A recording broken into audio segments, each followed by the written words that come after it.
Jong Hyun mời một gia sư về dạy cho ba đứa con của mình. Ngày đầu tiên cô giáo đi làm đã bắt gặp con trai nhỏ của Jong Hyun suýt nữa bị tai nạn. Cô bất chấp tất cả lao lên cứu thằng bé thoát chết. Còn quản gia thì chỉ đứng đờ một bên nhìn. Sau khi dặn dò đứa trẻ sau này phải cẩn thận xong, thì Gia Eun vội vàng chạy đến nhà Jong Hyun. Cô là gia sư đấy hả? Đúng rồi ạ. Cô gọi là bác gái á, nhìn tôi trẻ thế cơ á. Trời ạ, cô ơi, cho cô vào làm luôn. Thì Gia khéo nói cũng có nhiều cái lợi, khen một cái là được nhận vào làm luôn. Gia Eun đi theo bảo mẫu vào trong nhà thì gặp được Jong Hyun. Tôi tên Gia Eun ạ. Ngay đêm đầu tiên ở lại nhà Jong Hyun, Gia Eun đã gặp phải một chuyện rất đáng sợ. Gia Eun bị tiếng sấm sét làm giật mình tỉnh dậy, sau đó lại nghe thấy tiếng khóc của trẻ con. Nửa đêm nửa hôm ai mà chịu được. Cô cố nén nỗi sợ đi ra ngoài xem thử thế nào. Sao em lại ngồi đây khóc, cô ơi? Sau khi hỏi mới biết rằng Gia Eun nhớ người mẹ đã qua đời quá nên mới buồn khóc mãi cô mới dỗ thằng bé ngủ được. Jong Hyun bị tiếng sét làm giật mình tỉnh dậy thì cũng sợ chạy khắp nhà đi tìm con. Tìm phòng hai đứa khác vẫn không thấy đứa nhỏ đâu, vậy nên chỉ có thể đến phòng Gia Eun xem thử. Ở đây này, Si-jun ở đây này. Cô ơi, cô đang làm gì vậy? Sao Si-jun lại ở đây? Si-jun bảo sợ nên em mới cho nó vào đây ngủ cùng.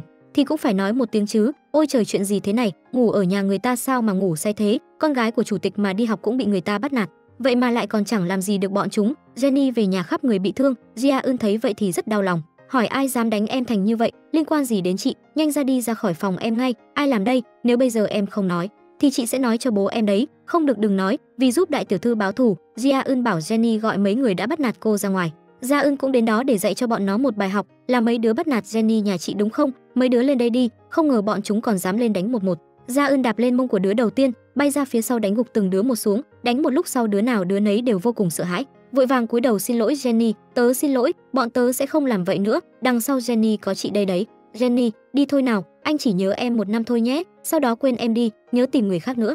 Yang ai, chỉ có như vậy thì em mới yên tâm đi được. Anh đồng ý. Sau khi dặn dò xong cô mới yên tâm rời đi. 2 năm sau Jong Hyun quyết định quên người vợ đã mất đi để bắt đầu cuộc sống mới. Anh giấu 3 đứa con, cất hết ảnh của vợ cùng ảnh cưới của hai người đi. Jenny cứ tưởng bố đã thay đổi, muốn quên mẹ đi thì trở nên vô cùng tức giận. Sao cô lại cất hết ảnh của mẹ cháu đi? Ai bảo cô thu lại, là bố cháu mà, chủ tịch bảo thì cô mới cất hết đi đấy. Sao lại to tiếng với người lớn vậy? Sao bố lại cất hết đồ của mẹ đi? Sao lại vậy? Mới 2 năm thôi mà, bố có người mới rồi hả? Vậy nên mới thế này đúng không? Mẹ con chưa chết, mẹ con chưa chết. Hai bố con tranh cãi làm cả nhà nghe thấy nên cũng vào xem. Jenny nói ra câu đau lòng nhất xong cũng bỏ đi luôn. Đến cả hai đứa con trai cũng vô cùng tức giận. Sao bố quá đáng vậy? Bố con ghét bố, đúng vào ngày giỗ của mẹ lại đem vứt hết ảnh của mẹ chúng đi. Bất cứ ai cũng đều rất dễ hiểu lầm.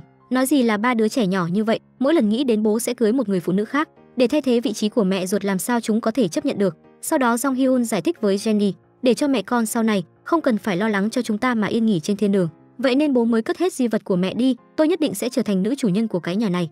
Cô quản gia thầm quyết tâm nhất định sẽ trở thành nữ chủ nhân của cái nhà này, nhưng người yêu cũ của cô bất ngờ tìm đến. Anh ta kéo quản gia lại hỏi chuyện cô sinh con 6 năm trước. Sau này Si-jun lớn lên nhất định sẽ được thừa kế công ty, cô không thể để anh ta hủy đi tất cả mọi thứ được. 6 năm trước khi quản gia chuẩn bị sinh con thì anh ta lại bỏ rơi hai mẹ con họ, quyết định đi kết hôn với một cô tiểu thư nhà giàu. Một mình cô đến bệnh viện nhưng lại không có ai cả. Sau khi cố gắng sinh được con ra thì bỏ lại đứa bé trước cửa viện phúc lợi. Tiếng khóc của đứa trẻ làm khơi dậy tình người trong lòng cô, nên cuối cùng không nhẫn tâm vứt bỏ. Chuyện cô giấu mẹ mình tự sinh con đã bị mẹ phát hiện ra. Thế đứa trẻ đó đâu? Con vứt đi rồi sao? Hay là chết rồi? Mẹ thật là lấy đâu ra con? Không có, đã bảo là không có rồi, thực sự là không có mà. Mẹ làm gì vậy? Đi ra ngoài đi, con gái con nứa sao lại làm ra chuyện này cơ chứ? Đồ trẻ con ở đâu? Không được, không được. Bây giờ mẹ mới phát hiện ra cháu ruột của mình là con trai nhỏ nhà tài phiệt.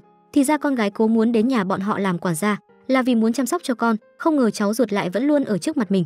Bà len lén đưa Si-jun ra ngoài. Bà đang khóc ạ? Không phải đâu, đúng mà bà, cháu muốn về nhà sớm vậy á. Si-jun à, cô ơi, con muốn về đến nhà cô như nổi điên. Mẹ sắp hủy mất kế hoạch suốt 6 năm này của cô. Mẹ, con đã nhẫn nhịn suốt 6 năm, nếu mẹ không chịu được ấy, sẽ hủy hết tất cả đấy, hủy hoại hết. Người phụ nữ xấu xa này bỏ rơi đứa con mới sinh và chồng, sau đó thì bị tai nạn, khiến mặt bị hủy hoại. Sau khi được phẫu thuật thẩm mỹ, cô ta sống lại với một khuôn mặt khác và đổi tên thành Anna. Hôm nay là lần đầu tiên cô ta trở về nước sau 20 năm, nhưng khi nhìn thấy tài xế đến đón làm cho giật cả mình, vì người đàn ông này trông giống hệt chồng cũ của cô. Anna suýt nữa thì ngã ra, tài xế lái xe vội vàng tiến lên đỡ. Anna nói rằng mình đi máy bay hơi mệt. Bác tài cũng không nghĩ nhiều, vì cô ấy đã thay đổi dung mạo nên ông cũng không nhận ra. Anna cứ tưởng chỉ là có ngoại hình giống nhau mà thôi.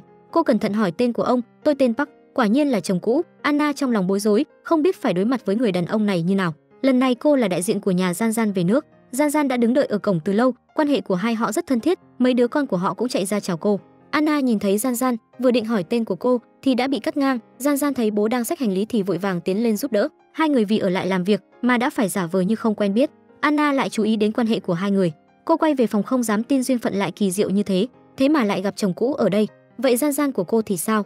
Anna nhớ lại Gian Gian hồi nhỏ, cô từng đứng từ xa ngắm nó, lúc đó chồng cũ cũng đã có gia đình mới. Anna đau lòng tới mức bị khó thở, nhưng cô hiểu rằng mình không có tư cách để nhớ anh và con.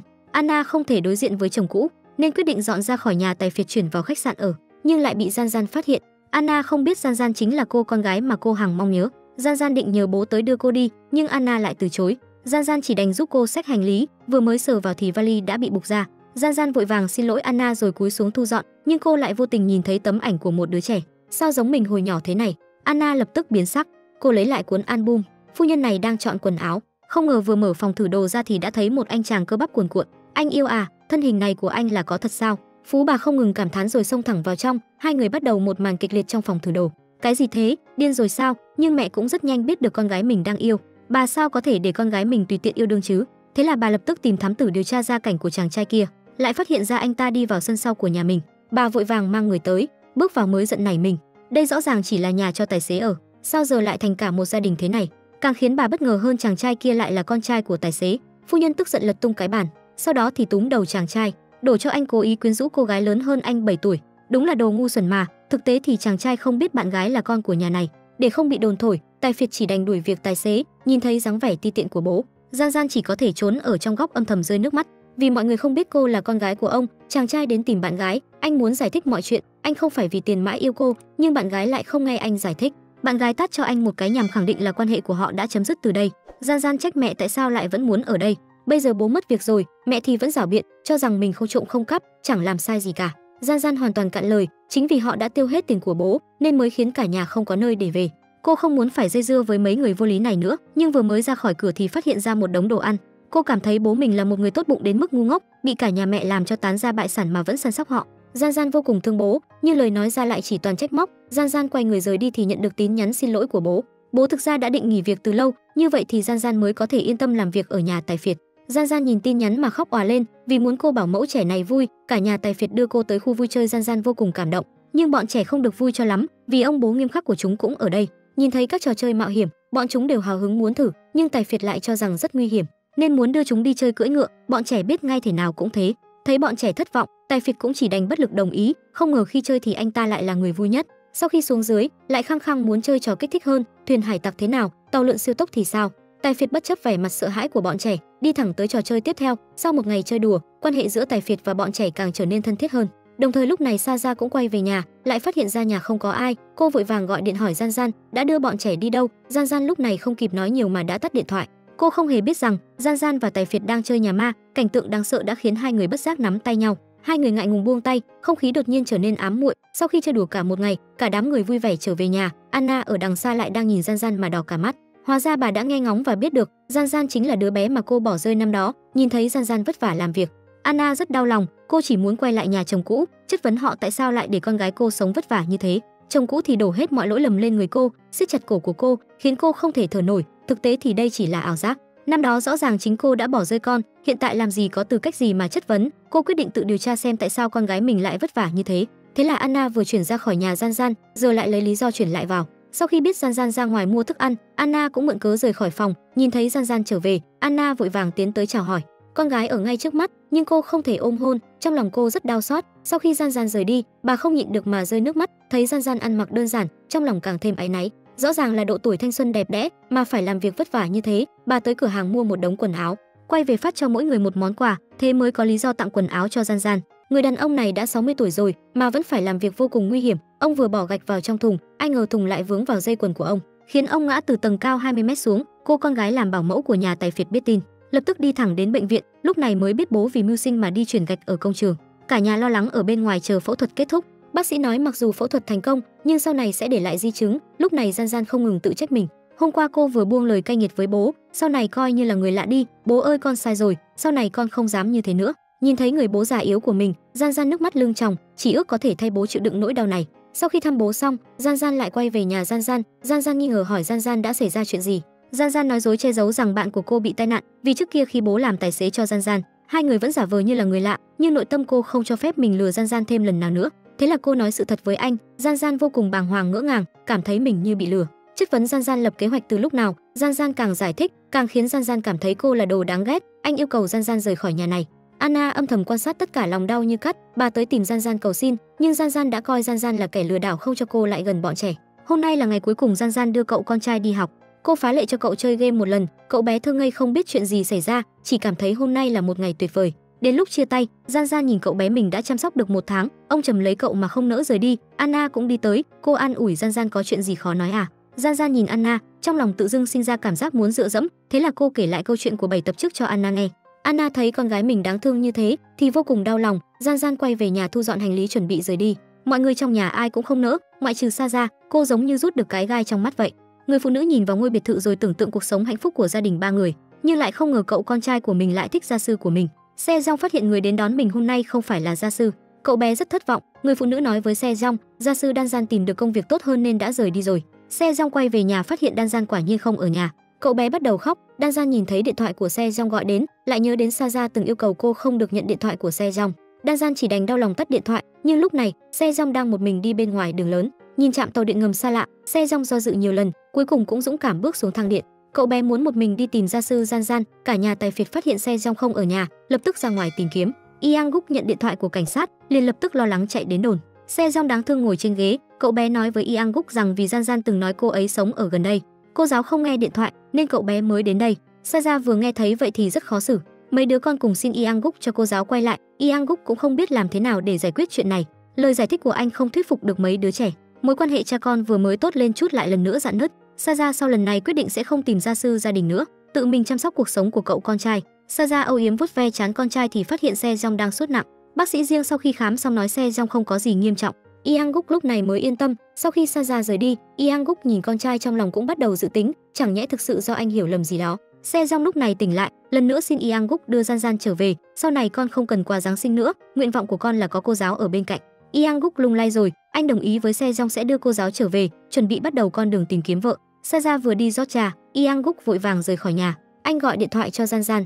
Lúc này Gian Gian đang làm việc bán thời gian trong một cửa hàng thịt nướng, vì đang bận tay nên bà chủ giúp cô nghe điện thoại. Yang Guk vội vàng đến nơi làm việc của Gian Gian. Anh nhớ lại từng khoảnh khắc hai người ở cùng nhau, trong lòng Yang Guk có chút bối rối. Khi đến nơi, nhìn thấy Gian Gian đang rửa chén bát, Yang Guk đau lòng khôn xiết. Cô ở đây làm gì? Vị tài phiệt này vừa hôm trước còn đuổi gia sư ra khỏi nhà, hôm nay lại tới đến đón cô giáo trở về. Cú tự vả này cũng nhanh quá khiến tất cả mọi người đều vô cùng bất ngờ. Nhìn thấy Gian Gian quay lại, bệnh của Se Jong phút chốc được chữa khỏi. Nhìn thấy cảnh tượng ngọt ngào như vậy, trong lòng Sa ra thấy rất khó chịu. Cô tức giận nhõng nhẽo với mẹ, nói rằng một giọt máu đào hơn ao nước lã. Tại sao cô tận tâm chăm sóc Se Jong, nhưng Se Jong lại không thân thiết với cô chút nào? Để tránh Đan Gian và Se Jong ngày càng thân thiết với nhau, Sa ra quyết định đẩy nhanh tốc độ kế hoạch. Cô tìm đến mẹ kế của Yang Guk, nhẹ nhàng thừa nhận mình đã thích Yang Guk. Bà phu nhân này vẫn luôn rất thích Sa ra, cũng muốn Sa ra trở thành con dâu của mình, vì thế quyết định giúp cô. Hai người cứ như vậy mà liên minh với nhau. Lời còn chưa dứt, Sa ra đã gọi bà phu nhân là mẹ rồi. Đan Gian chuẩn bị đi đón Se Jong tan học về, Sa ra đã ngăn Đan Gian lại, quyết định sau này tự mình đi đón con trai tan học. Se Jong nhìn thấy Đan Gian lại không đến đón mình, cậu bé có chút buồn. Sa ra lập tức đến an ủi, rồi làm ra bộ dạng nũng nịu, hỏi cậu bé tại sao lại không thích mình. Se Jong tủi thân giải thích là vì cô suốt ngày ép mình phải ăn cà rốt. Sa ra cũng không ngờ được chỉ là vì nguyên nhân nhỏ bé này. Sa ra hứa với cậu bé lần sau mình sẽ không ép cậu bé ăn thứ mà mình không thích nữa. Se Jong ngoan ngoãn cũng bắt đầu chấp nhận Sa ra. Tối đến Yang Guk về nhà, nhìn thấy Gian Gian đưa 3 đứa con dạo phố. Yang Guk bình thường vẻ mặt nghiêm nghị, nhưng hôm nay lại chạy đến dọa bọn họ từ phía sau lưng. Gian Gian lúc này cũng cảm thấy Yang Guk rất đáng yêu. Bọn họ nói cười cười giống như một gia đình 5 người vậy. Không biết Sa ra nhìn thấy cảnh tượng này sẽ cảm thấy thế nào nhỉ? Hôm nọ, cả nhà Yang Guk đến biệt thự nghỉ dưỡng. Sa ra nghĩ không phải cơ hội đến rồi sao? Con cái thì giao cho Gian Gian, cô có thể cùng Yang Guk tận hưởng thế giới riêng của hai người rồi. Mẹ cô cũng đưa cô vũ khí bí mật. Sa ra cũng không biết đang nghĩ gì mà mặt mày nở hoa. Nhưng hiện thực thì khốc nghiệt, vừa đến biệt thự, mẹ của Sa ra phải nhập viện, vô tình đã cho Gian Gian cơ hội. Nhìn thấy Gian Gian và mấy đứa trẻ vui đùa với nhau, Yang Guk cũng không nhịn được mà cười lớn. Khi ăn bánh kem, hai người còn thân mật phết bánh vào nhau. Sa ra sau khi chăm sóc mẹ xong thì cũng lập tức đến biệt thự. Lúc này Gian Gian phát hiện không thấy điện thoại đâu nữa, đi tìm điện thoại thì không may lại bị lạc đường, còn bị thương ở chân nữa. Lúc này cô nhìn thấy, dọa sợ mọi người rồi. Mình xin lỗi. Cũng may Yang Guk kịp thời tìm thấy Đan Gian. Đan Gian như nắm được sợi dây cứu mạng, trực tiếp bổ nhào về phía trước. Yang Guk bị khuôn mặt quỷ đó dọa cười. Thì ra thứ mà Đan Gian nhìn thấy chỉ là khinh khí cầu. Đan Gian phút chốc ngại ngùng. Yang Guk thấy Đan Gian bị thương, đã chủ động cõng cô về nhà. Cảnh này cũng bị Sa ra nhìn thấy. Bảo mẫu này muốn trở thành vợ của nhà tài phiệt, nhưng lại nhìn thấy cảnh tượng thân mật của Yang Guk và gia sư riêng, đột nhiên sống mũi cay cay đầy chua chát. Sau khi biết Đan Gian bị thương, cô đã nhanh chóng giả bộ quan tâm. Sa ra giả vờ đứng lên phía trước đỡ lấy Đan Gian, nhưng vẻ mặt như thể đang bị ai ép vậy. Khi băng bó vết thương còn cố tình bóp mạnh để trút giận, sau đó thay đổi biểu cảm trách Danjan, tại sao chỉ vì chiếc điện thoại mà lại làm phiền đến cả Ianguk. Saja cũng bắt đầu có cảm giác không an toàn. Sau đó cô thay một bộ quần áo gợi cảm, định cùng Ianguk trải qua một đêm vui vẻ. Sau khi uống một ly rượu vang liền chuẩn bị thực hiện kế hoạch, nhưng Ianguk đã cùng cậu con trai ngủ rồi. Kế hoạch thất bại, Saja chỉ có thể tiếp tục cuộc sống là người làm của Ianguk mà thôi. Hôm nọ, khi cô ta đang quét dọn phòng phát hiện trên bàn có một gói quà. Dưới sự tò mò, cô mở chiếc hộp ra, phát hiện đó là chiếc khăn tay và một tờ giấy. Còn chưa kịp mở nó ra thì đã nghe thấy âm thanh bên ngoài vọng đến. Saja luống cuống nhanh chóng để chiếc hộp lại nguyên dạng ban đầu. Sau khi rời đi, Saja càng nghĩ càng thấy không đúng, vừa nhìn đã thấy đó là do phụ nữ tặng. Chẳng nhẽ Ianguk có người phụ nữ khác? Ianguk cũng nhìn thấy món quà, thì ra là của Danjan tặng, để cảm ơn sự giúp đỡ của anh ngày hôm qua. Ianguk nhìn tờ giấy không khỏi thấy vui mừng, còn Saja thì không bình tĩnh được. Cô lại quay vào phòng tìm chiếc hộp đó, nhưng lại không thấy chiếc khăn tay đó nữa rồi. Trong chiếc hộp lúc này chỉ còn một tờ giấy, nhưng điều khiến Saja bất ngờ, người tặng món quà này chính là Danjan. Cô ta tìm Danjan muốn hỏi rõ, nhưng Danjan lại nói với cô ta rằng Ianguk đã hẹn gặp cô. Không đợi Saja trả lời mà trực tiếp rời đi. Chuyện này khiến Saja vô cùng tức giận. Cô liền đi theo Danjan thì thấy hai người đang ăn riêng với nhau. Cô tự an ủi mình đây chỉ là thưởng cho cấp dưới mà thôi. Ngày xưa Ianguk cũng đã từng mời mình ăn cơm, chỉ có nghĩ như vậy thì mới tốt hơn chút, nhưng lúc này hai người cũng vừa ăn xong và chuẩn bị rời đi. Cô lập tức trốn vào một bên, nghe thấy Danjan muốn mời Ianguk uống trà sữa. Ianguk không ngờ lại đồng ý, nhớ lại lần trước khi cô mời Ianguk thì anh không thèm nghĩ mà từ chối luôn. Cách đối xử tiêu chuẩn kép như vậy khiến Saja ngày càng cảm thấy bất bình. Hai người không chỉ cùng nhau uống trà sữa mà thậm chí còn cùng nhau chơi trò chơi. Trò chơi này khiến hai người bất ngờ phát hiện thì ra 20 năm trước hai người đã từng gặp nhau. Cô bé này bỏ nhà đi, bị một chú quân nhân nhìn thấy liền đưa cô trở về. Không ngờ 26 năm sau hai người lại gặp nhau lần nữa. Danjan đang cùng đi chơi với Ianguk. Hai người nói về những trải nghiệm thời thơ ấu. Lúc này mới phát hiện người quân nhân ngày đó Danjan gặp được chính là Ianguk. Ianguk cũng không dám tin, cô bé năm đó lại lớn thành đại cô nương như này rồi. Hai người nhìn nhau cười, không thể không cảm thán sự kỳ diệu của vận mệnh. Nhưng so với sự vui vẻ của họ thì Saja núp ở bên cạnh có chút quạnh quẽ, nhớ lại từng chút mối quan hệ của Ianguk và Danjan. Saja nghi ngờ mục đích ban đầu của Danjan chính là Ianguk, còn cô bị che mắt bởi ngoại hình của Danjan. Saja tức giận đi theo hai người họ, không biết tiếp sau đây hai người sẽ đi đâu. Không phải là sẽ đi đến khách sạn đấy chứ? Càng nghĩ càng lo lắng nên cô bị một chiếc xe lấn làn. Vì đèn đỏ mà mất dấu vết của hai người họ, hơn nữa Saja còn không may mắn bị tai nạn, cũng may chỉ là trẹo cổ. Ianguk quay trở về nhà, nhớ đến người ta mà không tự chủ được bật cười. Đặc biệt là Danjan phát hiện mình lại có cảm giác gì đó đối với Ianguk. Sau đó, Saja cũng bắt đầu để ý đến hành động của hai người họ. Câu chào hỏi bình thường nhưng trong mắt Saja cũng là lời câu dẫn. Saja càng nghĩ càng tức, nhớ đến người chống lưng của mình, lập tức lấy bức ảnh của hai người họ cho phu nhân xem, sau đó thêm muối thêm mắm vào bắt đầu kể. Saja là người con dâu tương lai mà bà ta nhìn trúng, đương nhiên cũng không chịu được, quyết định đích thân ra tay. Bà lén lút vào phòng của Danjan để dây chuyền vào trong ngăn tủ, xem ra lại sắp có cảnh đổ lỗi cho người khác rồi. Nhưng không biết cảnh này bị con thứ hai của Ianguk nhìn thấy. Đại phu nhân hoảng hốt nói với mọi người bà bị mất sợi dây chuyền. Saja cũng bắt đầu hợp tác diễn xuất, hai người kẻ sướng người ca, xem ra chỉ có Danjan là người tình nghi nhất. Hai người đến phòng của Danjan, đương nhiên sợi dây chuyền cũng tìm thấy ở đây. Hai người khẳng định Danjan chính là hung thủ. Danjan ngơ ngác không hiểu gì, bà ta bắt đầu la mắng. Danjan cũng không biết phải giải quyết như nào. Lúc này đứa con thứ hai đứng ra giải thích, Sechan đi đến nói bản thân đã nhìn thấy dây chuyền ở trong phòng bếp. Cậu bé cho rằng đó là đồ của Danjan nên đã để vào phòng của cô. Lời này đã thành công xoay chuyển tình thế, kế hoạch của Saja đã thất bại hoàn toàn. Danjan tức giận chạy ra khỏi nhà. Vì để khuyên cô về nhà, Ianguk đạp xe tới tìm cô. Hôm nay tôi nhất định phải khiến tâm trạng của giáo viên tốt lên mới được. Ianguk, anh còn xem tôi như trẻ con sao? Chỉ cần đạp xe tới mà có thể khiến tôi hết giận được ư? Vậy thì em làm trẻ con một lần đi, tôi sẽ đưa em đi khắp thế giới cho đến khi em vui vẻ trở lại mới thôi. Đã hơn 14 năm rồi Danjan mới lần nữa được ngồi đằng sau xe đạp của Ianguk. Một người đàn ông ấm áp như vậy, ai mà không rơi vào lưới tình của anh cơ chứ? Saja đến tìm Sechan, trách cậu bé nói dối nhiều sẽ trở thành thói quen khó sửa. Trẻ nhỏ thì nên thành thật với người lớn. Không ngờ Sechan không do dự mà khẳng định cậu bé thật sự đã nhặt được dây chuyền trong phòng bếp. Saja không dám làm gì cậu bé, chỉ có thể ấm ức rời đi. Đêm đến phu nhân bị một đống rắn đồ chơi làm cho giật mình mà tỉnh giấc. Khi tất cả mọi người đang vô cùng bối rối, Sechan chủ động đứng ra thừa nhận là do cậu bé làm. Đối diện trước sự chất vấn của bố, Sechan nói ra hết tất cả những việc mà bà nội đã làm. Hóa ra cậu bé vô tình nhìn thấy hành động vu oan của bà nội, vì thế mới đứng ra bảo vệ cô Danjan. Còn về lý do cậu bé không nói ra là vì cậu bé không muốn gia đình xảy ra chuyện. Làm sao có thể nói là do bà nội làm cơ chứ? Nếu như con nói là do bà nội làm thì sẽ khiến bà mất mặt, sự việc sẽ càng nghiêm trọng hơn. Con không có cách nào để nói cả. Nhưng con không muốn mọi việc dừng lại như vậy. Bà nội đã làm những việc xấu sau lưng cô Danjan. Bà nội cũng nên nhận trừng phạt vì hành động của mình, nếu không bà sẽ tiếp tục hại cô Danjan của con. Một đứa bé lại có thể hiểu chuyện đến vậy. Ianguk cảm động đến rơi nước mắt, biết được sự việc đã bị bại lộ. Bà Dae Jan liền giả vờ ngốc nghếch, Ki Ung Suk, tất nhiên là do giáo viên Jan trông giống Ki Ung Suk mà. Còn có lý do nào khác chứ? Bà đang nói cái gì vậy? Tôi đã phải chịu đựng rất nhiều mới dám đuổi Ki Ung Suk ra ngoài đó. Gì cơ? Bà ta cho rằng thà giả ngốc còn hơn là bị đuổi ra ngoài. Sau chuyện này, bà Anna tìm đến bố Gian Gian, bà muốn đưa Gian Gian ra nước ngoài để lập nghiệp. Bố Gian Gian tuy là đã đồng ý, nhưng Gian Gian thật sự sẽ đi sao? Đây mới là cách để cua trai nhanh nhất. Xin lỗi, tôi sợ em sẽ ngã nên mới làm vậy. Tại sao lại đối xử tốt với em như vậy? Anh lúc nào cũng như vậy với em. Anh có biết tim em đã đập mạnh thế nào không? Em nói gì cơ? Em dường như thích anh mất rồi.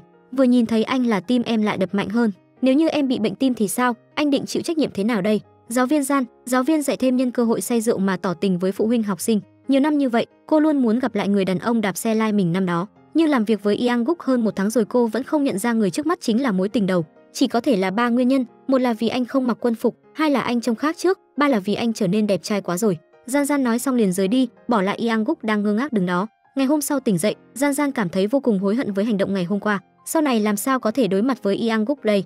Cô nghĩ đến việc từ chức, nhưng lại không nỡ rời xa Sechan, vì vậy cô quyết định che giấu cảm giác xấu hổ của mình mà đối mặt với Yang Guk.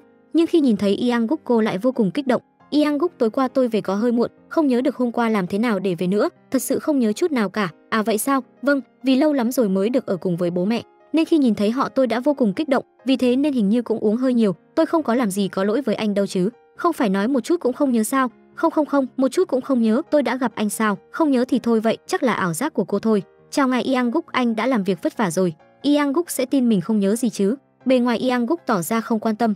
Thật ra anh đã thích giáo viên dạy thêm đáng yêu hoạt bát như Gian Gian từ lâu rồi. Nhớ về những điều mà cô nói, anh vui đến nỗi không nhịn được cười thầm.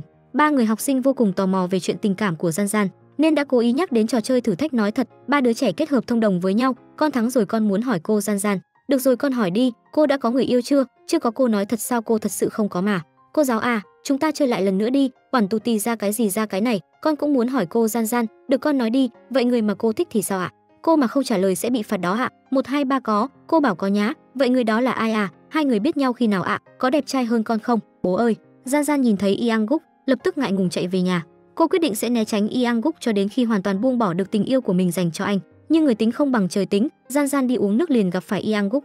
Giáo viên Gian, tôi sẽ đi nên cô không cần phải trốn đâu. Phải làm thế nào đây? Hai người đến đi uống nước cũng ăn ý như vậy. Yang Guk càng ngày càng cảm thấy Gian Gian đáng yêu. Ngay lúc này anh nhận được một tin nhắn, Gian Gian nói với anh tình cảm của cô chỉ là nhất thời. Bây giờ cô đã không còn thích anh nữa rồi, vậy nên cả hai hãy tỏ ra bình thường như trước. Yang Guk không hiểu được tại sao Gian Gian lại phải trốn tránh mình, mà Gian Gian trong lúc hoảng loạn đến cả đường về nhà cũng đi nhầm. Ở trước mặt người mình thích làm ra hành động như vậy đúng là muốn đào hố rồi chui xuống mà. Gian Gian không biết rằng hành động này của cô lại vô tình chiếm được trái tim của Yang Guk. Đêm đến Yang Guk còn mơ về đám cưới của anh và Gian Gian. Giấc mơ này khiến cho anh vô cùng hoang mang. Yang Guk hôm nay không thèm nhìn Gian Gian lấy một lần, mà chỉ dán mắt vào mình. Cũng không phải chuyện lớn gì, hay là do mình nhạy cảm quá nhỉ? Yang Guk trong khi làm việc cũng nhớ đến Gian Gian, thậm chí còn gọi nhầm tên của Saja thành tên Gian Gian. Đây là đồ tôi chuẩn bị cho Yang Guk, anh có thể ăn khi thấy đói. Cảm ơn em Gian Gian. Nhưng Saja không hiểu được Gian Gian có gì tốt hơn cô mà khiến cho Yang Guk si mê đến vậy chứ. Phu nhân nhà giàu vì muốn đuổi Gian Gian đi, trực tiếp tát nước hoa quả vào mặt cô, còn Vu Hoan nói cô bỏ thứ gì vào nước muốn hại chết bà. Gian Gian còn tưởng rằng phu nhân lại bị mất trí nhớ, khóc lóc giải thích mình không hề có ý muốn hại bà. Nhưng phu nhân tất nhiên sẽ không bỏ qua cho cô, lôi cô ra khỏi phòng ngủ. Cái con là lơi ong bướm này, phu nhân xin bà hãy tỉnh táo lại đi. Cô cút ra ngoài cho tôi, mau lên. Phu nhân bà đang làm gì vậy? 3 người phụ nữ lại đi bắt nạt một cô gái. Anna lập tức tiến lên giúp đỡ Gian Gian, nhưng không ngờ Gian Gian lúc này vẫn còn lo lắng cho bệnh tình của phu nhân. Mà phu nhân thấy cô nói vậy cũng lập tức giả vờ mình đang phát bệnh. Đột nhiên Yang Guk trở về, nhìn thấy dáng vẻ đáng thương của Gian Gian, anh biết chắc là vợ tương lai của mình bị bắt nạt rồi. Còn chưa đợi anh hỏi rõ, Saja đã kéo phu nhân đi vào phòng. Phu nhân lần này trộm gà không được còn mất nắm gạo. Cũng may Saja vẫn còn tỉnh táo, lập tức bảo mẹ mình rời khỏi nhà họ, sau đó bảo phu nhân giả vờ đang ngủ, lúc này rồi mà còn ngủ cái gì nữa. Phu nhân hãy nói là chỉ cần nhìn thấy Gian Gian là bệnh của bà sẽ càng nặng hơn, như vậy thì DAE Gian sẽ phải nghỉ việc. Không phải vậy sao? Mà lúc này Anna cũng dìu Gian Gian quay về phòng, bà không hiểu tại sao con gái lại phải ở đây chịu nhục như thế này. Theo bà sang nước Mỹ lập nghiệp không phải tốt hơn sao? Con thấy làm việc ở đây rất vui vẻ, nghĩ đến có người cần có con, khiến con rất hạnh phúc, cho nên con muốn ở lại đây. Gian Gian ở đây rất vui vẻ, con bé ở đây thì mình mới được ở gần con bé. Lúc này Saja cũng đang khuyên Yang Guk cho Gian Gian nghỉ việc, nhưng cô ta đã đánh giá cao địa vị của phu nhân trong lòng anh rồi. Yang Guk quyết định để người mẹ kế này của mình vào viện dưỡng lão ở, như vậy bà ta cũng có thể được chăm sóc tận tình. Gian Gian cũng không bị ức hiếp nữa, bọn trẻ cũng không phải rời xa cô giáo Bắc của chúng. Đúng là một mũi tên trúng 3 đích, cho nên Yang Guk lập tức nói chuyện này cho mẹ kế. Không ngờ bà ta kiên quyết không chịu rời đi, nhìn thấy Yang Guk kiên quyết muốn đuổi mình đi, phu nhân lập tức quỳ xuống, nói mình không hề bị bệnh mất trí nhớ, tôi chưa từng đi bệnh viện, cũng không hề mắc bệnh mất trí, chỉ là giả vờ thôi, tôi chỉ đang giả vờ thôi, đều là diễn cả đó. Bà đang nói cái gì vậy? Tôi không muốn cậu đối tốt với Gian Gian, cậu không thể làm vậy được đâu, gia đình nhà chúng ta là gia đình cao quý thế nào? Tập đoàn FT của chúng ta là công ty như thế nào, cậu không thể có tin đồn với Gian Gian được, như vậy mất mặt lắm đó. Cho nên tôi mới làm như vậy, mau lập tức rời khỏi cái nhà này. Yang Gukli, tôi sai rồi, bà dám nói dối trước mặt bọn trẻ, đổ oan cho người vô tội, sau đó còn giả vờ mắc bệnh mất trí nhớ, đây là chuyện con người nên làm sao? Yang Gukka, tôi sai rồi. Phu nhân lúc này mới hiểu thế nào là tự tìm đường chết, nhưng bà ta vẫn chưa chịu từ bỏ, vậy mà lấy con gái ra làm lá chắn. Serion dù sao cũng là em gái cùng cha khác mẹ với cậu, cho dù cậu có ghét tôi, cũng hãy nghĩ tới con bé mà cho tôi một cơ hội được không? Yang Guk không làm được gì nên đã trút giận lên Saja. Anh không ngờ tới Saja đã làm việc cho mình 5 năm lại cùng phe với người mà mình ghét nhất. Xem ra cái chức này của Saja chắc không giữ được lâu nữa đâu. Lúc này Gian Gian cũng đang suy ngẫm, đột nhiên nhận được tin nhắn của Yang Guk. Giáo viên Park, bây giờ cô có thể ra cửa được không? Tiếp theo là đưa Gian Gian đi uống cà phê. Thế nào, tâm trạng đã tốt hơn chưa? Không phải cô Park nói lúc nào tâm trạng không tốt, chỉ cần uống cái này sẽ trở nên tốt hơn sao? Gian Gian có chút cảm động, hóa ra mỗi lời nói mà cô nói, anh ấy đều ghi nhớ. Không chỉ như vậy, Yang Guk còn chủ động chơi trò đập chuột, nhưng Gian Gian lại không chơi. Nếu đập chuột không được thì đạp xe có được không? Hôm nay trời rất mát, rất hợp đạp xe đạp, hôm nay đi 30 vòng có được không? Tại sao anh lại đối tốt với em như vậy? Không phải là Yang Guk thích em đó chứ? Yang Guk ngoài miệng không chịu thừa nhận tình cảm của mình. Ai ngờ Gian Gian lại muốn hỏi tới cùng, nếu anh không thích em, tại sao lại phải làm những chuyện này? Rốt cuộc anh coi em là gì? Trong tình thế nguy cấp, Yang Guk chỉ đành lấy cớ, anh đối tốt với em là vì bọn trẻ đều rất thích em, anh chỉ yêu ai yêu cả đường đi thôi. Cái cớ này đương nhiên là Gian Gian sẽ không tin, không chỉ có vậy đúng không? Làm gì có Yang Guk nào đối tốt với nhân viên như vậy? Anh thừa nhận đi, có phải anh thích em không? Yang Guk đau đầu không biết trả lời như thế nào. Đột nhiên có người gọi tới. Alo luật sư Cha, cái gì? Hợp đồng xảy ra vấn đề rồi sao? Không được, tôi biết rồi, tôi sẽ tới ngay. Luật sư Cha gọi tới đúng lúc thật. Sau khi tới quán rượu, Yang Guk bắt đầu hỏi luật sư Cha, có một cô gái tuổi rất nhỏ, hình như thích bạn của tôi. Bây giờ ai còn quan tâm tuổi tác nữa chứ? Cô gái đó nhỏ hơn bạn tôi rất nhiều. Nhỏ hơn bao nhiêu? Hình như là tầm 14 tuổi, cách nhiều như vậy sao? Đúng, cho nên lúc đầu bạn tôi không có tình cảm gì với cô ấy, không có suy nghĩ gì cả, nhưng càng tiếp xúc lại càng cảm thấy cô ấy tốt bụng, đáng yêu. Anh ấy mới có chút rung động, hỏi tôi có chấp nhận được cách biệt tuổi tác lớn hay không. Cách biệt tuổi tác thì có sao đâu, cả hai người đều thích nhau mới là quan trọng, cho dù cách nhau 20 tuổi. Cũng có rất nhiều người được hạnh phúc, đã đến tuổi này rồi, rất khó gặp được người khiến mình rung động. Đúng là hâm mộ thật. Yang Guk, đã nói không phải tôi rồi, biết rồi, dũng cảm lên, cố lên, không phải tôi mà, đã nói không phải rồi. Cho dù Yang Guk không chịu thừa nhận người bạn đó là mình, nhưng chút chuyện này làm sao mà qua mắt được luật sư. Vốn tưởng rằng giờ này Gian Gian đã đi ngủ rồi, nhưng không ngờ cô vẫn còn ở ngoài sân chờ. Yang Guk vừa định lén lút rời đi thì bị Gian Gian quay lại nhìn thấy. Anh chỉ đành giả vờ mình uống say rồi, nhưng Gian Gian vốn thẳng thắn làm sao bỏ qua cho anh được. Cô tức giận nói mình là con gái mà đã chủ động tỏ tình với anh rồi, anh là đàn ông không thể dứt khoát chút được sao? Thích thì nói là thích, không thích thì nói không thích, sao cứ phải ấp a ấp úng?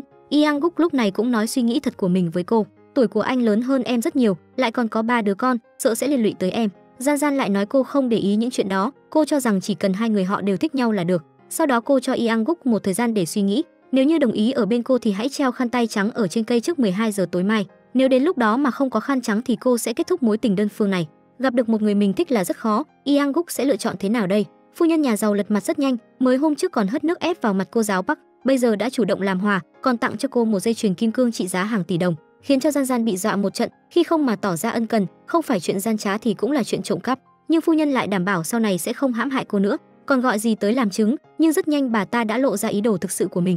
Bà ta cứ nhắc đi nhắc lại muốn Gian Gian nói chuyện này cho Yang Guk, vì để không bị đuổi ra ngoài, bà ta đúng là chịu chơi. Saja lại thấy không hài lòng, không phải đã nói để cô ta lên làm phu nhân nhà giàu sao? Sao bây giờ lại bắt đầu lấy lòng Gian Gian rồi? Cô tưởng tôi muốn tặng cô ta sợi dây chuyền đó sao? Tôi không còn cách nào mới phải làm vậy, cô không biết mọi chuyện đều là do cô à?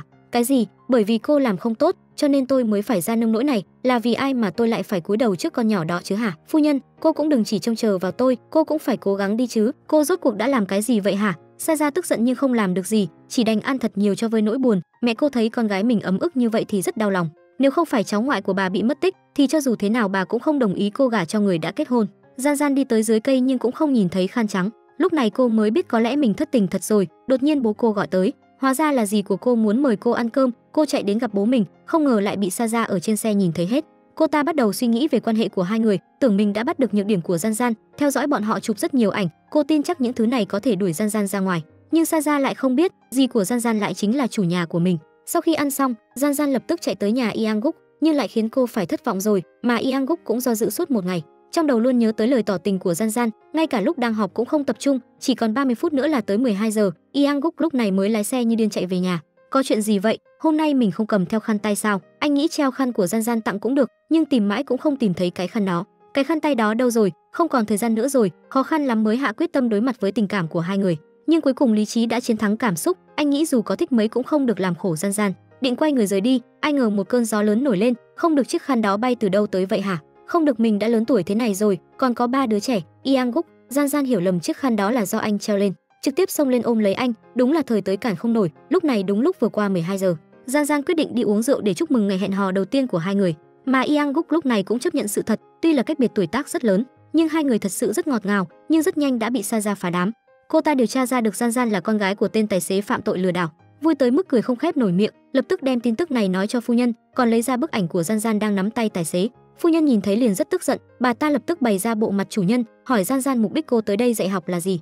Cái gia đình ăn bám khiến con gái tôi phải khóc, cô đúng là đồ lừa đảo, rốt cuộc cô vào nhà này có mục đích gì hả? Anh trai cô thì quyến rũ con gái tôi, cô cũng vì quyến rũ Yang Guk nên mới tới đây đúng không? Phải không? Đúng là đồ rác rưởi, cái đồ ăn mày này. Thậm chí bà ta còn bắt đầu đánh Gian Gian. Đúng lúc này Yang Guk cũng về tới, phu nhân lập tức bảo anh đuổi Gian Gian đi, nhưng làm sao Yang Guk nỡ đuổi bạn gái mình đi được? Anh còn nói mình đã sớm biết chuyện cô là con gái của tài xế Park. Saja bỗng chốc ngơ ngác, hóa ra kẻ ngốc là cô ta, nhưng phu nhân vẫn không chịu tin đó là sự thật, bà quyết định sẽ tự mình giải quyết, nhưng lại khiến Yang Guk tức giận vô cùng. Dì đừng có can thiệp vào chuyện của tôi nữa. Cậu nói gì cơ? Con của tôi là quan trọng nhất đối với tôi. Dì có nuôi con tôi được ngày nào không? Không phải bà không hề quan tâm tới bọn trẻ sao? Bây giờ cậu gọi tôi là gì sao? Cái đồ không có giáo dục này. Tôi là mẹ của em gái cậu Serion, thì tôi không nhập hộ khẩu ở đây, nhưng tôi cũng đã sống với bố cậu 20 năm rồi. Sao cậu có thể gọi tôi là gì? Phu nhân tức giận la hét. Người mẹ kế như bà ta trước giờ chưa từng quan tâm tới anh, cũng chưa từng chăm sóc cháu trai cháu gái. 20 năm nay chuyện mà bà ta suy nghĩ nhiều nhất chính là làm thế nào để lấy được cổ phần của công ty. Bây giờ cũng phải nhận quả báo rồi. Sau đó Saja tới uy hiếp anh phải chọn một trong hai. Không ngờ Yang Guk lại dứt khoát chọn Gian Gian. Chẳng lẽ anh không biết em vẫn luôn thích anh sao? Em vẫn luôn vì anh, vì cái gia đình này mà hy sinh rất nhiều. Mọi chuyện lớn nhỏ của gia đình này đều do em phụ trách, thậm chí đến mua quần trong của anh cũng đến tay em. Em giống như là vợ của anh vậy. Anh nghĩ em hy sinh nhiều như vậy chỉ vì chút tiền lương đó thôi sao? Thật sự anh chỉ nghĩ như vậy thôi sao? Tôi chưa bao giờ nghĩ cô vì tình cảm với tôi nên mới ở lại cái nhà này. Cô không được phép làm việc ở đây nữa, tốt hơn hết cô nên rời đi đi. Chính cậu nói này đã đưa Saja vào đường cùng. Cuối cùng cô phải quay về khóc lóc cầu xin phu nhân giúp đỡ. Không ngờ bà ta lại trách cô không nên nói ra mọi chuyện, còn khuyên cô hãy từ bỏ đi. Trong lúc rời khỏi nhà họ, Saja nhớ lại những ngày đầu mới vào công ty. Rõ ràng mình mới là người đến trước, dựa vào đâu mà người đến sau lại có được tình yêu của Yang Guk. Cô không cam tâm, cho nên đã cắt đi mái tóc dài của mình tới nhà anh làm việc. Một là vì con trai đã mất tích của mình, hai là muốn được Yang Guk chú ý tới mình. Nhưng sự xuất hiện của Gian Gian đã khiến cô ta thất bại. Cô thề mình chắc chắn sẽ quay trở lại để lấy lại những gì đã mất. Cô gái này đang dần đi về phía nước sâu, vừa đi vừa hét lớn ông trời bất công, tôi chỉ muốn ở bên xe trong thôi mà. Tôi rốt cuộc đã làm gì sai? Cô đang làm gì vậy? Ngay cả điều này cũng không thể đồng ý với tôi sao? Tại sao những gì mà tôi muốn trước giờ đều không có được? Một người đàn ông đi ngang qua nhìn thấy, lập tức tiến tới ngăn cản cô, còn đưa cô vào bệnh viện. Bà Kiza sau khi biết tin con gái bị đuổi ra khỏi nhà chủ tịch, thì liền thở phào nhẹ nhõm. Bà mong con gái mình có thể được sống cuộc sống của chính mình. Sejong làm con trai của Yang Guk cũng là lựa chọn tốt nhất rồi. Anna giả vờ đang ngủ, chỉ biết âm thầm rơi nước mắt. Ai bảo cô ta lúc trước vứt bỏ con trai của mình. Sau đó mẹ ruột của Gian Gian là Anna tổ chức một show thời trang. Gian Gian đưa 3 đứa trẻ cùng đi tham gia. Cô mặc một bộ âu phục trông rất thanh lịch tự tin, thu hút ánh nhìn của mọi người. Trong mắt của Yang Guk cô lại càng xinh đẹp dạng người hơn. Có lẽ đây chính là sức mạnh của tình yêu. Sejong lập tức chạy lên ôm lấy bố. Bà Anna vừa nhìn đã phát hiện ánh mắt của Yang Guk không giống bình thường. Tất cả ánh nhìn của mọi người đều bị người mẫu thu hút, chỉ có Yang Guk là luôn nhìn chằm chằm vào Gian Gian, khiến cho cô rất xấu hổ, cho nên đã gửi tin nhắn nhắc nhở anh, cho dù hôm nay em trang điểm đẹp thế nào, cũng không thể để bọn trẻ nhìn ra quan hệ của chúng ta được. Không ngờ Yang Guk lại không chịu thừa nhận hành vi của mình, bảo Gian Gian đừng tự mình đa tình. Lúc một nhà 4 người họ ăn cơm, nhân viên của quán ăn đột nhiên nói muốn chụp ảnh cho họ. Sejong ngồi lên đùi bố đi, con gái cả cũng dựa lại gần bố đi, không nhìn thấy em rồi. Không phải tôi không phải con gái của anh ấy đâu. Yang Guk lúc này có chút không vui rồi, chẳng lẽ anh già tới vậy sao? Sao lại có thể hiểu nhầm anh là bố của Gian Gian? Nhân viên lúc này cũng biết mình hiểu nhầm nên vội nói xin lỗi. Cuối cùng một nhà 5 người cũng chụp được một bức ảnh, nhưng Yang Guk đã bị câu nói vừa rồi làm tổn thương. Buổi tối còn lên mạng tìm cách để trẻ ra, đột nhiên Gian Gian gửi tin nhắn muốn hẹn anh lập tức vuốt mái xuống. Hy vọng làm như vậy có thể khiến mình trẻ hơn, nhưng cũng không có tác dụng gì. Vì để an ủi Yang Guk, Gian Gian đã thay đổi cách xưng hô với anh. Oppa, đã được chưa? Anh hài lòng chưa? Cùng đi Oppa, cùng em đi mua kem. Giáo viên Park chờ Oppa với. Tuy là đã có 3 đứa con nhưng Yang Guk vẫn giống như một chàng trai mới yêu lần đầu vậy. Muốn nắm tay của bạn gái cũng phải cẩn thận từng ly từng tí. Không ngờ lại bị Anna nhìn thấy hai người họ. Cô ta không quan tâm chạy lên hỏi vì sao giáo viên Park có thể, mà cô ở bên cạnh anh suốt 5 năm lại không thể. Cô ta là vì tiền của anh nên mới quyến rũ anh đó. Trưởng phòng Park, anh nghĩ không phải vậy sao? Một cô gái hơn 20 tuổi, đối với một người có 3 người con lại còn cách biệt tuổi tác rất lớn. Tại sao cô ta lại thích anh? Là bởi vì anh có tiền, tất cả là vì tiền. Tại sao anh lại có thể yêu loại người đó? Em 5 năm nay vẫn luôn một lòng thích anh, vì để trở thành vợ của anh mà đã hy sinh rất nhiều. Tôi không muốn nói chuyện này nữa. Yang Guk, đợi một chút, anh chưa từng coi em là con gái một lần nào sao? Đúng chưa bao giờ, tiền lương từ chức sẽ chuyển cho cô trong tuần này. Yang Guk, em đã thích anh lâu như vậy, em chỉ có anh mà thôi, xin hãy cho em một cơ hội đi. Tiểu thư nhà giàu chuẩn bị bước vào lễ đường, lúc này lại có một vị khách không mời mà tới. Tôi có thai rồi, là con của Kyung Seok. Sereon bỗng ngơ ngác, không ngờ chồng chưa cưới của mình lại là một tên khốn. Sau đó cô ta còn muốn Sereon hủy bỏ hôn lễ, vì hạnh phúc của cô, cũng vì đứa con trong bụng của tôi, nhưng Sereon vì mặt mũi của mẹ mình chỉ đành tiếp tục cử hành hôn lễ. Không ngờ cô gái lại mở một đoạn ghi âm, anh đã giải thích với em rồi, anh kết hôn với cô ta không phải vì tình yêu, anh chỉ muốn cứu bệnh viện khỏi nguy cơ phá sản mà thôi, anh cần tiền của cô ta. Su Yang à? Lúc này Sereon hoàn toàn thất vọng, lập tức vứt hoa xuống rời khỏi đây. Gian Gian vội đuổi theo cô, đối mặt với sự cầu xin của em dâu tương lai, Gian Gian chỉ đành đưa Sereon chạy trốn, mà lúc này khách mời đang mong chờ cô dâu chú rể bước vào, nhưng nhân viên công tác lại thông báo cô dâu đã chạy trốn. Cả nhà họ lập tức chia nhau đi tìm, phu nhân đưa theo người tới nhà vệ sinh, cũng may có Gian Gian bảo vệ Sereon. Không ngờ sau đó bà ta liền lập tức tìm tới nhà của bạn trai cũ của con gái. Bà ta nghĩ rằng Sereon chạy trốn chắc chắn là do bạn trai cũ tìm tới, hai bên bắt đầu lao vào đánh nhau. Gian Gian lúc này mới chạy tới nói ra sự thật, nhưng bà ta lại không hề tin cô, nghĩ Gian Gian đang nói dối, bởi vì trong lòng bà ta, con gái ruột cũng không quan trọng bằng cổ phần công ty. Người duy nhất quan tâm tới Sereon chỉ có anh trai cô là Yang Guk.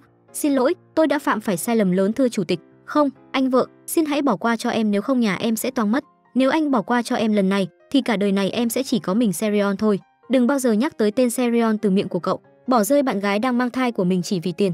Đừng để tôi nhìn thấy cậu, gặp lần nào tôi sẽ đánh lần ấy. Về đến nhà, Yang Guk hỏi phu nhân, là một người mẹ sao bà ta có thể nhẫn tâm hủy hoại hạnh phúc của con gái mình như vậy? Đúng vậy, là tôi chỉ tham số cổ phần đó, tôi đã hy sinh tuổi trẻ, hy sinh cuộc đời mình. Sau khi gặp bố cậu tôi đã hy sinh hết cho ông ấy, nhưng ông ta qua đời đi liền giao hết cổ phần vào tay cậu, một đồng cũng không để lại cho tôi. Ngay cả Sereon cũng sợ tôi động chân động tay, lấy kết hôn là điều kiện, tôi phải oán hận tới mức nào mới làm tới mức vậy chứ? Phu nhân cũng là một người đáng thương. Yang Guk không chấp nhận được bà ta coi tiền hơn mạng sống, trực tiếp đuổi bà ta ra ngoài. Không ngờ bà ta có chết cũng không chịu rời khỏi cái nhà này, bởi vì trong căn phòng này còn có số vàng và trang sức mà bà ta cất giấu. Không còn cách nào, Yang Guk chỉ đành tới an ủi em gái, mà Sereon lại nói kết hôn là để giúp mẹ cô thực hiện nguyện vọng. Không ngờ lại gặp phải một tên khốn, nhưng cho dù như vậy cô cũng không trách mẹ mình. Đừng hận mẹ của em, đừng đuổi bà ấy ra ngoài mà anh. Cầu xin anh đó, anh biết rồi, anh sẽ làm theo lời của em. Sau đó Sereon đưa cho anh một túi đồ để tặng cho Gian Gian, nếu không có sự giúp đỡ của cô, Sereon cũng không có dũng khí mà chạy trốn. Trải qua chuyện này, tình cảm của Yang Guk và Gian Gian cũng tiến thêm một bước. Ông chú không biết yêu này còn chủ động ôm cô nữa. Bạn gái nhỏ hơn mình 14 tuổi là cảm giác như thế nào? Chủ tịch cùng Gian Gian đi tới nhà hàng ăn cơm, đây là lần hẹn hò đầu tiên của hai người sau khi chính thức yêu đương. Gian Gian cũng giống như các cô gái khác, đã nghĩ xong hết những chuyện mà tình nhân cần làm, cùng nhau đi xem phim, nắm tay nhau lên tháp Nam San, treo ổ khóa tình yêu lên, đi cắm trại ăn gà nướng và uống bia. Không ngờ Yang Guk lại gặp được người quen, nhìn thấy Gian Gian trẻ tuổi như vậy, anh ta lại nhầm cô là cháu gái của Yang Guk, khung cảnh bỗng trở nên ngượng ngùng.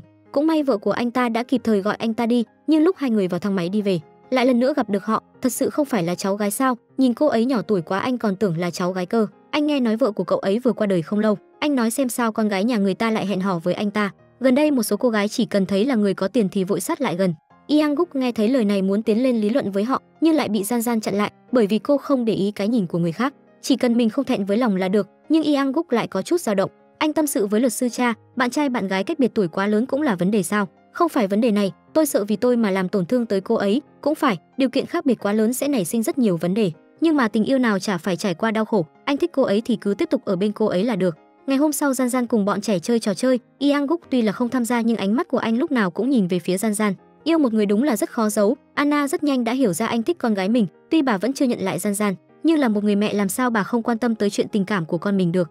Cậu thích giáo viên Park phải không? Sau đó chủ tịch lên trên núi, nói hết chuyện với người vợ đã mất của mình. Vợ à, em sống có tốt không? Anh có người mình thích rồi, được ở bên cô ấy sẽ khiến anh càng có động lực hơn. Anh muốn nắm tay cô ấy đi tiếp, em sẽ chúc phúc cho anh chứ. Lúc xuống núi, chủ tịch ngồi ở một góc nghỉ ngơi, không ngờ lúc đang uống nước lại có một cơn gió thổi bay chiếc khăn Gian Gian tặng cho anh. Anh lập tức đưa tay ra bắt lấy, không ngờ lại bị ngã xuống núi. Trời rất nhanh đã tối, Yang Guk thấy bụng đói nên mới tỉnh lại. Lúc anh vừa muốn đứng lên, đột nhiên cảm thấy rất đau đầu, nhìn thấy vết máu trên tay mình, anh không nhớ nổi vì sao mình lại bị thương nữa. Sau đó anh tìm tới một nhà dân. Cái gì vậy? Ai vậy? Bà ơi, cho cháu xin ít cơm được không? Bà hãy cứu cháu đi, cháu đói quá. Bà cụ tốt bụng nấu một bữa cơm cho anh. Chủ tịch lúc này giống như bị bỏ đói lâu ngày vậy, một lúc ăn liền mấy bát cơm. Bà cụ biết anh đã bị mất trí nhớ, quyết định đưa anh tới cục cảnh sát để anh sớm được đoàn tụ với người thân. Nhưng không ngờ Yang Guk lại từ chối, anh muốn sống ở nhà của bà, giúp bà làm việc để đổi lấy cơm ăn, cho tới khi anh khôi phục lại trí nhớ. Tại sao phim Hàn luôn có tình tiết mất trí nhớ vậy? Tôi không hiểu nổi mạch não của biên kịch nữa, bị thương ở não thì không đi bệnh viện kiểm tra đi. Lúc này Gian Gian cũng gặp ác mộng giật mình tỉnh giấc. Cô cảm nhận được Yang Guk đã xảy ra chuyện, không ngừng gọi điện cho anh, nhưng vẫn không có ai nghe máy, thì cô rất lo lắng cho bạn trai mình, nhưng cô nghĩ chắc là do trên núi mất tín hiệu thôi. Luật sư tra vì chuyện hợp đồng nhưng mãi không liên lạc được với Yang Guk. Dưới tình thế cấp bách đành phải nhờ Anna ra mặt, lúc này mới biết được chủ tịch đã mất liên lạc suốt cả ngày rồi. Lần đầu tiên xảy ra chuyện này đó, luật sư cha lập tức nghĩ rằng chủ tịch đã xảy ra chuyện, phu nhân lại không hề quan tâm tới, lúc này mà bà ta vẫn còn bảo giúp việc nấu bữa ăn đêm. Mấy đời bánh đúc có xương, mấy đời mẹ kế mà thương con chồng, đúng là không phải con trai ruột thì không thèm quan tâm chút nào mà. Thậm chí bà ta còn mưu tính, nếu như chủ tịch thật sự xảy ra chuyện gì thì công ty lúc đó sẽ không có người tiếp quản, người duy nhất có tư cách chính là Serion. Nhưng liệu bà ta có được như mong muốn? Rất nhanh Anna cùng cảnh sát lên núi tìm Yang Guk, kết quả chỉ phát hiện được túi xách của chủ tịch, mà lúc này Yang Guk đang dọn chuồng bò, nhưng không ngờ lại bị trượt chân. Bà ơi, làm sao vậy? Bò nhà chúng ta chạy rồi à? Không phải đâu bà, cháu nhớ ra cháu là ai rồi, đúng là tốt quá rồi. Cháu tên là Yang Guk, ôi trời thật tốt quá. Tôi tên là Yang Guk, nên về nhà thôi nào. Vị phu nhân tại phiệt này thật là mưu mô, Yang Guk vừa mới mất tích được một ngày, bà ta liền lộ ra bộ mặt thật của mình. Không những không đi tìm con trai, ngược lại còn gọi luật sư đến bàn về chuyện thừa kế công ty. Bà ta muốn nhân cơ hội này đưa con gái ruột ngồi lên vị trí chủ tịch. Nhưng luật sư và chủ tịch Yang Guk đã làm bạn với nhau hơn 10 năm, làm sao có thể để bà ta được như mong muốn. Hiện tại công ty có sự trợ giúp của tổng giám đốc và chuyên gia, nên tạm thời sẽ không xảy ra chuyện gì lớn. Việc quan trọng trước mắt là phải tìm được Yang Guk. Ai ngờ bà ta vẫn mạnh miệng nói, người bố đã mất của Serion một tay tạo dựng lên công ty. Bây giờ chủ tịch xảy ra chuyện, để Serion làm quản lý là chuyện đương nhiên. Khi hai bên đang tranh cãi nảy lửa, Yang Guk lúc này lại đang ngồi trên xe bus trở về. Anh cảm thấy mọi thứ xung quanh thật khác lạ, giống như chưa từng được nhìn thấy điện thoại vậy. Ông chú kỳ lạ, mình xuống xe đi, ông chú này thật kỳ lạ. Ông chú kỳ lạ sao? Không phải nói mình chứ? Mình mà là chú ư? Mình bị ngã đến ngốc rồi à? Sao cảm thấy giống như đang ở tương lai vậy nhỉ? Yang Guk đi đến trước nhà, nhìn cánh cửa trước mắt, anh nghi hoặc không biết nó đã được đổi mới từ khi nào. Người giúp việc nhìn thấy anh qua camera mà không khỏi giật mình. Chủ tịch gì chứ? Tất cả mọi người đều chạy ra đón anh, nhưng Yang Guk đến con mình cũng không nhận ra, còn gọi mấy đứa nhỏ là nhóc con, ngay cả Gian Gian cũng không nhớ. Điều kỳ lạ là anh lại nhận ra luật sư và mẹ kế. Là ai đã để bà dì này vào nhà của tôi? Ai cho phép bà bước chân vào đây? Mẹ tôi vì ai mà chết chứ? Là bố đã để bà ta vào sao? Bố? Yang Guk à? Yang Guk? Yang Guk tức giận chạy vào trong nhà, nhưng khi đi vào lại không tìm thấy bóng dáng của bố đâu. Luật sư lúc này chạy tới, sau khi nói chuyện một lúc mới biết ký ức của Yang Guk chỉ dừng lại ở tuổi 22. Anh nói với Yang Guk bây giờ đã là năm 2021 rồi. Cậu đã 41 tuổi rồi, cả bố và vợ cậu đều đã mất, ba đứa nhỏ vừa nãy chính là con của cậu. Yang Guk trong phút chốc không thể chấp nhận nổi chuyện này. Anh cho rằng nếu như tất cả là sự thật thì không phải anh quá đáng thương sao? Tôi thà không hồi phục trí nhớ còn hơn phải đối mặt với chuyện này. Tôi đến Yang Guk cảm thấy bức bối trong lòng mà ra ngoài vườn đi dạo. Gian Gian tưởng rằng anh đã nhớ ra chuyện chiếc khăn tay nên đi tới. Đừng hỏi tôi đã nhớ ra gì hay chưa nữa, nếu như tôi thật sự nhớ lại thì tôi sẽ nói. Cô có hiểu cảm giác của người bị mất ký ức không? Tại sao tất cả mọi người đều chỉ hỏi tôi có nhớ gì không vậy? Thật phiền phức. Gian Gian có chút thất vọng, bị người mình yêu quên lãng làm cô vô cùng đau lòng. Vị chủ tịch này bị mất trí nhớ, ký ức của anh chỉ dừng lại ở giai đoạn 22 tuổi. Lúc này anh đã hơn 40 tuổi rồi, anh giống như một thanh niên đang trong tuổi nổi loạn vậy, hoàn toàn không biết suy nghĩ cho cảm nhận của người khác mà chỉ quan tâm đến bản thân. Yang Guk luôn canh cánh trong lòng chuyện bà Daejan ép chết mẹ ruột của mình. Dù cho bà Daejan có cầu xin thế nào anh cũng nằng nặc đòi đuổi bà ta ra ngoài. Bà cần phải đi ngay trước khi tôi từ bệnh viện trở về, mong chúng ta vĩnh viễn không gặp lại. Mẹ kế sợ hãi mà đi tìm thầy bói hỏi xem khi nào Yang Guk mới lấy lại được ký ức. Không ngờ thầy bói lại kêu bà ta làm bộ làm tịch. Bà đã phạm phải rất nhiều tội ác rồi nên chắc chắn sẽ nhận lại sự trừng phạt, còn kêu bà ta giữ cho tốt tài sản của mình, nếu không nó sẽ dần trở nên cạn kiệt. Bà không phải lo cho con trai mình, hãy lo cho bản thân trước đi. Bà Daejan cho rằng thầy bói đang nói linh tinh. Mẹ của Saja vô cùng bất mãn với việc con gái mình bị đuổi việc, vì vậy bà ta đến tìm phu nhân để làm cho ra lẽ. Nhưng khi bà ta nhìn bức tranh trên tường lại thấy có gì đó không đúng, kéo nó sang một bên thì phát hiện bên trong có một chiếc két sắt. Bà ta muốn mở ra xem thử, nhưng làm như vậy không phải là đang phạm tội sao? Khi đang định đóng vào, lại vô tình phát hiện chỉ có số 369 là dính dấu vân tay. Mật mã không phải là 369 đâu nhỉ? 369 cũng đúng, làm sao có thể đặt dễ dàng như vậy? Hay là một dãy số liên tiếp nhỉ? 369.369. Trời ạ, một ý nghĩ tham lam hiện lên trong đầu bà ta. Chỉ cần có chỗ này, mình và Saja có thể sống trong nhung lụa. Cứ coi như đây là món quà cho những gì mà Saja đã cống hiến cho gia đình này. Nói xong liền gói tất cả số vàng vào trong khăn, rồi làm như không có gì mà rời khỏi nhà của Yang Guk. Yang Guk vì để sớm lấy lại được ký ức mà cùng ba đứa trẻ chơi trò 369, nhưng khi bốn người bọn họ đang chơi vô cùng vui vẻ, lại bị bà Daejan phá hỏng bầu không khí. Một cuộc cãi vã lớn xảy ra. Yang Guk nói anh đã thu dọn hành lý của bà ta rồi, bây giờ mời bà lập tức rời khỏi căn nhà này. Được rồi, đi thì đi, dù sao phu nhân đây cũng có rất nhiều tiền. Nhưng vừa mở két sắt ra bà ta liền ngơ ngác. Chuyện gì đã xảy ra thế này? Mất đâu hết rồi? Vàng của tôi, nhẫn của tôi, trời ơi, bị ai lấy mất rồi? 369.369. Bà ta vội vàng chạy đến hỏi Yang Guk. Yang Guk ngơ ngác trả lời, tôi chưa nhìn thấy một thỏi vàng nào cả, mà mẹ của Saja cũng có chút khó xử. Lần đầu tiên bà ta trộm được nhiều vàng như thế, hay là vứt hết đống vàng này đi vậy? Bà Daejan lúc này tìm tới, bà ta kéo tay Saja cầu cứu, nghe thấy bà ta hiểu lầm là do chủ tịch lấy số vàng đó. Mẹ của Saja mừng thầm trong lòng, may rằng không ai nghi ngờ bà ta, nhưng khi Saja biết được Yang Guk bị mất trí nhớ, cô ta quyết định sẽ lên kế hoạch lấy lại tất cả những thứ thuộc về mình. Vị quản gia này mưu mô đến nhường nào, nhân lúc chủ tịch mất trí nhớ mà chạy tới ôm lấy anh. Cảm ơn vì anh không làm sao, xin lỗi nhưng cô là ai vậy? Anh không nhận ra em sao? Thật sự mất trí nhớ sao? Em là Saja đây mà. Lần này nếu anh có xảy ra chuyện gì, em chắc chắn sẽ không sống nổi mất. May là anh bình an vô sự, cảm ơn anh. Yang Guk bị tình cảm của Saja lay động, anh cho rằng cô ta chính là người yêu của mình. Không ngờ Saja trực tiếp thừa nhận hai người họ đã kết hôn từ lâu rồi. Mình cùng với người con gái xinh đẹp gợi cảm này kết hôn sao? Không hổ danh là Yang Guk, vì để chứng minh bản thân không nói dối, cô ta còn lấy ra bằng chứng minh đã làm việc ở nhà anh 5 năm, từng bước lấy được lòng tin của Yang Guk, mà lúc này Yang Guk cũng hạnh phúc gọi cô là Saja thân yêu. Anh không chút nghi ngờ mà tin lời người phụ nữ tâm cơ này. Bà Daejan biết được mọi chuyện diễn ra thuận lợi vui vẻ mà nắm lấy tay Saja, hy vọng cô ta sẽ giúp mình. Nhìn hai người họ quyết tâm như vậy, thật sự không sợ Yang Guk sau khi nhớ lại sẽ trả thù bọn họ sao? Hôm sau bà Daejan công khai mối quan hệ của Saja và Yang Guk. Gian nghe xong vô cùng đau lòng, người yêu của chủ tịch không phải là cô sao? Tự nhiên bây giờ lại xuất hiện một người vợ mới, chẳng lẽ Yang Guk bắt cả hai tay? Ngày hôm sau Gian hẹn Saja nói chuyện, nào ngờ Saja lại bắt đầu kể về mối tình của cô ta và Yang Guk. Họ bây giờ mới kết hôn là vì nghĩ cho ba đứa trẻ. Lời này giống như con dao đâm vào tim Gian, cô vội vã lấy lý do bận việc mà rời đi, vậy mới nói, hãy lượng sức mình đi. Những bất hạnh mà cô gây ra cho tôi sẽ trả lại hết cho cô khiến tôi phải khóc trong đau đớn.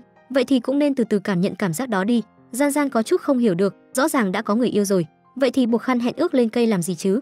Tại sao lại đạp xe tới để dỗ dành cô? Đấy không phải là tình yêu sao? Ấn tượng của Yang Guk trong lòng cô bị giảm đi một nửa. Hóa ra anh ta chỉ là một gã tồi thôi sao? Bà Daejan và Saja sợ kế hoạch sẽ bị bại lộ, nên lừa Yang Guk đuổi việc Anna đi, vì bà ta là người duy nhất có thể nhận ra màn kịch này. Anna trước khi đi còn tới tạm biệt Gian, điều duy nhất làm bà lo lắng chính là sự an toàn của Gian.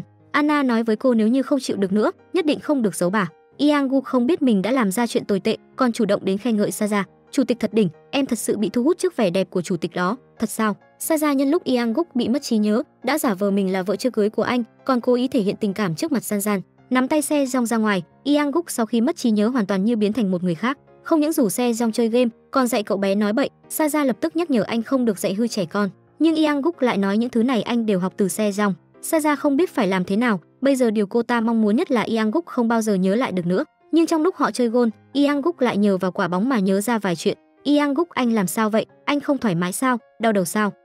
Hình như tôi nhớ ra rồi. Quản gia hoảng sợ trong lòng, chẳng lẽ lời nói dối của cô ta nhanh như vậy đã bị lộ sao? Phu nhân sau khi biết chuyện này, lập tức quyết định để hai người kết hôn, chỉ cần gạo nấu thành cơm rồi thì cho dù có khôi phục trí nhớ cũng không thể làm gì được. Trong lúc Yang Guk đang nhớ về chuyện chiếc khăn tay thì phu nhân đột nhiên tiến vào, anh nhìn thấy bà ta thì rất khó chịu, nhưng vì Saja nên quyết định nhẫn nhịn. Sau đó Yang Guk đồng ý tổ chức hôn lễ vào ngày Giáng sinh. Sau này anh sẽ cố gắng, đợi anh chút nhé. Được, em sẽ đợi anh cố gắng. Sau đó Saja khoe khoang chuyện mình sắp kết hôn, Gian nghe thấy sợ tới mức làm rơi cả cốc. Bạn trai của mình sắp kết hôn rồi mà cô dâu lại không phải mình, thật là đau lòng biết bao. Cô lập tức nộp đơn từ chức. Lúc này mục đích của Saja cũng đã đạt được một nửa. Sau đó ba đứa bé biết tin cô giáo Park sắp rời đi, chạy đến khóc lóc với bố mình. Bố năn nỉ cô giáo đừng rời đi có được không? Nếu không có cô giáo thì con sẽ không ăn cơm cũng không đi nhà trẻ nữa đâu. Cho dù bố đang ở 22 tuổi thì cũng hãy thỏa mãn yêu cầu này của chúng con đi. Bố đừng đuổi cô giáo đi mà, chúng con không thể không có cô giáo được. Con xin bố đó, bố đừng để cô Gian rời đi mà. Gian lúc này đang sắp xếp đồ đạc chuẩn bị rời đi. Yang Guk lại cầm hợp đồng tiến vào, anh nhắc nhở cô về chuyện hợp đồng cô đã ký 1 năm, cho dù muốn từ chức cũng phải báo trước 1 tháng. Nếu như bây giờ cô kiên quyết muốn rời đi thì tôi sẽ tìm luật sư để kiện cô. Gian bị thái độ nghiêm túc của Yang Guk dọa cho một trận. Trước đây anh dịu dàng biết bao, tại sao vừa mất trí nhớ lại trở nên đáng ghét như vậy? Không còn cách nào, cô chỉ đành tiếp tục ở đây. Yang Guk làm xong chuyện vốn tưởng sẽ được bọn trẻ khen ngợi mình, không ngờ cả ba đều chạy vào ôm lấy Gian. Nhìn thấy một màn này, Yang Guk cuối cùng cũng hiểu tại sao tình cảm của họ lại tốt như vậy. Lúc này Saja đang ăn mừng cùng mẹ mình, 5 năm cuối cùng cũng được trở thành phu nhân nhà giàu. Cuối cùng Se Jong cũng sẽ gọi cô là mẹ. Đột nhiên Yang Guk gọi điện thoại tới, báo cho cô đã hủy bỏ đơn từ chức của Gian. Lời của anh như sét đánh ngang tai, cái đồ đàn bà xấu xa này, đồ đáng ghét, bình tĩnh nào con gái. Ngày hôm sau Gian chơi cùng bọn trẻ, Yang Guk nhìn Gian vui vẻ cười trong ánh nắng, bỗng chốc ngây người. Cô gái này nhân lúc Yang Guk tài phiệt mất trí nhớ, đã giả vờ làm vợ chưa cưới của anh ta, còn định bảo Yang Guk đuổi bạn gái thật sự của mình ra ngoài. Cũng may bọn trẻ đều rất thích Gian, dưới sự giúp đỡ của bọn trẻ cuối cùng âm mưu của Saja cũng thất bại, nhưng Saja vẫn chưa từ bỏ, lại tìm đến Yang Guk muốn để Gian đổi thành tới làm theo ca, còn giả vờ nói cô ta cũng có thể chăm sóc cho bọn trẻ, có thể bồi đắp tình cảm với bọn trẻ trước khi kết hôn. Yang Guk cũng không đồng ý với yêu cầu của cô ta ngay lúc đó. mà tìm ba đứa con để thương lượng. Jenny là người đầu tiên phản đối, Sejong cũng nói mình đã quen có cô Gian Gian du ngủ rồi. Chỉ có Sechan cảm giác có gì đó sai sai. Saja lúc này đang trách Ianguk quá yếu ớt, lớn như vậy rồi còn phải nghe theo mấy đứa nhỏ. Đột nhiên Sechan xông vào phòng, bố của cháu không cần biết tại sao lại mất trí nhớ, nhưng cô Saja cũng đừng nói liên thuyên với bố cháu. Cái gì? Cô giáo Gian Gian là người rất quan trọng với chúng cháu, vốn dĩ cô ấy định rời đi, khó khăn lắm chúng cháu mới giữ cô ấy lại được. Vậy mà cô còn động chân động tay tới cô ấy. Cả nhà chỉ có Sechan là hiểu rõ tình hình, mà Saja mưu mô như vậy cũng là vì mẹ của cô ta. Tham ăn lười làm ăn hết tiền lương của con gái thì cũng thôi đi, lại còn dám trộm vàng bạc trang sức của phu nhân Tài Phiệt nữa. Bà ta vốn định chôn những thứ đó ở sân nhà mình, nhưng đột nhiên có cơn mưa lớn khiến bà ta hủy bỏ ý định đó. Ngày hôm sau bà ta tìm tới chợ đen để giao dịch, không ngờ vàng lại bị hạ nửa giá. Đúng là lừa người cũng phải có mức độ thôi chứ. Vậy thì bà cầm đi bán ở chỗ chính thức đi, chạy tới đây làm cái gì? Bà và tôi cũng đều vì không muốn bị phát hiện thôi. Đương nhiên là phải mua bán an toàn rồi. Bà ta cũng biết những món đồ này không thể bán công khai được cho nên chỉ đành chấp nhận bán nửa giá. Sau đó bà ta cầm lấy một chiếc nhẫn kim cương to như trứng chim bồ câu. Người đàn ông vừa nhìn liền biết đây là hàng xịn. Cái này à, đưa bà 3 triệu won, 3 triệu won, 3 triệu won sao? Cái này cũng là giao dịch an toàn phải không?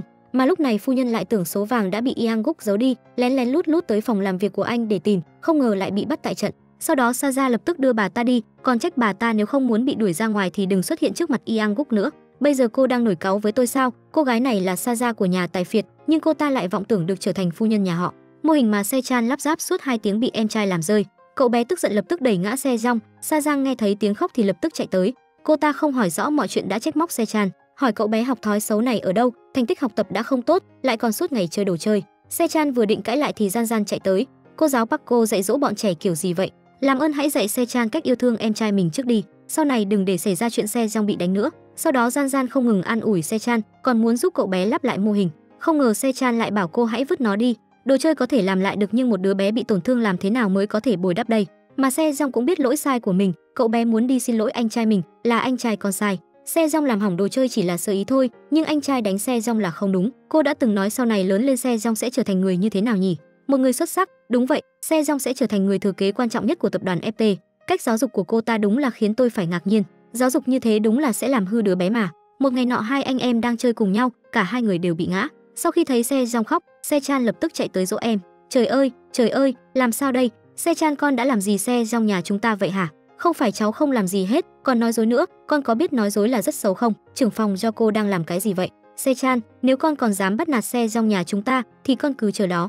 Cô ra sao cô lại hung dữ với anh trai vậy? Anh trai có cố ý đâu, là con tự ngã mà. Sechan không hiểu nổi, chẳng lẽ cậu bé là một đứa bé hư thật sao? Tại sao Saja lần nào cũng trách cậu? Trải qua hai chuyện này, Gian Gian cuối cùng cũng muốn lấy lại công bằng cho Sechan, muốn Saja xin lỗi cậu bé, thiên vị sẽ khiến đứa bé bị tổn thương. Không ngờ Saja lại tỏ ra mình mới là chủ cái nhà này. Tôi là người sắp trở thành phu nhân của cái nhà này. Sao cô dám ăn nói với tôi như vậy? Đúng là không biết trên dưới. Ianguk nhìn thấy hai người cãi nhau, tiến lên hỏi đã xảy ra chuyện gì. Nhưng Saja lại giả vờ như không có chuyện gì. Cũng may Gian Gian nói ra sự thật, mà Ianguk cũng xác nhận lại lời của Gian Gian từ Sechan. Sau đó Ianguk nói với cô ta nếu muốn trở thành vợ của anh thì trước tiên phải xin lỗi Sechan. Vốn tưởng Saja sẽ nhận lỗi, ai ngờ cô ta còn dám tức giận rồi rời đi. Bạn có dám tin không? Đường Đường là chủ tịch tập đoàn giàu có mà lại quỳ trước mặt một cô gái. Hóa ra luật sư cha nói với anh, trước khi mất trí nhớ anh đang yêu đương với một cô gái nhỏ hơn mình 14 tuổi. Làm sao sau khi trở về lại muốn kết hôn với Saja rồi?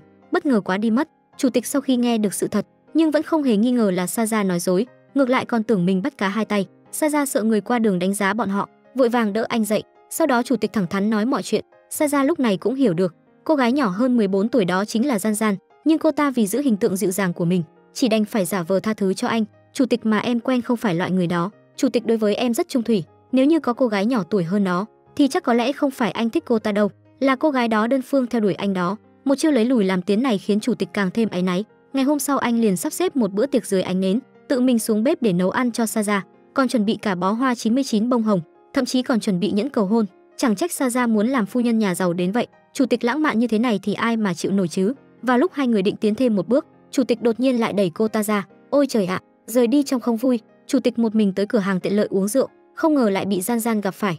Cô vốn muốn rời khỏi đây, ai ngờ lại bị chủ tịch kéo lại. Sau đó chủ tịch nói với Gian Gian chuyện mình đẩy Saja. Có khi nào anh vừa thích cô này vừa thích cô kia không?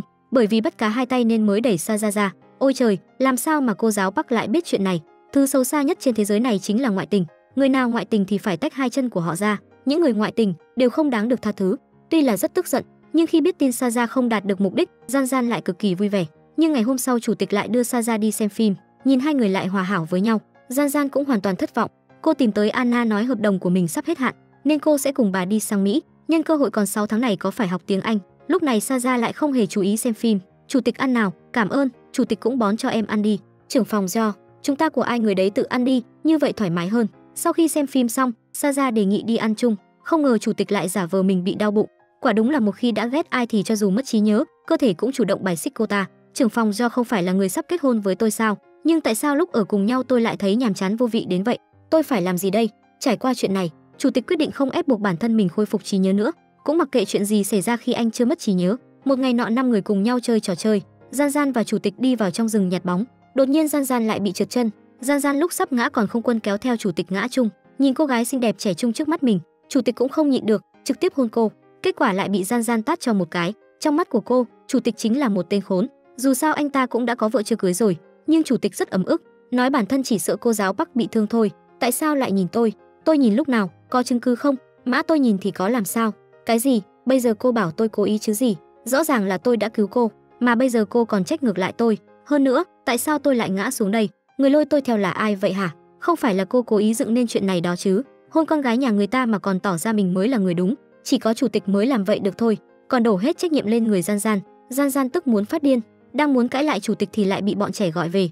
Cô đành phải cảnh cáo chủ tịch rằng chuyện này vẫn chưa xong đâu. Sau khi về tới nhà, phu nhân trực tiếp xông vào phòng của chủ tịch. Bà ta tới đây để lấy lại công bằng cho Saja. Hóa ra chủ tịch từng nói thẳng với Saja, lúc tôi và cô ở bên nhau, tôi thấy rất nhàm chán vô vị, thậm chí tôi còn nói dối nữa, tôi còn ghét chính bản thân mình. Cho dù tôi ép bản thân cố gắng bao nhiêu, nhưng trong mắt tôi cô cũng chỉ là một người chị, cho nên tôi không thể kết hôn với cô được. Nghe thấy chủ tịch muốn hủy hôn, cảm xúc của cô ta cuối cùng cũng sụp đổ. Tối đó liền dọn đồ khỏi nhà họ. Ngày hôm sau còn lấy cớ bị bệnh nên không tới làm. Mẹ cô cũng không muốn cô phải chịu khổ, khuyên cô hãy từ bỏ đi, không có anh ta thì họ cũng vẫn có thể sống hạnh phúc. Phu nhân thấy Saja không bắt được trái tim của chủ tịch, cũng quyết định kết thúc kế hoạch của mình, nhưng Saja lại không chịu từ bỏ, cho dù phải dùng cách nào cô cũng phải trở thành phu nhân chủ tịch. Cho nên phu nhân đã tới tìm chủ tịch, bảo anh hãy đính hôn trước. Rất nhanh chủ tịch đã mua hoa và bánh tới để xin lỗi. Hai mẹ con họ vẫn còn đang ăn rất ngon nghẻ, vừa nhìn thấy chủ tịch tới đây, lập tức giả và thành bộ dạng yếu ớt. Dáng vẻ yếu ớt này làm gì có người nào không thương chứ. Sau đó chủ tịch quyết định sẽ đính hôn trước lễ Giáng sinh. Lúc này mục đích của cô ta cũng đạt được một nửa. Tuy làm vậy là không có liêm sỉ, nhưng cô ta phải đính hôn trước, đính hôn rồi thì mới giữ được chủ tịch, tỷ lệ được kết hôn cũng sẽ cao hơn. Mà Gian Gian lại đang đau đầu vì chuyện chủ tịch hôn mình. Cô lại tìm tới chủ tịch để nói chuyện. Ai ngờ chủ tịch lại nói mình mới 22 tuổi, nụ hôn đầu tiên đã trao cho cô mất rồi. Tôi cũng rất ấm ức đó. Gian Gian đồng ý định rời đi, nhưng đột nhiên thấy có gì đó sai sai. Nụ hôn đầu tiên sao? Chủ tịch anh đã có 3 đứa con rồi đó. Nói như vậy không biết ngượng sao? Đúng là oan ức quá mà. Tôi làm sao mà biết được? Tự nhiên có 3 đứa con. Chủ tịch lúc này đang nhớ tới nụ hôn đầu tiên của mình với giáo viên Park. Đối với hành vi của mình khiến anh thấy rất kỳ lạ. Vốn dĩ anh có thể tránh đi mà, nhưng lúc đó dường như có một thế lực nào đó thu hút anh, khiến anh không tự chủ được mà hôn lên môi cô. Rõ ràng Saja mới là vợ chưa cưới của mình, nhưng lúc cô ta muốn hôn thì anh lại từ chối. Chủ tịch bị mất trí nhớ nên nghĩ thế nào cũng không hiểu. Anh bắt đầu có hảo cảm với Gian Gian. Lúc này Gian Gian tới phòng làm việc của anh. Cô nói sau khi đưa xe Jong tới nhà trẻ thì thời gian còn lại là thời gian tự do của cô. Cô muốn dùng thời gian đó để học tiếng Anh. Chủ tịch rất ủng hộ cô. Dù sao cô giáo biết nhiều thứ thì cũng tốt cho bọn trẻ. Mà Saja lúc này cũng đang đau đầu vì vẻ ngoài của mình. Cô ta không muốn nghe chủ tịch gọi mình là chị gái thêm một lần nào nữa. Mẹ nhìn thấy cô ta liền chế giễu, tưởng bôi son là từ 37 tuổi biến thành 22 tuổi sao? Còn bắt cô phải gạo nấu thành cơm trước đã. Nếu không cho dù đã đính hôn thì đợi chủ tịch khôi phục trí nhớ cũng vô dụng hết. Đừng chỉ vậy, đi một chuyến ra đảo đi. Đảo gì cơ? Đúng là mẹ ra ám thị thì con phải hiểu chứ. Mẹ cũng không thể giúp con đi quyến rũ cậu ta được. Con thật sự không hiểu sao? Đi ra đảo chờ ở đó tới nửa đêm, lúc đó thuyền cũng không còn, hai người các con liền. Làm như vậy chắc chắn sẽ thành công. Hôm nay là ngày Jenny kiểm tra giữa kỳ. Chủ tịch trước giờ vốn rất coi trọng thành tích, lúc này lại bảo cô bé cứ thoải mái thi, thành tích không tốt cũng không sao, đừng căng thẳng quá. Chủ tịch sau khi mất trí nhớ không còn nghiêm túc như trước, mà ngược lại rất thoải mái, coi bọn trẻ giống như bạn bè vậy, thậm chí còn hẹn xe Jong đi chơi game. Nhưng thân làm bố lại không biết nhường con trai, ngược lại còn dốc hết sức để thắng. Xe Jong bị thua nên khóc lóc nhìn bố mình. Gian Gian rất ngầu tiến lên trả thù cho cậu bé. Cô giáo cố lên, cô giáo cố lên. Trong lúc ba người đang chơi rất vui vẻ thì Saja đột nhiên xuất hiện. Gian Gian biết mình đã làm sai nên vội đưa xe Jong đi tới trường. Chủ tịch cũng vội vàng tìm cớ để chạy khỏi đây, nhưng Saja cũng không dừng lại ở đó. Cô ta dùng thân phận vợ chưa cưới để dạy dỗ anh. Anh chính là chủ tịch của tập đoàn FT. Ngồi bên đường chơi game như vậy thực sự không hay chút nào. Hơn nữa còn chơi với người giúp việc. Chủ tịch không muốn bị quản thúc nên định để cho Saja nghỉ mấy ngày. Không ngờ cô ta lại đề nghị đi ra đảo để giúp anh khôi phục trí nhớ. Được, tôi sẽ cố gắng. Saja vì muốn trở thành phu nhân nhà giàu mà cố ý hẹn Yang Guk ra ngoài đảo chơi, còn nói dối trước khi anh mất trí nhớ hai người thường tới đây hẹn hò. Sau đó cô ta làm nũng giống như mình còn trẻ lắm vậy. nhưng Yang Guk lại không thèm đáp lại cô ta, thậm chí còn cảm thấy rất ngượng ngùng. Anh đang không biết lấy cớ gì để từ chối. Không ngờ đúng lúc này Se-chan lại gọi tới, hóa ra hai bố con đã hẹn nhau tối nay cùng đi công viên trò chơi. Yang Guk nhận điện thoại càng đi càng xa, mà Saja lúc này còn đang nghĩ xem khách sạn nào sạch sẽ hơn. Vì để đạt được mục đích, cô ta cứ liên tục rót rượu cho Yang Guk, còn mình thì không uống một ly nào. Vào lúc cô ta tưởng mọi thứ sắp thành công rồi, Yang Guk đột nhiên nói phải về Seoul. Saja lại ngượng ngùng nói bóng gió rằng trên đảo cũng có khách sạn, nhưng Yang Guk lại từ chối rất nhanh. Xem ra Yang Guk đúng là một người bố tốt, cho dù mất trí nhớ nhưng trong lòng anh các con vẫn là quan trọng nhất. Cái thuyền đáng chớt này sao vẫn chưa đi chứ? Mau lên, mau đi đi. Yang Guk anh dừng lại đi mà. Sau đó Saja còn bị bỏ lại giữa đường. Đúng là đồ điên không có giáo dục, không phải anh ta cố ý làm vậy chứ? Đúng là tức điên lên mà. Rất nhanh một nhà 5 người cùng tới công viên trò chơi. Bọn trẻ và Gian Gian đều rất phấn khích. Đây là lần đầu tiên bọn họ ngồi vòng đu quay. Vì chuyện này mà chủ tịch nghi ngờ Gian Gian trước giờ chưa từng yêu đương. Dù sao đây cũng là trò chơi rất nổi tiếng dành cho các cặp tình nhân. Sau đó bọn trẻ đều chạy đi xem sao trời. Gian Gian chợt nhớ tới khung cảnh lúc Yang Guk chưa mất trí nhớ. Yang Guk, anh mau nhìn lên trời đi, từng ngôi sao giống như sắp rơi xuống vậy. Đúng vậy, đêm nay sao rất đẹp. Đây là lần đầu tiên em nhìn thấy có nhiều sao như vậy, thực sự rất cảm động.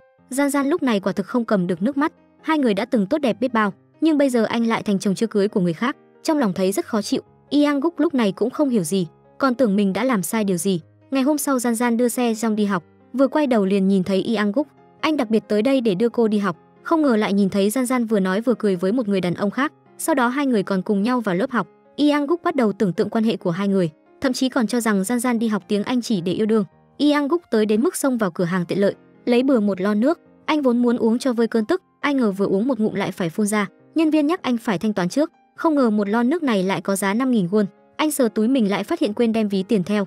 Nhân viên không nhịn nổi mà chế giễu anh, nhìn mặt mũi đẹp trai người người thế này, thế mà có 5.000 won cũng không trả nổi. Lúc này một chàng trai mặc vest lịch sự xuất hiện, không những thanh toán cho anh mà còn đưa cho anh một bình nước. Yang Guk bị lòng tốt của anh ta làm cho cảm động. Anh, đúng vậy, hôm nay cảm ơn anh nhiều, em sẽ uống thật ngon. Sao lại có cảm giác đã gặp ở đâu rồi nhỉ? Sau khi về đến nhà, Yang Guk không làm việc nổi nữa, trong đầu toàn là khung cảnh Gian Gian cười nói với người đàn ông khác. Anh tưởng Gian Gian đã có người yêu, rõ ràng cô ấy nói đó là nụ hôn đầu tiên.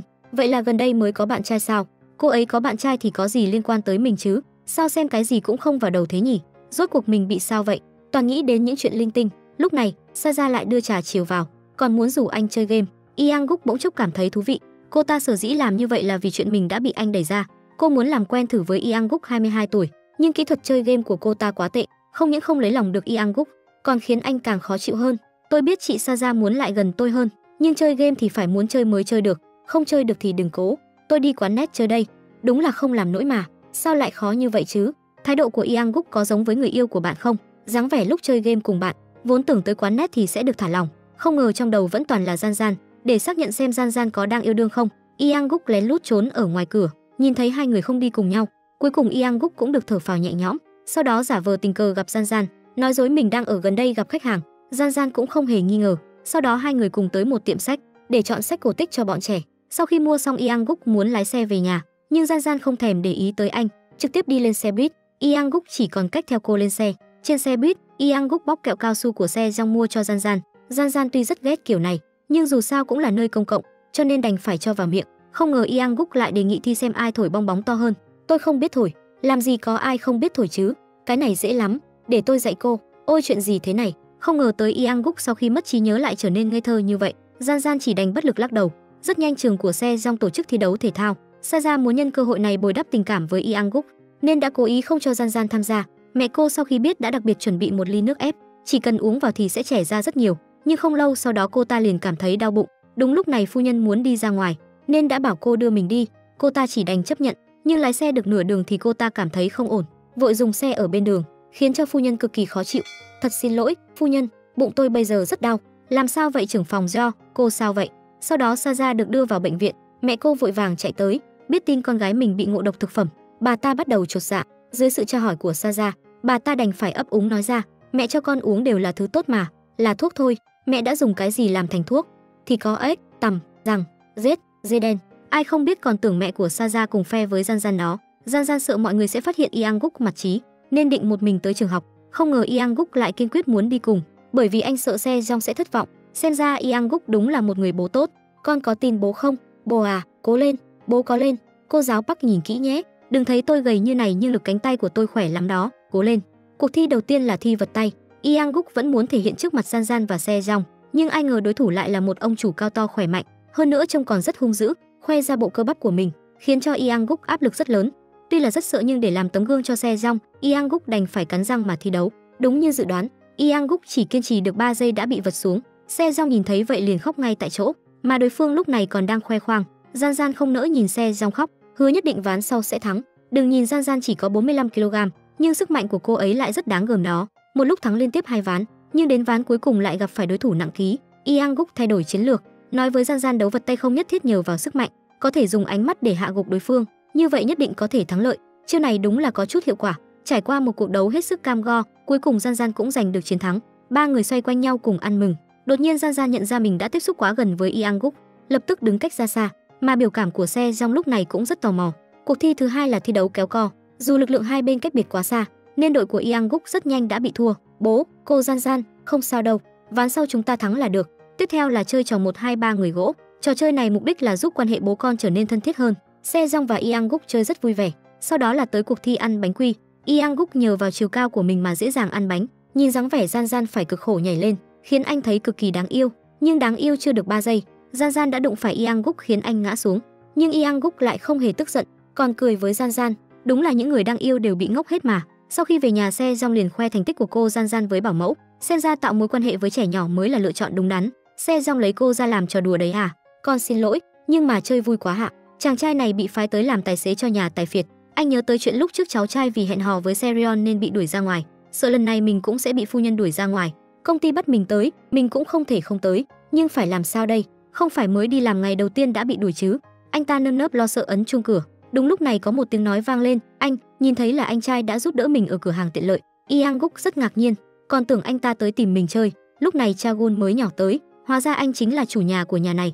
Chẳng trách hôm đó lại thấy quen mặt như vậy. Sau đó Yang Guk đưa Chagun vào nhà. Chagun lúc này đang mừng thầm, may mà Yang Guk đã bị mất trí nhớ, không còn nhớ những chuyện lúc trước. Lúc này Gian Gian tới phòng khách, phát hiện tài xế mới tới chính là chú của mình.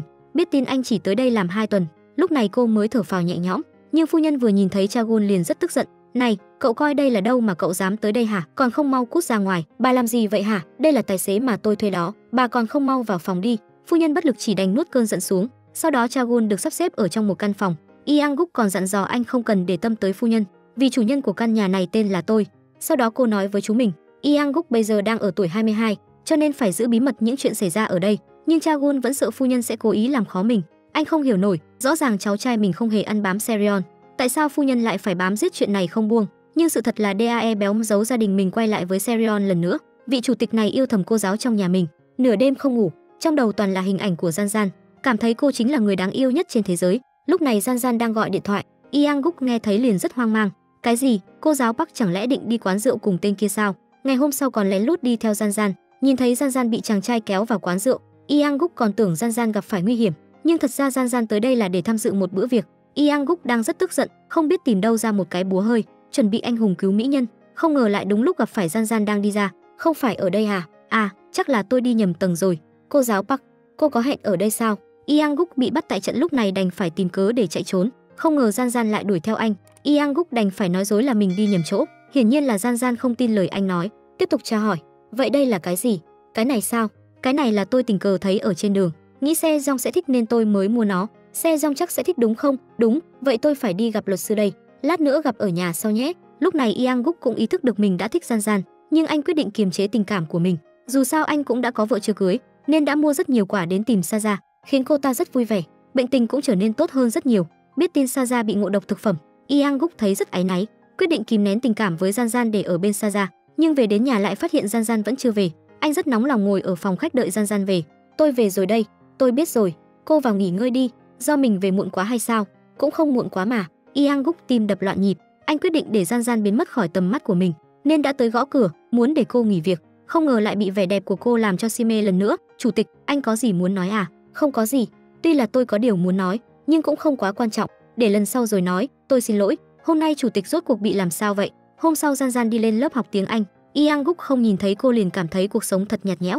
Đột nhiên Saja tới phòng của anh, hẹn anh cùng đi dạo công viên với cô, nhưng dưa xanh hái không ngọt. Cho dù cô ta có cố gần gũi với Yang Guk thế nào, thì Yang Guk cũng không thích cô ta. Lúc này có một cặp tình nhân ở bên cạnh chơi cầu lông, Yang Guk nhìn thấy lại nhớ tới Gian Gian, không nhịn được nở nụ cười. Saja thấy vậy tưởng anh rất thích chơi cùng mình, đề nghị dùng lá rơi dưới đất để chụp ảnh, nhưng lại bị Yang Guk lấy cớ để từ chối. Chúng ta phải về rồi. Tại sao vậy ạ? Hôm nay cô giáo Park đi học rồi, tôi phải về chơi cùng bọn trẻ. Tôi còn hẹn đọc truyện cổ tích cho Se Jong nghe nữa, đã hứa với bọn trẻ rồi thì nhất định phải làm. Đi thôi, Yang Guk đợi em với ạ. Có bạn gái là một tiểu thư nhà giàu là cảm giác gì? Tiện tay tặng một món quà cũng phải là một chiếc xe, khiến DAE béo có chút hoang mang. Trước giờ vốn sống trong một gia đình nghèo, cậu chưa bao giờ nghĩ tới mình sẽ có một ngày như này. Sau đó DAE béo mặc một bộ quần áo hàng hiệu. Serion cũng không chịu nổi trước vẻ đẹp trai của anh. Sao anh lại có thể đáng yêu vậy chứ? Anh là của em, anh không được quên đó. Nếu như em cho phép thì anh sẽ xăm chữ Serion ở đây. DAE béo sau khi đổi quần áo xong thì định rời đi. Không ngờ Serion lại đưa cho anh một tờ chi phiếu. Đây chỉ là tiền tiêu vặt của một ngày, mà DAE béo sau khi phát tài cũng không quên người nhà của mình. Vừa về đã mua một đống hàng xa xỉ cho người thân. Mẹ anh sau khi biết tin con trai mình quay lại với Serion thì lập tức phản đối. Con nói thế giới nhiều cô gái như thế, tại sao cứ phải yêu tiểu thư nhà giàu làm gì? Chẳng lẽ con đã quên trước đây bị bọn họ khinh bỉ thế nào sao? Bà bảo DAE béo lập tức chia tay về kinh doanh quán gà cùng bố mình. Nhưng DAE béo lần này lại rất kiên quyết. Làm quán gà thì kiếm được bao nhiêu tiền chứ? Trước đây con từng cực khổ bán xiên gà, nhưng một đồng cũng không lấy được. Con không muốn sống cuộc sống cực khổ như vậy.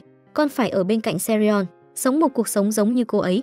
Sau đó anh đưa cho mẹ một tấm chi phiếu, bảo bà đừng liên lạc với mình nữa, cũng đừng quan tâm anh sống ra sao. Nhìn thấy con trai lái xe rời đi, bà ý thức được DAE béo đã đi trên con đường không thể quay lại được nữa. Buổi tối bố anh tìm gặp anh, bảo anh trả tiền cho Serion. Số tiền này là cho mẹ dùng vào những lúc cần thiết. Số tiền này là con tự kiếm phải không? Tiền của Serion cũng là tiền của con. Ông không hiểu nổi rốt cuộc con trai đã trải qua chuyện gì mà đã trở nên như bây giờ. Bắt đầu lại cùng với bố đi. Ngày mai quán gà đã khai trương rồi, bố và con cùng với mẹ, ba người chúng ta cùng nhau làm. Bố cố gắng cả đời này cũng chỉ được như vậy, không thể thoát khỏi cái cảnh nghèo khổ đó. Bố bây giờ còn muốn con cũng giống bố sao? Không phải làm gì cũng có thể mặc quần áo xịn như này. Cuộc sống không phải lo nghĩ gì. Tại sao con không được vào xã hội thượng lưu chứ? Thay vì sống cuộc sống nghèo khổ đó với bố, thà rằng con dựa vào mặt kiếm cơm, ăn bữa cơm của nhà giàu. Như vậy là con vui rồi. Bố đừng có quan tâm tới con. Dù sao con cũng có phải con trai ruột của bố đâu. Con nói cái gì? Mà DAE béo trở nên như bây giờ là vì lúc trước anh bán hàng đã từng bị người giàu khinh bỉ. Đối phương không những mắng chửi anh bán đồ rác rưởi, còn đập phá hết đồ đạc của anh. Loại người giống như các cậu thì phải chịu một chút khổ mới hiểu ra được. Sau khi trải qua chuyện đó, việc buôn bán của anh càng trở nên ế ẩm hơn. DAE béo vẫn luôn cố gắng bán hàng, nhưng đổi lại chỉ là những ánh mắt đánh giá cười nhạo của người qua đường. Những cảnh này đã bị Serion nhìn thấy. Cô thấy rất đau lòng cho chàng trai này, mà DAE béo cũng bị cuộc sống làm cho gục ngã, chạy tới ôm lấy Serion. Người phụ nữ này có một người em trai bị mất tích đã 30 năm. Bà kể cho người giúp việc về chuyện em trai mình. Do hồi nhỏ mải chơi không để ý tới em trai, nên đã bị lạc mất em trai. Sau này cho dù bà có tìm thế nào cũng không tìm thấy tung tích của em trai. Bức ảnh này là bức ảnh chụp chung duy nhất của hai chị em, mà mẹ của bà tới cuối đời cũng không được nhìn thấy con trai mình. Bà ta càng nói càng khó chịu, nghi ngờ em trai mình bây giờ đã không còn. Người giúp việc nghe xong cũng thấy rất xót xa. Bà ta về nhà càng nghĩ càng thấy không đúng. Người trên bức ảnh đó thật sự rất giống với con rể của mình, nên bà đã tới phòng của con rể để xác nhận lại. Rất nhanh đã tìm được một quyển album ảnh. Không sai, đúng là bức ảnh này, chính xác là bức ảnh này. Trời ơi, không ngờ, sao lại có thể xảy ra chuyện này chứ? Mẹ đang làm gì vậy? Bà cụ nói với con gái. Con rể có một người chị gái giàu có đang tìm kiếm ông ấy, nhưng Jeon Sil lại không dám tin, tưởng mẹ mình bị mắc bệnh mất trí nhớ. Chắc là mẹ đã nhìn nhầm rồi. Chúng ta đem bức ảnh đi xác nhận một chút đi. Đúng vậy, phu nhân bây giờ ra ngoài rồi, chúng ta đi thôi. Sau đó hai người liền tới nhà của bà Mi Suk, nhìn cậu bé trên bức ảnh. Jeon Sil cũng phải ngạc nhiên, quả đúng là giống y như đúc. Bà cụ quyết định lập tức báo cho con rể, được gặp lại người thân của mình, chắc chắn sẽ rất hạnh phúc. Nhưng bà Jeon Sil lại có chút do dự, sợ đây chỉ là một hiểu lầm, cho nên hai người quyết định làm kiểm tra DNA trước.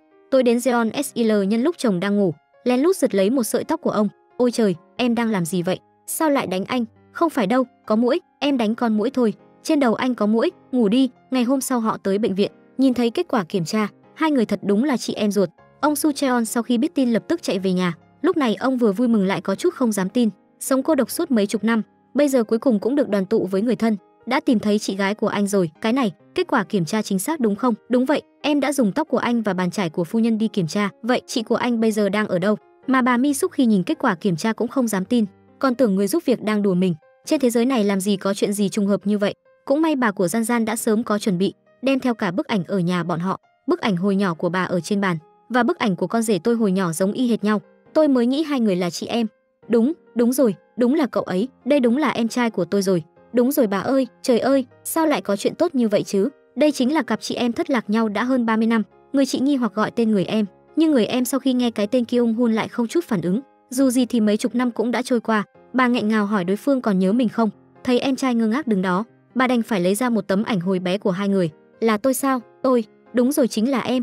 Kyung Hun à, chị đã tìm em rất lâu rồi Kyung Hun à. Kyung Hun à, em trai của tôi. Một giọt máu đào hơn ao nước lã. Cho dù hai người có cách xa nhau bao nhiêu năm đi chăng nữa thì tình cảm cũng sẽ không thay đổi.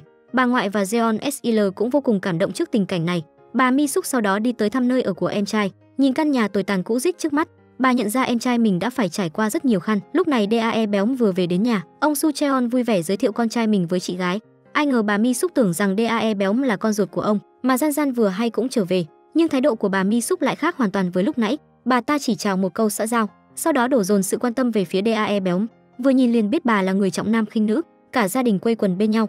Bà Mi Suk một mực gọi em trai mình là Kyung Hun. Lúc này bà ngoại nhắc nhở Kyung Hun giờ đã đổi tên rồi, vì vậy bây giờ gọi ông là Su Cheon vẫn hơn. Được một lúc, bà Mi Suk lại không nhịn được mà cảm thán: "Mẹ à, mẹ ở trên trời có nhìn thấy không? Con đã tìm thấy Kyung Hun của chúng ta rồi. Kyung Hun à, trước khi mẹ mất, mẹ cứ luôn gọi tên em. Mẹ ư, mẹ của chúng ta nhất định sẽ rất vui. Mẹ ơi, con chắc chắn sẽ không buông tay Kyung Hun. Vì vậy mẹ ở thiên đường hãy cứ an tâm yên nghỉ nhé." Vị chủ tịch này đang cùng các con của mình chơi đùa. Anh đột nhiên nhớ tới Gian Gian mãi vẫn chưa về, vì vậy anh ra ngoài đợi cô. Miệng còn trách cô không biết giờ là mấy giờ rồi, sao có thể để bọn trẻ đợi lâu như thế chứ. Lúc này, một người đàn ông lái xe đưa Gian Gian trở về.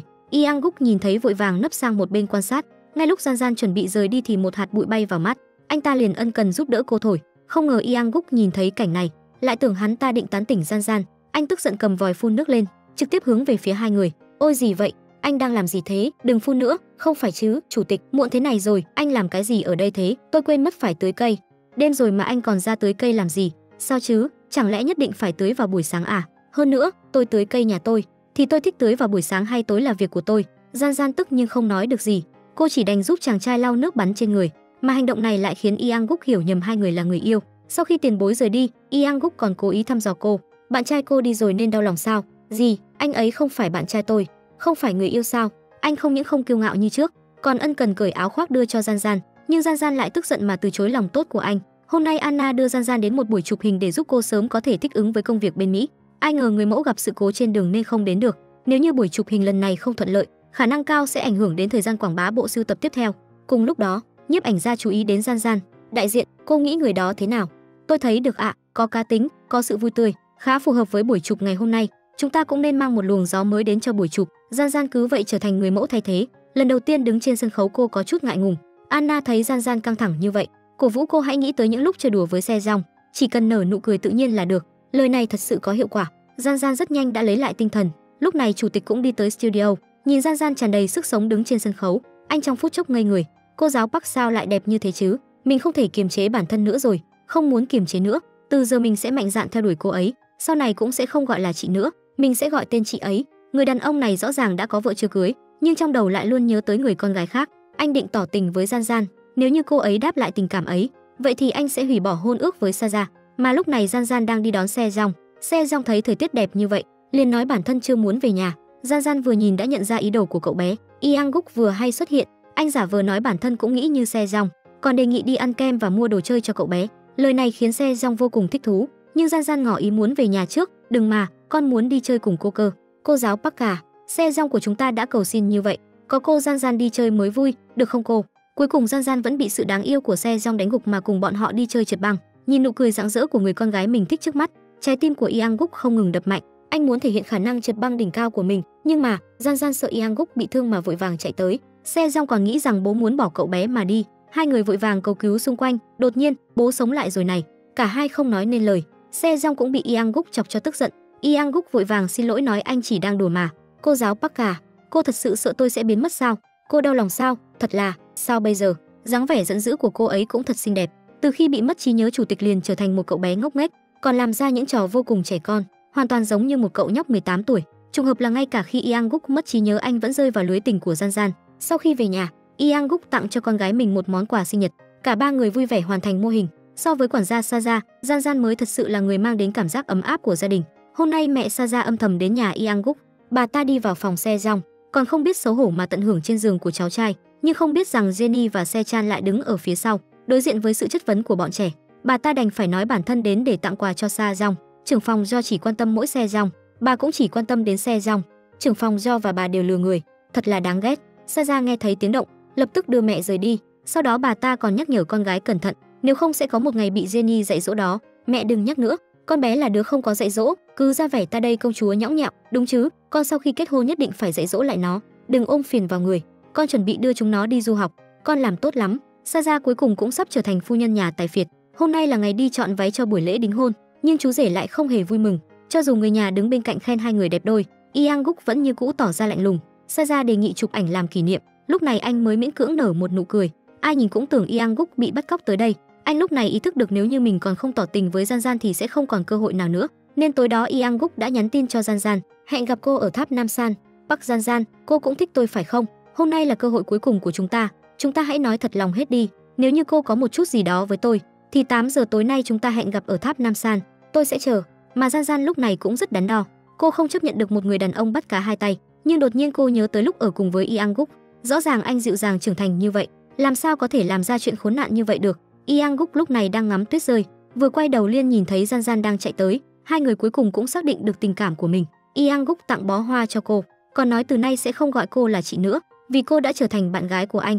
Thật mong phim kết thúc luôn ở đây, nhưng đáng tiếc đó chỉ là ảo tưởng của Yang Guk mà thôi. Anh đứng đợi trong tuyết cả một đêm, nhưng cũng không đợi được Gian Gian. Anh gọi điện thoại cho Gian Gian, nhưng cô lại không nghe máy. Cho dù như vậy, Yang Guk vẫn bảo vệ bó hoa của mình, tin tưởng rằng Gian Gian chắc chắn sẽ xuất hiện. Anh không biết Gian Gian đúng là đã tới Nam San, nhưng cuối cùng cô lại không có dũng khí để phá hoại hạnh phúc của Saja, nên đã tắt điện thoại rồi rời đi. Rất nhanh đã đến 12 giờ đêm, tuyết cũng ngừng rơi rồi. Yang Guk cuối cùng cũng hiểu là do mình tự đa tình. Lúc anh chuẩn bị rời đi không ngờ lại nhìn thấy Gian Gian, bỗng chốc anh lại vui trở lại, vội chạy về phía cô. Tôi biết chắc chắn là cô giáo Park sẽ tới mà. Yang Guk, bây giờ anh còn ở đây làm gì vậy? Tại sao lại khiến người khác phải lo lắng như vậy? Tôi đang đợi cô giáo Park Hòa, tại sao lại phải đợi tôi? Tại sao tất cả đều phải làm theo suy nghĩ của anh? Jenny nói sợ bố xảy ra chuyện, trời lạnh như thế này mà anh còn ở Nam San. Con bé vừa khóc vừa nói phải báo cảnh sát, cho nên ý của cô giáo Park là vốn dĩ cô không muốn tới đây, nhưng mà không còn cách nào khác nên mới tới đúng không? Phải, tôi đã hiểu rồi, muộn như vậy còn phiền cô tới đây, khiến cô mệt mỏi rồi, tôi xin lỗi, chúng ta về thôi. Ngày hôm sau Saja lấy ra một đôi nhẫn, nhắc Yang Guk hãy nói chuyện đính hôn cho bọn trẻ, nhưng Se Jong nghe được tin này lại nói mình chỉ có một người mẹ, trên thế giới này con chỉ có một mẹ thôi, mẹ đang ở trên thiên đường, con không muốn để người khác làm mẹ của con đâu, nếu không mẹ ở trên thiên đường sẽ buồn lắm đó. Bố, con cũng không đồng ý, nhất là cô Saja thành mẹ của chúng con thì càng không được, thật sự không đồng ý chút nào. Cậu bé này đang ôm lấy bức ảnh của mẹ mình rồi khóc, bởi vì bố của cậu bé sắp đính hôn với một người phụ nữ khác. Jenny tới an ủi cậu bé, chị làm gì vậy, em muốn ở một mình. Lee Se Jong, bây giờ em đã là một chàng trai rồi, em cứ khóc như này bố sẽ đau lòng biết bao, em thấy rất có lỗi với mẹ. Jenny tuy là cũng phản đối chuyện này, nhưng cô vẫn quyết định ủng hộ sự lựa chọn của bố mình. Cũng nói với Se Jong, cho dù có mẹ kế thì mẹ ruột cũng vẫn luôn ở đó, bởi vì bà ấy luôn sống trong tim họ. Se Chan cũng bị em trai làm cho buồn theo, ba chị em ôm lấy nhau khóc lớn. Rất nhanh đã tới ngày lễ đính hôn, Yang Guk và Saja trao nhẫn cho nhau, ba đứa bé ở bên dưới làm ám thị cho nhau, ép bản thân mình phải lộ ra một nụ cười hạnh phúc, đúng là làm khó bọn trẻ mà. Tiếp theo là đến màn cắt bánh kem, nhưng trong khoảnh khắc thổi nến, Yang Guk lại đột nhiên nhớ tới vài hình ảnh, đau đớn hét lên một tiếng, những người ở đó đều bị dọa cho sợ. Anh không biết đây là trí nhớ hay là ảo giác. Serion cho rằng đây là chuyện tốt, nhưng Saja lại rất lo lắng, nếu như Yang Guk khôi phục trí nhớ thì cô ta chắc chắn sẽ bị đuổi đi lần nữa. Cô ta thăm dò thử hỏi Yang Guk đã nhớ ra những gì, nhưng Yang Guk lúc này lại không phân biệt được đó là sự thật hay là ảo giác, nên không nói thật với Saja, vì để bù đắp buổi lễ đính hôn đã bị mình làm hỏng. Yang Guk đặc biệt hẹn Saja ra ngoài, còn nói hết những lời thật lòng. Từ lần đầu tiên nhìn thấy cô anh đã bị hấp dẫn rồi, vừa dịu dàng vừa quyến rũ, hoàn toàn phù hợp với hình mẫu lý tưởng của anh. Saja nghe thấy vậy cảm động tới mức rơi lệ, nhưng lại không biết tất cả đều là do Yang Guk tự ép bản thân mình phải cố gắng yêu cô ta. Đúng là miệng của đàn ông không tin được. Trên đường về nhà, Yang Guk gặp phải Gian Gian và bọn trẻ. Sau khi biết họ đang muốn đi hát karaoke thì cũng mặt dày đòi đi theo. Rõ ràng là 4 người muốn tới đây để giải tỏa, không ngờ kế hoạch lại bị Yang Guk phá vỡ. Buổi tối lúc Yang Guk chuẩn bị đi ngủ, trong đầu lại hiện ra một hình ảnh. Lần đầu tiên em nhìn thấy nhiều sao như vậy. Cái gì? Cô giáo Park và mình từng cùng đi ngắm sao á? Đây không phải mơ cũng không phải ảo giác. Cô giáo Park và mình đã có chuyện gì vậy? Anh ý thức được quan hệ của mình và Gian Gian không bình thường, lập tức hẹn Gian Gian tới phòng làm việc của mình. Đáng tiếc là Gian Gian không chịu thừa nhận, chỉ nói những chuyện không liên quan cho anh nghe, còn chúc mừng anh đã đính hôn. Nói xong thì trực tiếp rời đi. Về tới phòng, Gian Gian tự nói với bản thân không được để chủ tịch mê hoặc mình nữa. Nếu như anh thật sự khôi phục trí nhớ, thì cô phải hỏi cho ra lẽ. Rõ ràng đã có đối tượng kết hôn, tại sao còn hẹn hò với mình chứ? Hơn nữa còn phải bắt anh xin lỗi mới được. Từ sau buổi tiệc đính hôn, ký ức của Yang Guk cũng ùa về không dứt. Một ngày nọ anh lại nhớ tới cảnh ở khu vui chơi, nên đã lập tức gọi bọn trẻ tới để xác nhận. Anh kể chuyện mình đã từng đeo bầm hình cái tai rất to, còn chơi rất nhiều trò ở khu vui chơi.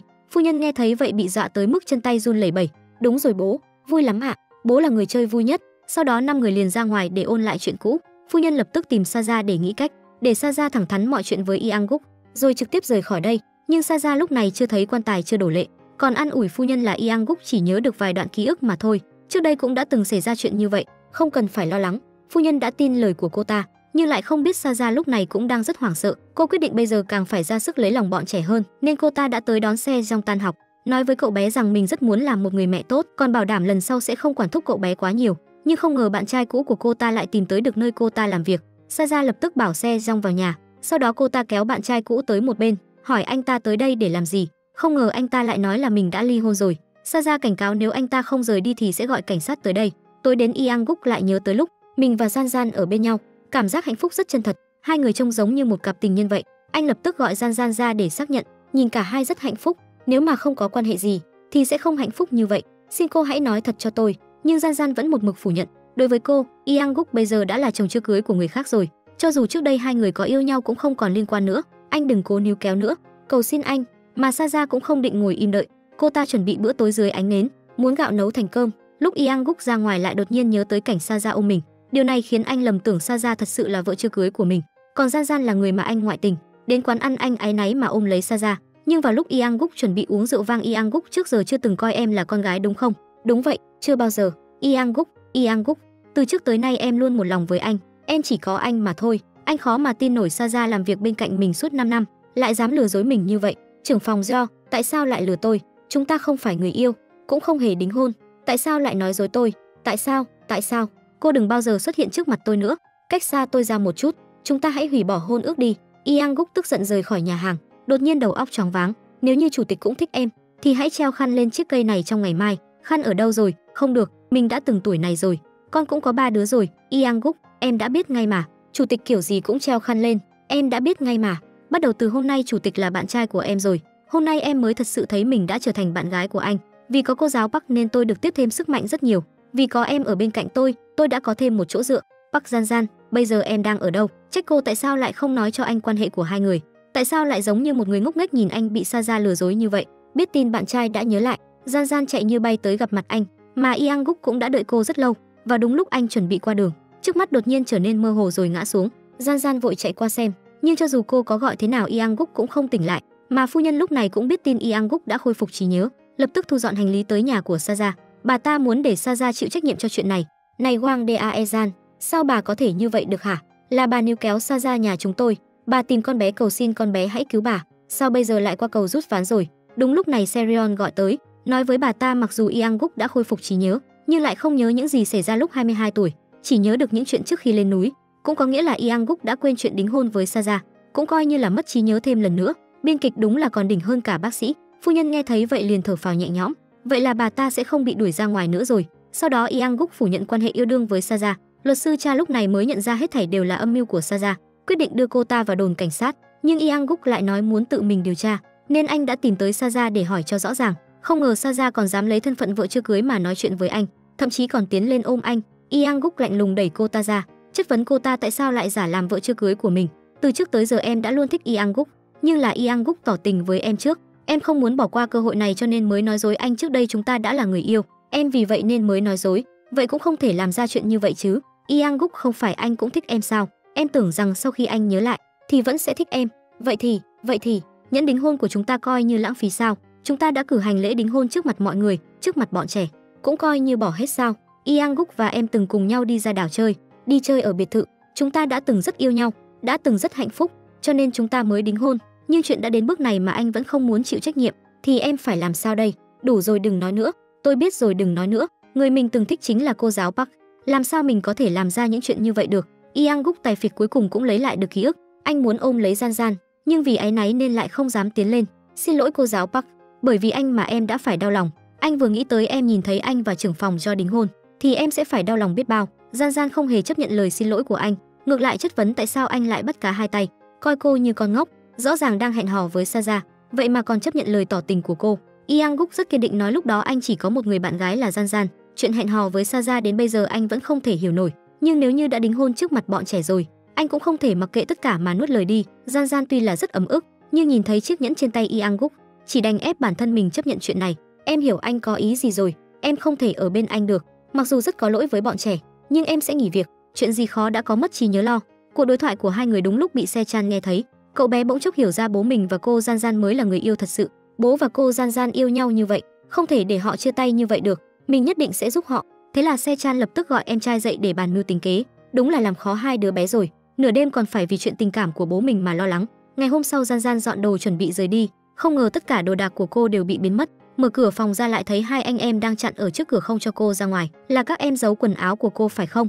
Túi và điện thoại của cô nữa. Vâng, cả giày của cô nữa ạ. Tại sao? Em sợ cô sẽ rời đi. Cô giáo có lý do nên mới phải rời đi, cho nên hãy để cô đi đi. Không được, không phải cô đã hứa sẽ ở cạnh chúng em sao? Cô giáo không giữ lời hứa là không tốt đâu ạ. Yang Guk nhìn thấy hành động của bọn trẻ cũng rất ngạc nhiên. Gian Gian không còn cách nào đành phải đồng ý. Hai anh em trốn trong phòng ăn mừng cùng nhau. Se Chan đột nhiên nhớ ra hợp đồng của cô Gian Gian chỉ còn 3 tháng nữa. Trong 3 tháng này bắt buộc phải để cô giáo biến thành mẹ, nếu không sau này sẽ không được gặp cô nữa. Mà sở dĩ Se Chan làm như vậy là vì cậu đã từng bị Saja đánh mắng. Cậu biết rõ rằng một khi Saja thành mẹ kế của mình thì cuộc sống sau này chắc chắn sẽ rất cụ. Mà Gian Gian dịu dàng tốt bụng hơn so với Saja rất nhiều. Từ trước tới giờ cô chưa từng đánh trẻ con, vẫn luôn dịu dàng dạy dỗ. Tiếp theo là bước thứ 2 của kế hoạch. Se Chan phụ trách đưa bố tới tiệm sách để tìm lại ký ức. Se Jong phụ trách đưa cô giáo tới mua sách. Hai anh em cố ý đóng kịch trước mặt mọi người, còn đề nghị cùng nhau đi ăn cơm trưa. Saja này thật là nhẫn tâm, vậy mà lại nhốt hai đứa trẻ chưa thành niên vào nhà kho. Lúc ăn cơm Se Chan bỏ những món mình không thích ăn ra đĩa. Em trai Se Jong thấy vậy cũng làm theo. Saja lập tức dạy dỗ bọn trẻ, bảo Se Chan phải ăn uống đầy đủ, làm tấm gương tốt cho em trai. Đúng vậy, các cháu phải nghe theo lời của cô Saja đó. Không lâu nữa cô Saja sẽ trở thành mẹ của các cháu rồi. Jenny không nghe nổi lời của bà nội, lập tức bỏ đũa xuống đi về phòng. Mà hai anh em cũng mắt nhìn nhau, dường như đang mưu tính chuyện gì đó. Hai anh em giải đầy vỏ chuối ở trước cửa phòng, khiến cho Saja vừa bước khỏi phòng đã bị ngã. Sau khi kế hoạch thành công liền chạy trốn khỏi hiện trường. Se Jong lần đầu tiên làm chuyện xấu lương tâm rất cắn rứt, mà Se Chan cũng quyết định đây là lần cuối hai anh em họ làm như vậy. Saja chắc chắn đây là trò do Se Chan bày ra, nên đã gọi cậu tới nhà kho, trách móc cậu bé làm như vậy là rất xấu, còn nói muốn báo cảnh sát bắt đi. Se Chan bị dọa sợ khóc lớn lên. Saja vẫn không bỏ qua cho cậu, dọa cậu bé làm chuyện xấu sẽ bị ném xuống địa ngục, còn bị yêu ma quỷ quái bắt đi. Đừng làm vậy với anh trai mà. Cháu sai rồi, không sao đâu Se Jong. Se Jong đi theo cô, cháu cũng phải ở đây, một mình anh sẽ sợ lắm. Saja không còn cách nào khác, đành để hai người ở lại nhà kho. Đèn tắt khiến Se Jong rất sợ hãi, nếu thật sự có quái vật xuất hiện thì phải làm sao? Cô Saja ơi, tha cho chúng cháu đi. Cô Saja, chúng cháu sợ lắm, cứu chúng cháu với, cháu sai rồi. Buổi tối Se Jong lén lút tới phòng của anh cha, nói với anh là cậu bé tè rầm rồi, bởi vì nằm mơ thấy địa ngục và quỷ quái. Xem ra chuyện ban ngày đã tạo thành bóng ma tâm lý cho bọn trẻ. Sau đó Se Chan lén lút cầm theo chăn gối ra ngoài, không ngờ lại bị Gian Gian bắt gặp. Gian Gian quan tâm hỏi bọn trẻ, cuối cùng Se Jong cũng không chịu được nữa mà nói ra tất cả. Cô ơi, em tè rầm rồi. Không sao đâu Se Jong à. Se Jong gặp ác mộng rồi sao? Yang Guk biết chuyện cũng tới an ủi Se Jong. Năm bố mười mấy tuổi vẫn còn tè rầm mà, con mới 7 tuổi thôi. Đây là chuyện rất bình thường. Mà Gian Gian cũng nói hồi bé cô cũng từng như vậy. Cuối cùng Se Jong cũng không thấy xấu hổ nữa. Gian Gian và Yang Guk đúng là tâm đồng ý hợp, cách đối xử với trẻ con cũng giống hệt nhau. Sau đó Se Chan nói mọi chuyện với Gian Giai, bởi vì Saja nhốt họ ở nhà kho nên Se Jong mới tè rầm. Gian Gian nghe vậy thì rất tức giận, cho dù bọn trẻ có nghịch hư thế nào, người lớn cũng không nên dùng cách đó để trừng phạt chúng. Cô quyết định sẽ không ngồi yên nữa. Cô tìm tới Saja, bảo cô ta sau này không được phép làm như vậy với bọn trẻ nữa. Mặc dù bọn trẻ cũng có lỗi, nhưng người lớn không được phép dùng cách giáo dục cực đoan như vậy. Khổ nỗi Saja lại cảm thấy mình không hề sai, nói bản thân bị Se Chan hại tới mức phải đi bệnh viện khám, chỉ nhất vào nhà kho đã là nhẹ nhàng lắm rồi. Nếu trưởng phòng do mà yêu bọn trẻ thì tôi nghĩ cô sẽ không dùng cách trừng phạt đó đâu. Này, cô dựa vào đầu mà nói tôi không yêu bọn trẻ. Làm sao cô dám ăn nói như vậy với tôi? Tôi là mẹ chúng, tôi dạy dỗ chúng thì liên quan gì tới cô? Dù là đánh đập hay nhốt ở nhà kho cũng là cách dạy dỗ của tôi. Cô dùng có mà xía vào chuyện này, hiểu chưa? Trưởng phòng do, xin cô hãy đối xử tốt với bọn trẻ. Tôi về trước đây, tức quá mà. Này tôi còn chưa nói xong, cô mau bỏ tay ra. Tôi không bỏ đấy, hôm nay tôi phải cho cô nếm mùi đau khổ. Sau này đừng có mà động vào tôi. Cho dù sau này cô có thành phu nhân chủ tịch thì cũng không được phép động vào tôi, đã hiểu chưa? Gian Gian quyết định không có kiềm chế tình cảm với Yang Guk nữa. Cô không thể để bọn trẻ rơi vào tay người phụ nữ ác độc đó được. Rất nhanh cô chạy đến ôm lấy Yang Guk, thổ lộ hết những tâm tư trong lòng. Yang Guk, em sẽ không đợi anh nữa. Từ bây giờ trở đi em phải thích anh. Cho dù như vậy khiến em phải chịu nhiều đau khổ đi chăng nữa, em cũng sẽ chấp nhận hết tất cả. Sau này tình cảm em dành cho anh, ai cũng không ngăn được hết, cả anh cũng vậy. Yang Guk cũng rất cảm động, đưa tay ôm lấy cô. Hôm nay Se Chan cùng mọi người ca múa nhảy nhót, còn gửi video Gian Gian nhảy múa cho bố xem. Yang Guk sau khi xem xong cũng không nhịn nổi, anh còn phóng to hình ảnh của Gian Gian lên. Lúc này Saja lại gọi tới hẹn anh đi ăn tối, không ngờ lại bị Yang Guk tìm cớ từ chối. Câu chuyện này nói cho chúng ta biết cái gì không? Phải của mình thì sẽ mãi mãi không phải của mình. Chỉ cần được ở bên người mình thích thì cho dù là ăn mì cũng rất hạnh phúc. Nhưng vào lúc quan hệ của hai người ngày càng thân mật hơn, thì biên kịch lại dội một gáo nước lạnh vào người chúng ta. Ngày hôm sau Gian Gian nói với bà Anna, quyết định không đi Mỹ nữa. Chuyện này khiến Anna rất hoang mang. Bà lập tức tìm tới Yang Guk, muốn nhờ anh thuyết phục Gian Gian. Giáo viên cho bọn trẻ thì lúc nào cũng có thể tìm được, nhưng cô giáo Park đã 27 tuổi rồi, vẫn còn là một cô gái với tương lai sáng lạn phía trước, sau này còn có rất nhiều con đường phải đi. Lời nói này đã thức tỉnh Yang Guk. Vốn dĩ anh định đối mặt với tình cảm của chính mình, hủy bỏ hôn ước với Saja, nhưng đáng tiếc thay, vì lo nghĩ cho tương lai sau này của Gian Gian, Yang Guk quyết định vạch rõ giới hạn với Gian Gian. Tôi không thích cô giáo Park, chính xác là sẽ không thích cô giáo Park, cho nên cô hãy cùng Anna đi Mỹ đi. Chủ tịch à, cô hãy đi làm chuyện mà mình muốn đi, tự do mà bay nhảy đi. Tôi chỉ mong cô giáo Park làm được như vậy thôi. Chủ tịch. Sáng sớm hôm sau, người giúp việc phát hiện trong phòng Yang Guk có một bình rượu đã uống hết. Gian Gian chắc chắn là chủ tịch đang mượn rượu giải sầu, rõ ràng là anh có tình cảm với mình, nên cô đã đến đưa cho anh một bình thuốc giải rượu. Tại sao cô lại làm như vậy? Không phải hôm qua đã rất rõ ràng rồi sao? Đừng vượt quá giới hạn.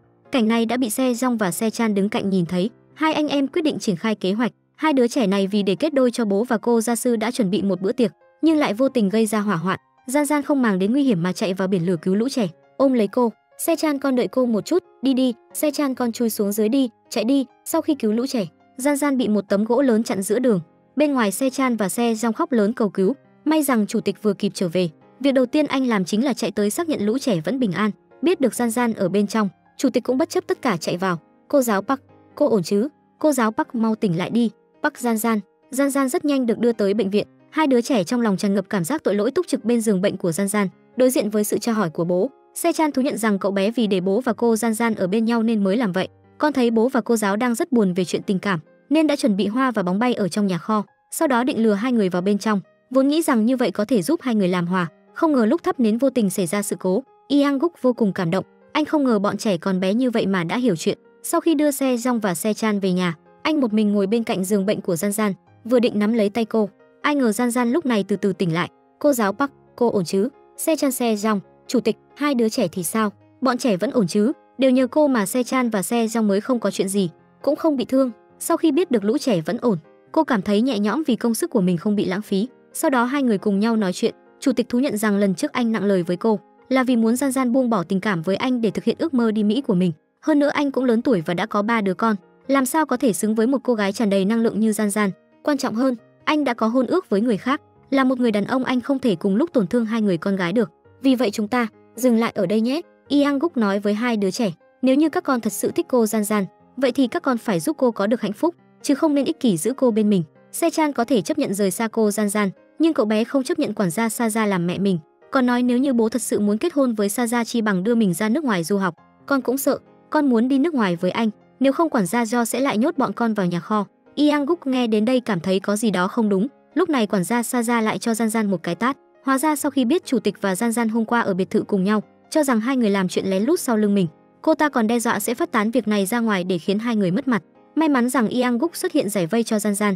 Anh cuối cùng đã thấy bộ mặt thật của cô ta, vì vậy đề nghị hủy bỏ hôn ước, nhìn xem người phụ nữ này làm thế nào để lấy lòng Yang Guk, giả vờ làm vợ chưa cưới của Yang Guk, thậm chí còn nhốt con của anh dưới hầm chứa đồ. Yang Guk sau khi biết được, sợ rằng cô ta mai sau sẽ trở thành người gì ghẻ độc ác, trực tiếp hủy bỏ hôn ước với cô ta. Nghĩ đến ước mơ về cuộc sống giàu có xa hoa đã tiêu tan, Saja dãy đành đạch ra đất. Con phải làm sao đây? Con có phải tìm luật sư không? Con tức quá mẹ à. Bây giờ con nói còn được gì nữa? Đã đính hôn rồi, sau một đêm lại trở nên như vậy. Biết được con gái mình bị ức hiếp, bà ta lập tức chạy đến nhà chủ tịch làm loạn, chất vấn Yang Guk tại sao lại trêu đùa tình cảm của con gái mình như thế. Nếu như thật sự không thích Saja, tại sao lại đưa con bé qua đêm tại biệt thự? Bây giờ đột nhiên hủy hôn, Saja sau này phải làm sao? Tiếc rằng màn kịch này không lay động được Yang Guk. Anh chỉ nhẹ nhàng nói mọi việc đã kết thúc rồi, sau đó đuổi bà ta ra ngoài. May rằng bà ta lấy trộm được số vàng của phu nhân, nếu không bây giờ chắc chắn hai mẹ con bà sẽ toang luôn. Mặt khác Saja vẫn chưa từ bỏ ý định của mình, cô ta tìm đến Se Chan cầu xin tha thứ, còn kêu cậu bé nói giúp mình. Ai ngờ Se Chan vừa nhìn liền nhận ra ý đồ của cô ta, không thèm nói chuyện với cô. Saja còn mặt dày tìm đến Yang Guk, nói lời xin lỗi với anh, còn nói vì cô ta quá yêu lũ trẻ nên mới nghiêm khắc với Sa Chan. Nhưng Yang Guk không dễ bị lừa như vậy, mà Gian Gian bên này vẫn chưa biết tin chủ tịch đã hủy hôn. Sau lần hỏa hoạn ngày hôm đó liền giả bệnh ở nhà, mấy đứa trẻ vì nhớ cô nên đã đặc biệt mua bánh kem đến làm quà. Không ngờ ba đứa trẻ cứ vậy mà ở lì không chịu rời đi. Gian Gian không còn cách nào đành làm cơm trộn cho lũ trẻ ăn. Ngon đến vậy sao? Vâng ạ, ngon lắm ạ, thật sự rất ngon ạ. Cô ơi, khi nào cô khỏi bệnh trở về lại làm món này nhé. Được, cô biết rồi. Sau khi ăn xong lũ trẻ còn chơi đùa cùng với bà Gian Ray. Dường như lũ trẻ đã quen với cuộc sống như vậy, thậm chí ở đây còn vui hơn ở nhà. Tối Yang Guk đến đón lũ trẻ về nhà. Se Jong nói với bố, nhà của cô Gian Gian giống như thiên đường vậy, vui hơn ở nhà mình gấp nghìn lần. Con chơi với ai? Cô Gian Gian sao? Cô Gian Gian không khỏe nên bọn con chơi với bà và chú. Từ lúc con biết cô chưa bao giờ bị như vậy cả. Cô Gian Gian hình như thật sự rất mệt đấy ạ. Cô không ăn cơm với bọn con. Mấy đứa sao thế? Lẽ nào mấy đứa biết gì sao? Không, không có gì đó kỳ lạ nha. Chị đừng hỏi nữa, sẽ đau lòng đấy. Này, em nói gì cơ? Chị không thèm tò mò nhé. Yang Guk sau khi nghe tình hình của Gian Gian thì có chút lo lắng. Anh vội vàng hẹn lịch với bác sĩ, nhưng Gian Gian lại từ chối lòng tốt của anh. Thật sự cô không sao ư? Cô gái này đáng thương quá đi, 27 tuổi mà vẫn chưa từng được gặp mặt mẹ mình, thậm chí ngay cả tên của bà ấy là gì cũng không biết. Bác của cô sau khi nghe xong, tức giận tìm tới em trai hỏi cho rõ ràng, chất vấn có phải ông ta ngoại tình sau đó đuổi mẹ của Gian Gian đi không? Sao lại không nghĩ tới cảm xúc của con gái chứ? Ngay cả một bức ảnh của mẹ ruột cũng không để cho cô. Lời này đúng lúc bị mẹ kế của Gian Gian nghe thấy. Bà ta kiên quyết nói mình không phải tiểu tam, là mẹ Gian Gian bỏ lại Gian Gian rồi rời đi đó. Không phải chồng em không cần bà ta đâu, lúc Su Cheon tự tử cũng là do em cứu, em điên rồi sao? Bà Mi Suk bỗng thấy rất áy náy, hóa ra bà chỉ nghe theo lời từ phía Gian Gian nên đã hiểu lầm ân nhân cứu mạng của em trai mình. Sở dĩ họ không nói sự thật cho Gian Gian là vì sợ cô ấy biết được mình bị vứt bỏ sẽ rất đau lòng. Mà Gian Gian vẫn luôn hiểu lầm, khiến cho cô không thích người mẹ kế của mình. Ở nhà được vài hôm liền rời đi, bố cô vội đuổi theo cô, về nhà với bố đi. Con không muốn về nhà bố, trên thế giới này chắc chỉ có mỗi con là chưa được gặp mặt mẹ của mình. Bố có biết không, mỗi lúc con mệt mỏi buồn bã, con rất muốn đi thăm bố mẹ, gọi mẹ một tiếng, dù là một tiếng thôi cũng được, nhưng những lúc con mệt mỏi cũng không có nơi nào để đi. Sau khi bố và mẹ con chia tay nhau, đã rất lâu không có tin tức gì rồi. Sau này mới nghe nói mẹ con đã qua đời, cho nên bố cũng không biết bà ấy ở đâu. Bố thấy điều đó có khả năng không? Mặc dù con không biết bố ghét mẹ đến mức nào, nhưng đối với con đó là mẹ của con rất muốn được gặp mẹ mình một lần. Bố có từng nghĩ đến cảm nhận của con không? Một màn này đúng lúc bị Yang Guk bắt gặp, lúc này anh mới biết được thân thế của Gian Gian lại đau khổ như vậy. Nhìn thấy Gian Gian khóc hai mắt đỏ hoe, Yang Guk rất đau lòng, vì muốn giúp Gian Gian vui vẻ trở lại, anh lại đạp xe đạp đưa cô đi dạo lần nữa. Ôm chặt nhé, Yang Guk, hôm nay sẽ là lần cuối em tựa vào lưng anh, thật sự cảm ơn anh, tôi đi nhé. Ngày hôm sau Gian Gian biết được chuyện Yang Guk đã hủy hôn, cảm thấy cơ hội của mình tới rồi, cô quyết định lần nữa theo đuổi tình yêu của mình. Cô chủ động nói muốn tiếp tục yêu đương với Yang Guk, còn lấy ra tin nhắn của hai người họ lúc Yang Guk bị mất trí nhớ, chứng minh người anh yêu lúc đó cũng là mình. Hôn ước với Saja đều là do cô ta nói dối. Đáng tiếc Yang Guk vì lo cho tương lai của Gian Gian vẫn kiên quyết một mực từ chối. Tôi đã buông bỏ tình cảm với cô giáo Park rồi, sau này cô trong mắt tôi chỉ là gia sư của bọn trẻ thôi, cho nên cô giáo Park cũng hãy từ bỏ đi. Bạn tưởng Gian Gian sẽ khóc sao? Không, lần này cô tuyệt đối sẽ không lùi bước. Mà Se Chan vì muốn Gian Gian làm mẹ mình cũng đã bỏ rất nhiều công sức, cố ý tạo cơ hội cho hai người gặp mặt. Gian Gian cũng hiểu thầm trong lòng, đề nghị sau khi ăn xong sẽ cùng nhau chơi game. Lần này họ lại gặp phải nhân viên lần trước đã nhầm Gian Gian là con gái của Yang Guk. Jenny nhớ tới chuyện lần trước liền không nhịn nổi cười nhạo bố mình giống một ông chú. Jenny không phải đâu, Yang Guk không giống bố chút nào, giống anh trai hơn. Bọn trẻ không nhịn nổi cười phá lên, khiến Yang Guk cực kỳ xấu hổ. Anh lấy cớ đi nhà vệ sinh, lén lút hẹn Gian Gian ra nói chuyện, bảo cô đừng gọi mình là anh, đừng vượt qua giới hạn trước mặt bọn trẻ. Gian Gian cực kỳ ghét chuyện Yang Guk thích mình nhưng không nói ra, cố ý trả thù anh trong lúc chơi game. Buổi tối cô cố tình một mình đi uống rượu, Yang Guk không yên tâm nên chạy tới cửa hàng tiện lợi để xem. Yang Guk, em ở đây này. Yang Guk, vì lo lắng cho em nên mới tới đúng không? Xem ra Yang Guk đã bị Gian Gian bắt được thóp rồi. Hai người cùng nhau đi bộ về nhà, đột nhiên có tuyết rơi. Gian Gian xác nhận được tình cảm của Yang Guk, vui tới nỗi nhảy nhót loạn xạ nên không cẩn thận bị ngã. Cô giáo Park, tôi sai rồi, tại sao người đàn ông này lại bạo lực như vậy? Su Cheon tới nhà Anna uống trà chiều, không ngờ lại nhìn thấy vết bớt trên cổ bà ta, khiến ông đột nhiên nhớ tới mối tình đầu của mình, cộng thêm việc Anna nấu canh kim chi bí ngô, đây là món tủ của mối tình đầu của ông. Tôi thích ăn mì udon, có lúc do mải ngồi ăn mì udon nên đã bỏ lỡ chuyến xe buýt. Bà là đại diện Anna đúng không? Tất cả mọi chuyện đều rất trùng hợp, khiến Su Cheon nghi ngờ người phụ nữ trước mắt này chính là mẹ của Gian Gian, nhưng bây giờ vẫn chưa có chứng cứ xác thực, cũng không thể trực tiếp hỏi bà ta được. Tối đến Su Cheon mơ thấy Gian Gian bị vợ trước đưa đi, đuổi theo thì phát hiện gương mặt của vợ cũng lại biến thành Anna. Khoảnh khắc đó khiến ông giật mình tỉnh lại, trực giác nói với ông Anna chắc chắn đang che giấu điều gì đó. Ngày hôm sau Su Cheon nhìn thấy Anna ra ngoài, ông lén lút vào trong nhà của bà, sau khi tìm kiếm thì phát hiện một quyển album ảnh của Gian Gian lúc nhỏ. Tại sao ảnh của Gian Gian lại ở đây? Tại sao lại ở trong tay của Anna?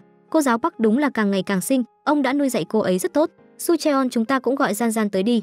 Tôi sao vậy nhỉ? Sao lại gọi cô ấy là Gian Gian chứ? Mặc dù chứng cứ đã bày ra trước mắt, nhưng ông ta vẫn không dám tin Anna chính là vợ cũ của mình. Dù sao ngoại hình của hai người hoàn toàn khác nhau. Sau đó ông cầm lấy bàn chải đánh răng của Anna, lại lén lút giữ lại ống hút Gian Gian đã dùng qua, đến bệnh viện để xét nghiệm DNA. Nhìn kết quả trên báo cáo, Su Cheon nhất thời không chấp nhận được, năm đó rõ ràng là vợ cũ đã bỏ rơi bọn họ, khiến cho Gian Gian mất đi tình yêu thương của mẹ. Bây giờ bà ta có tư cách gì mà gặp mặt Gian Gian? Anna sau khi tan làm về nhà, phía sau lại có một người gọi bà ta, Ji Yang, Kim Ji Yang. Anh Su Cheon, cái đó. Nỗi oán hận suốt bao năm khiến Su Cheon không nhịn được mà động tay, bà là đồ không bằng cầm thú, đổi một khuôn mặt mới, trêu đùa tôi, giẫm đạp tôi, còn dụ dỗ Gian Gian của tôi, trêu đùa cả nhà chúng tôi, bà có còn là người không? Bà, hôm nay tôi sẽ không giết bà, nhưng lần sau tôi có thể sẽ giết bà đó, cho nên nếu bà không muốn chết trong tay tôi thì đừng bao giờ xuất hiện trước mặt tôi nữa, đừng xuất hiện trước mặt Gian Gian nữa. Vì để che giấu sự thật, Su Cheon bảo Gian Gian đừng qua Mỹ phát triển nữa, còn dặn dò cô phải cách xa đại diện Anna. Gian Gian mừng thầm trong lòng, cuối cùng cũng có lý do để ở lại nhà Yang Guk rồi. Cô muốn gặp mặt để nói chuyện, nhưng không ngờ Anna lại trốn không gặp cô. Bà cô nén đau lòng nói có thể hiểu cho Gian Gian, nhưng sau khi nhìn thấy tin nhắn của Gian Gian, lại không nhịn được xuống lầu gặp mặt con gái lần cuối. Vì muốn nhận được sự tha thứ của Su Cheon, Anna đã quỳ trước mặt ông, nói trước giờ bà chưa bao giờ quên Gian Gian. 30 năm nay vẫn luôn sống trong nỗi ân hận, còn giải thích nguyên nhân bà phải phẫu thuật thẩm mỹ là do gặp phải báo ứng. Vừa ra nước ngoài không lâu liền xảy ra tai nạn, bất đắc dĩ mới phải phẫu thuật thành dáng vẻ như bây giờ. Nhưng cho dù bà có giải thích thế nào thì Su Cheon cũng không hề bị lay động. Một ngày nọ Gian Gian tìm tới tiệm gà rán của bố, đột nhiên gặp phải hàng xóm ở nhà cũ của cô, nói chuyện một lúc cô mới ngạc nhiên biết được tin tức của mẹ ruột mình. Bố, mẹ ruột của con vẫn còn sống đúng không? Tại sao bố lại nói dối là bà ấy đã chết rồi? Tại sao? Tại sao? Đứa trẻ này bị mẹ bỏ rơi 27 năm, người cha vì để cô bé không phải chịu đả kích nên nói với cô bé mẹ cô vì khó sinh nên đã mất. Cho đến khi Gian Gian gặp được một người hàng xóm ở nhà cũ, mới biết mẹ từng đến thăm cô khi cô 5 tuổi, sau đó đã trốn sang Mỹ sinh sống. Gian Gian vội vàng về nhà chất vấn bố mình, cô hy vọng ông có thể nói cho cô biết tin về mẹ, nhưng ông Su Cheon cương quyết nói mẹ cô đã mất rồi.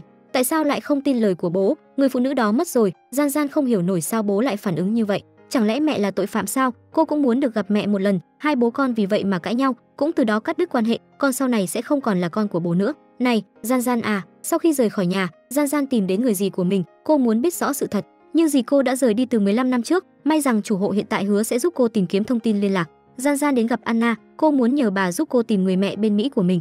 Ngay cả tên của mẹ bố cũng không nói cho tôi biết, cái gì cũng không nói. Bố còn ngoại tình với mẹ kế bây giờ, lừa tôi rằng bà ấy đã chết. Tôi thật sự không hiểu nổi bố, tôi không thể tha thứ cho bố được, tôi sẽ cắt đứt quan hệ với ông ấy. Tôi ghét bố, đại diện tôi phải làm sao đây? Lòng Anna đau như cắt, bà rất muốn nói với Gian Gian bản thân chính là mẹ của cô, nhưng bà đã hứa với Su Cheon rằng sẽ tránh xa Gian Gian, chỉ đành kiếm cớ bận việc không giúp cô được. Nhìn dáng vẻ bất lực của con gái mình, bà vô cùng đau lòng, rõ ràng bản thân bà mới là người sai, tại sao lại để con gái trách cứ người bố lương thiện của mình? Lúc này ông Su Cheon đang chìm đắm trong men rượu thì điện thoại của Anna gọi tới. Bà Anna không muốn nhìn ông phải chịu ức như vậy, hy vọng ông nói cho con gái biết sự thật, để cô bé oán trách mình cũng không sao, sau tất cả bà xứng đáng với điều đó. Không ngờ ông Su Cheon thẳng thừng từ chối, vì ông không nhẫn tâm nhìn Gian Gian phải chịu bất cứ đả kích nào.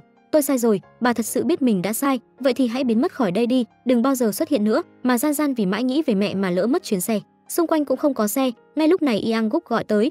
Yang Guk, sau khi biết chuyện, Yang Guk khuyên Gian Gian đứng yên một chỗ, anh sẽ đến ngay lập tức. Đến trạm dừng xe, Yang Guk lấy áo của mình ân cần khoác lên người Gian Gian. Yang Guk trưởng thành và ấm áp như vậy, thảo nào Gian Gian lại bất chấp cả tuổi tác để yêu người đàn ông này. Nghe thấy Gian Gian đang đi tìm mẹ ruột, Yang Guk chủ động nói sẽ giúp đỡ cô. Gian Gian cuối cùng cũng có một tia hy vọng. Bạn đã nhìn thấy người đàn ông nào đáng thương như vậy chưa? Con gái vừa đầy 1 tháng tuổi, người vợ vì không chịu được sự nghèo khó mà bỏ rơi con gái sang Mỹ sinh sống. Người đàn ông sau khi chịu đả kích đi đến bên bờ sông định tự sát. May rằng được một người phụ nữ có cùng hoàn cảnh đã ngăn lại, còn đề nghị cùng người đàn ông chung sống, vì để chăm lo cho con gái. Người đàn ông khi thì làm ở công trường, khi thì đi giao hàng, còn không cẩn thận mà bị xe đâm trúng. Sau những cố gắng không ngừng nghỉ, đứa bé cũng Gian Gian trưởng thành. Ông Su Cheon vì để bảo vệ Gian Gian nên nói dối rằng mẹ cô đã mất vì khó sinh, nhưng cái kim trong bọc lâu ngày cũng phải lòi ra. Gian Gian vì muốn tìm mẹ nên đã cãi nhau với ông, còn nói sẽ cắt đứt quan hệ cha con với ông. Dưới sự giúp đỡ của Yang Guk, Gian Gian liên hệ được với người hàng xóm cũ. Lúc này cô mới biết mẹ đã bỏ mình mà đi. Lúc mẹ bỏ con mà đi, bố con đã ôm con khóc lóc cầu xin người đàn bà đó ở lại, nhưng mẹ con vẫn cương quyết không nghe. Người đàn bà đó sao có thể vô tâm đến thế chứ? Con muốn tìm người mẹ như vậy làm gì? Sao có thể như vậy? Câu hỏi của người dì khiến cho lồng ngực Gian Gian không ngừng đau nhói. Cô vội vàng rời khỏi nhà hàng, trên đường nhìn thấy một đứa trẻ đang chơi đùa cùng với mẹ. Cô không thể hiểu được tại sao mẹ có thể bỏ mình mà đi. Cô mới chỉ là gia sư nhà Yang Guk mà đã không nỡ bỏ xe chan mà đi ra nước ngoài. Lẽ nào mẹ chưa từng cảm thấy như vậy sao? Cô cũng không còn tâm trạng cho việc này nữa. Điều bây giờ cô cần làm chính là đến nhận lỗi với bố. Bố à, tại sao lại không nói cho con biết mẹ đã bỏ con đi? Tại sao lại không nói? Con đã nói những lời căm ghét bố như thế. Con cũng từng có suy nghĩ như vậy với mẹ nuôi. Nếu như ngay từ đầu bố nói rõ, con đã không đi tìm người mẹ ác độc đó rồi. Tại sao lại để con nhớ nhung người mẹ như vậy chứ? Tại sao chứ? Chỉ cần Gian Gian của bố không có chuyện gì là bố đã mãn nguyện rồi. Con sau này sẽ coi như mẹ đã không còn trên đời, cũng không nhớ về mẹ nữa. Con sẽ không để bố phải đau lòng. Lúc này hiểu lầm giữa hai bố con cũng được giải quyết. Tôi tin rằng hai người họ mai sau sẽ hạnh phúc hơn bao giờ hết. Ngày hôm sau, Gian Gian mang về nhà rất nhiều quà. Cô còn đưa cho mẹ nuôi và bà ngoại tiền tiêu vặt. Điều này khiến hai người vừa mừng vừa thấy lạ. Cô nói rằng trước kia cô đã không hiểu được tấm lòng của mẹ nuôi, Bây giờ sự thật rõ ràng rồi, cô mới biết được mẹ nuôi yêu thương mình nhường nào. Mẹ à, con từ sau sẽ gửi tiền về nhiều hơn, con cảm ơn mẹ đã nuôi lớn con đến nhường này. Gian Gian à, mẹ xin lỗi con, mẹ à cảm ơn mẹ. Mẹ nuôi vô cùng cảm động trước lời nói của Gian Gian. Hai người ôm chặt lấy nhau, sau khi hiểu lầm được lại bỏ, mẹ nuôi chuẩn bị một bữa cơm thịnh soạn, cả nhà quây quần bên nhau, sau này nhất định phải vui vẻ mà sống tiếp. Cậu bé ôm gối tới phòng của bố mình ngủ, nhìn thấy hộp nhạc bố đang cầm, cậu bé liền thấy rất thích, muốn bố tặng nó cho mình, tặng cho bạn gái chắc chắn cô ấy sẽ rất vui. Yang Guk rất ngạc nhiên, không ngờ con trai còn nhỏ như vậy mà đã có bạn gái. Nhìn thấy gương mặt chờ mong của Se Jong, Yang Guk nói sau này sẽ mua cho cậu bé một cái giống vậy. Lúc này Se Jong cũng không đòi nữa, bĩu môi rồi rời đi. Vừa ra phòng khách liền gặp phải cô Dan Gian, liền kể lại chuyện vừa rồi cho cô, còn nói trước giờ chưa thấy bố mình nhỏ nhen như vậy. Dan Gian nghe thấy cũng không nhịn được cười, hóa ra hộp nhạc đó chính là món quà mà cô tặng cho Yang Guk, để cảm ơn vì anh đã giúp cô tìm lại mẹ mình. Nhờ có sự giúp đỡ của Se Jong, Dan Gian càng thêm chắc chắn Yang Guk vẫn còn thích mình. Ngày hôm sau Yang Guk đặc biệt hẹn Dan Gian đi ăn tối, còn săn sóc giúp cô cắt bít tết. Dan Gian ngoài mặt tỏ ra bình tĩnh, nhưng thật ra tim đã đập bình bịch rồi. Bít tết do người mình yêu cắt cho đúng là ngon thật. Sau khi ăn tối xong, Dan Gian muốn về nhà, nhưng Yang Guk lại mời cô đi uống một ly. Hai người lần đầu tiên nếm thử bia làm thủ công, cảm thấy rất mới lạ và thú vị. Lúc này chủ quán lên sân khấu hâm nóng bầu không khí. Để chúc mừng kỷ niệm 5 năm của nhà hàng, ông còn chuẩn bị một trò chơi có thưởng. Người đầu tiên uống hết 1 lít bia thì sẽ được nhận tiền thưởng và búp bê. Mọi người trở nên xôn xao, chỉ có Yang Guk vẫn ngồi yên một chỗ. Lúc này Dan Gian đột nhiên nói một câu: "Con gấu đó đáng yêu thật, cô giáo Park, con gấu đó đáng yêu thật không? Cô giáo Park, tôi chắc chắn sẽ đem con gấu đó về cho cô." Vì để thắng được con gấu tặng cho Dan Gian, Yang Guk cuối cùng cũng dũng cảm bước lên thi đấu. Số 4 bị loại, Yang Guk cố lên, vỗ tay nào. Số 5, người chiến thắng của hôm nay. Nào, đứng lên đây, đây là người chiến thắng của hôm nay. Dan Gian cuối cùng cũng lấy được con gấu như mong muốn. Đột nhiên cô lại nói muốn tặng con gấu cho Se Jong, không ngờ lại bị Yang Guk kiên quyết phản đối, bởi vì đây là quà mà anh tặng cho Dan Gian. Nhưng nhìn thấy ánh mắt chờ mong của Dan Gian, Yang Guk lại bắt đầu vạch rõ giới hạn, nói hai người họ chỉ là bạn bè, mong cô đừng hiểu lầm gì. Đây chắc là tập ngọt ngào nhất từ trước tới giờ. Yang Guk cuối cùng cũng nghe theo con tim, chấp nhận lời tỏ tình của Dan Gian. Từ sau khi Yang Guk thắng được con gấu bông tặng cho Dan Gian, anh liền hiểu ra mình vẫn còn rất thích Dan Gian, nhưng do cách biệt tuổi tác và 3 đứa con, nên anh đành phải lùi bước. Yang Guk tìm tới người bạn để tâm sự, nói mỗi lần đều đã điều chỉnh cảm xúc của mình rồi, nhưng chỉ cần nhìn thấy Dan Gian thì tim cứ đập liên hồi. Luật sư cha thấy vậy thì khuyên anh nên thử yêu đương trước xem sao, nếu như bỏ lỡ tình yêu này, sau này chắc chắn sẽ hối hận. Yang Guk trong lòng rất băn khoăn về tới nhà, nhìn thấy Dan Gian vừa xuống xe, không tự chủ được mà cầm ô qua cho cô, còn chủ động cầm lấy túi xách của cô, hai người cùng nhau đi về. Đột nhiên Yang Guk lảo đảo, nụ hôn này đã dọa Yang Guk lui về sau mấy bước, mà Dan Gian lúc này cũng ý thức được hành vi của mình. Cô nói vì nhìn thấy Yang Guk đẹp trai quá nên mới không nhịn được mà làm như vậy. Không ngờ Yang Guk lại không tha thứ cho cô, còn chắc cô đã vượt qua giới hạn. Hai người cùng thích đối phương hôn nhau thì là vượt qua giới hạn sao? Không phải Yang Guk cũng thích em sao? Tôi nói thích cô lúc nào? Tôi đã từ chối rất nhiều lần rồi, tôi không thích cô chút nào. Dan Gian không thể hiểu nổi, nếu như không thích thì tại sao lại luôn quan tâm tới cô như vậy? Vì muốn một câu trả lời chính xác, Dan Gian quyết định ép buộc Yang Guk hẹn anh buổi tối 8 giờ gặp mặt ở công viên Nam San. Nếu như 12 giờ không xuất hiện thì cô sẽ từ bỏ hoàn toàn tình cảm này, hơn nữa cũng sẽ từ chức rời khỏi đây. Trải qua một ngày bận rộn, Yang Guk chuẩn bị lái xe về nhà, đài phát thanh lại đưa tin cảnh báo thời tiết xấu. Anh sợ Dan Gian sẽ bị cảm, lập tức chạy tới công viên Nam San. Cô giáo Park, Yang Guk, sao cô lại ngốc nghếch đứng đây chờ làm gì? Mặc dù anh trách móc cô, nhưng Dan Gian lại không hề tức giận chút nào, bởi vì lúc này cô đã nhận được đáp án mà mình muốn. Có nghĩa là bây giờ anh đã chấp nhận tình cảm của em rồi đúng không? Phải không? Phải, chúng ta hãy thử đi, chúng ta cùng nắm tay nhau, cho dù là tới đầu cũng hãy thử đi. Yang Guk sớm biết sẽ như vậy, sao anh không tới sớm một chút? Tại sao? Xin lỗi em, đông cứng hết cả người rồi, em làm cái gì vậy hả? Mặt cũng lạnh hết rồi, anh tới là được rồi. Em không lạnh chút nào, xin lỗi em, anh tới muộn. Anh thích em nhưng lại không có tự tin, cảm thấy mình rất có lỗi với em. Yang Guk, anh ngốc sao? Nếu đã thích thì sao phải xin lỗi chứ? Không thích mới phải xin lỗi. Các bạn đang xem cảnh này cũng đang cười phải không? Sau đó hai người cùng nhau đi ăn mì udon, cùng nhau hứa hẹn sẽ không rời bỏ nhau một lần nào nữa. Yang Guk hẹn hò với bạn gái kém mình 14 tuổi. Ngày đầu tiên chính thức hẹn hò đã tặng nhẫn kim cương. Tuy rằng không to bằng quả trứng chim, nhưng mà Gian Gian vui tới mức cười không khép được miệng.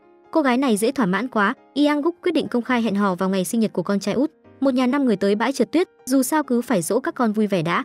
Thấy ba chị em cười đùa vui vẻ, Yang Guk cũng bất giác nắm tay Gian Gian. Không ngờ hành động ngọt ngào này bị Se Chan bắt gặp. Se Chan cảm thấy rất đau lòng. Khoảng thời gian này vì để gắn ghép hai người, con và Se Jong đã tốn bao công sức, bây giờ cuối cùng cũng thành đôi rồi, lại không báo cho bọn con biết ngay. Bấy giờ Gian Gian mới hiểu ra, thì ra mình bất ngờ gặp gỡ Yang Guk trong tiệm sách. Nắm tay trên đường phố, cả chuyện nhà kho bị cháy đều là Se Chan và Se Jong lên kế hoạch để gắn ghép mình với Yang Guk. Trở về biệt thự, Yang Guk làm như thể một ông chồng săn sóc gia đình, tự tay nướng đồ ăn. Gian Gian đứng cạnh trợ giúp anh. Se Jong thấy vậy liền trêu chọc, con thấy cô giáo giúp đỡ bố, trông cô giáo như mẹ bọn con ấy.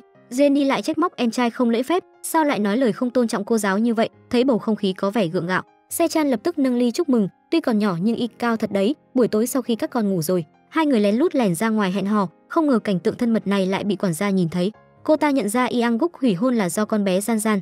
Cô ta ghen tức nên đã chụp ảnh lại gửi cho mẹ Yang Guk. Xem ra cái nhà này lại sắp chó sủa gà bay rồi. Hôm sau Gian Gian đưa xe Jong về nhà, quả nhiên bị mẹ Yang Guk đối xử bạo lực. Con hồ ly tinh này, sao cô vẫn còn ở nhà này vậy? Nếu cô còn có lương tâm thì nên cút đi mới phải. May mà quản gia mới đến kịp thời kéo bà chủ lại và báo cáo với Yang Guk về chuyện này. Được biết mẹ kế mắng mỏ người yêu mình, Yang Guk lập tức cảnh cáo bà ta, đừng có động vào Gian Gian nữa, có chuyện gì thì nhắm vào tôi đây này, không thì cút ra khỏi cái nhà này cho tôi. Nhưng bà ta chẳng sợ hãi chút nào, bà ta quyết định dính lấy Yang Guk như keo dán, vì để giúp cho Gian Gian bớt buồn. Yang Guk đưa cô ra ngoài đi dạo và quyết định công khai mối quan hệ với tất cả mọi người, để cho mọi người biết được cô là phu nhân Yang Guk tương lai. Yang Guk hẹn hò với một cô gái bình thường kém mình 14 tuổi. Anh vui vẻ giới thiệu bạn gái cho người chị thân thiết nhất của mình, Anna. Không ngờ bà nhìn thấy Gian Gian thì mặt biến sắc, bà không ngờ rằng con gái ruột của mình lại thích một ông chú vừa già vừa có 3 đứa con.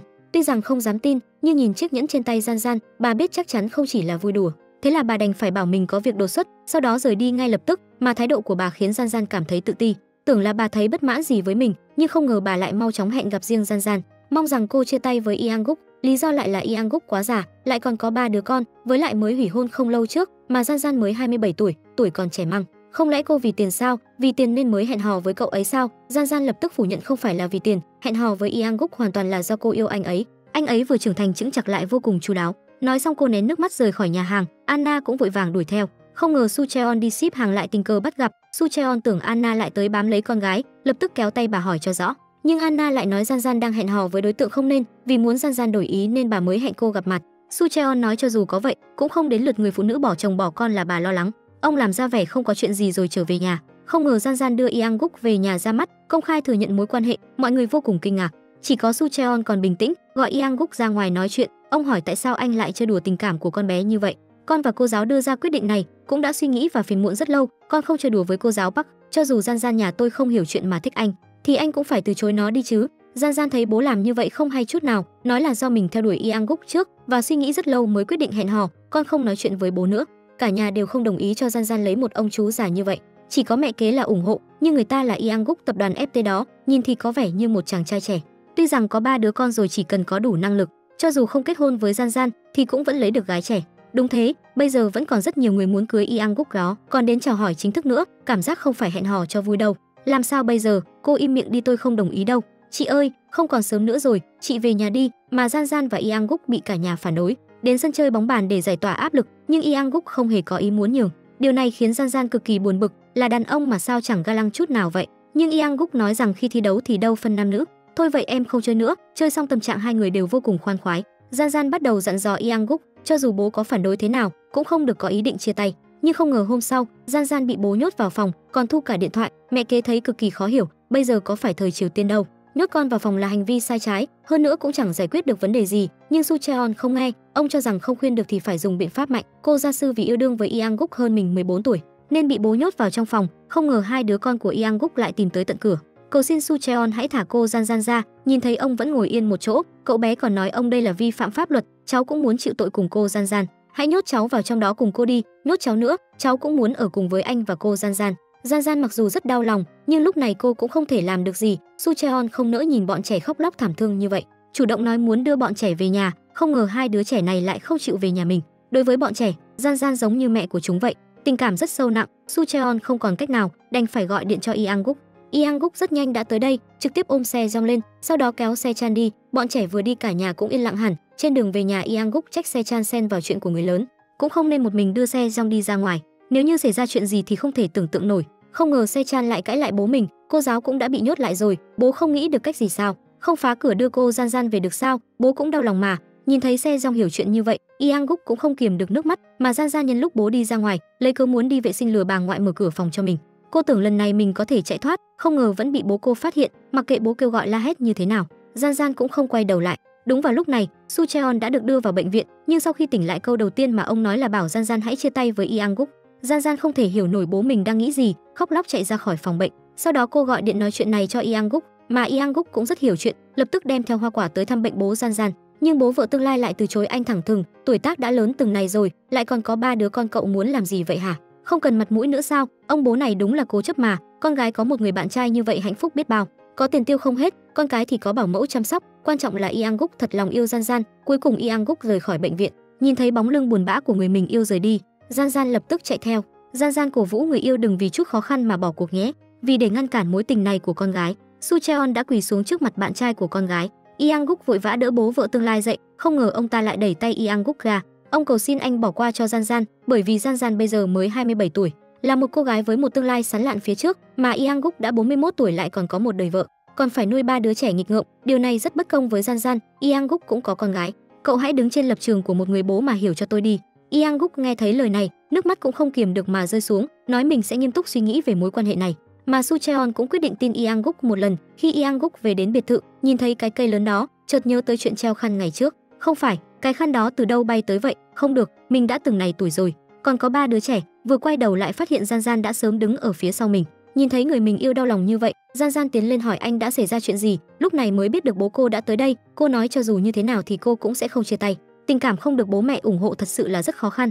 Mong các bạn khán giả đều có thể nhận được sự chúc phúc từ người thân của mình. Ngày hôm sau, Gian Gian nói chuyện với bố mình. Ở bên Yang Guk là quãng thời gian hạnh phúc nhất trong 27 năm nay. Khó khăn lắm mới tìm được một người như vậy, làm sao có thể chia tay được. Bố cô cũng khó mà chấp nhận được. Ông bắt Gian Gian phải thu dọn hành lý rời khỏi biệt thự ngay lập tức. Nhưng tiếc là con gái ông thà rằng đoạn tuyệt cũng không muốn nghe lời ông. Mẹ kế cũng không nhìn nổi Su Cheon cố chấp như vậy nữa, khuyên ông đừng can thiệp vào quyết định của con gái. Dù sao thì Yang Guk vừa đẹp trai vừa có tiền, hoàn toàn nhìn không ra cách biệt tuổi tác. Vốn tưởng Su Cheon sẽ động lòng, không ngờ ông còn trách bà không coi Gian Gian là con gái. Từ lúc Gian Gian còn đang ở trong tã lót, có chuyện gì cũng là do một tay tôi giải quyết, tôi cũng là mẹ của Gian Gian nên mới nói như vậy. So với việc để Gian Gian gả vào nhà nghèo sống cực khổ, thà rằng để con bé yêu đương cùng Yang Guk, đây mới là nghĩ tốt cho con bé. Su Cheon biết mình không khuyên được Gian Gian, quyết định thay đổi sách lược. Ông tới tìm vợ cũ bảo bà đưa Gian Gian sang Mỹ 3 năm, chỉ cần rời xa Yang Guk thì tình cảm của hai người sẽ phai nhạt dần. Anna nghĩ tới cuối cùng cũng được ở bên con gái mình, lập tức đồng ý với yêu cầu của ông. Con gái Gian Gian của chúng ta tôi sẽ chăm sóc cho nó thật tốt, tôi sẽ khiến Gian Gian thành một nhà thiết kế thành công ở nước Mỹ. Cảm ơn ông, thật sự cảm ơn ông. Se Jong đột nhiên sốt cao tới 39 độ. Yang Guk lập tức gọi bác sĩ tới đây khám cho cậu bé. Cả nhà đều rất lo lắng cho Se Jong, đây là lần đầu tiên từ khi sinh ra cậu bé bị ốm nặng như vậy.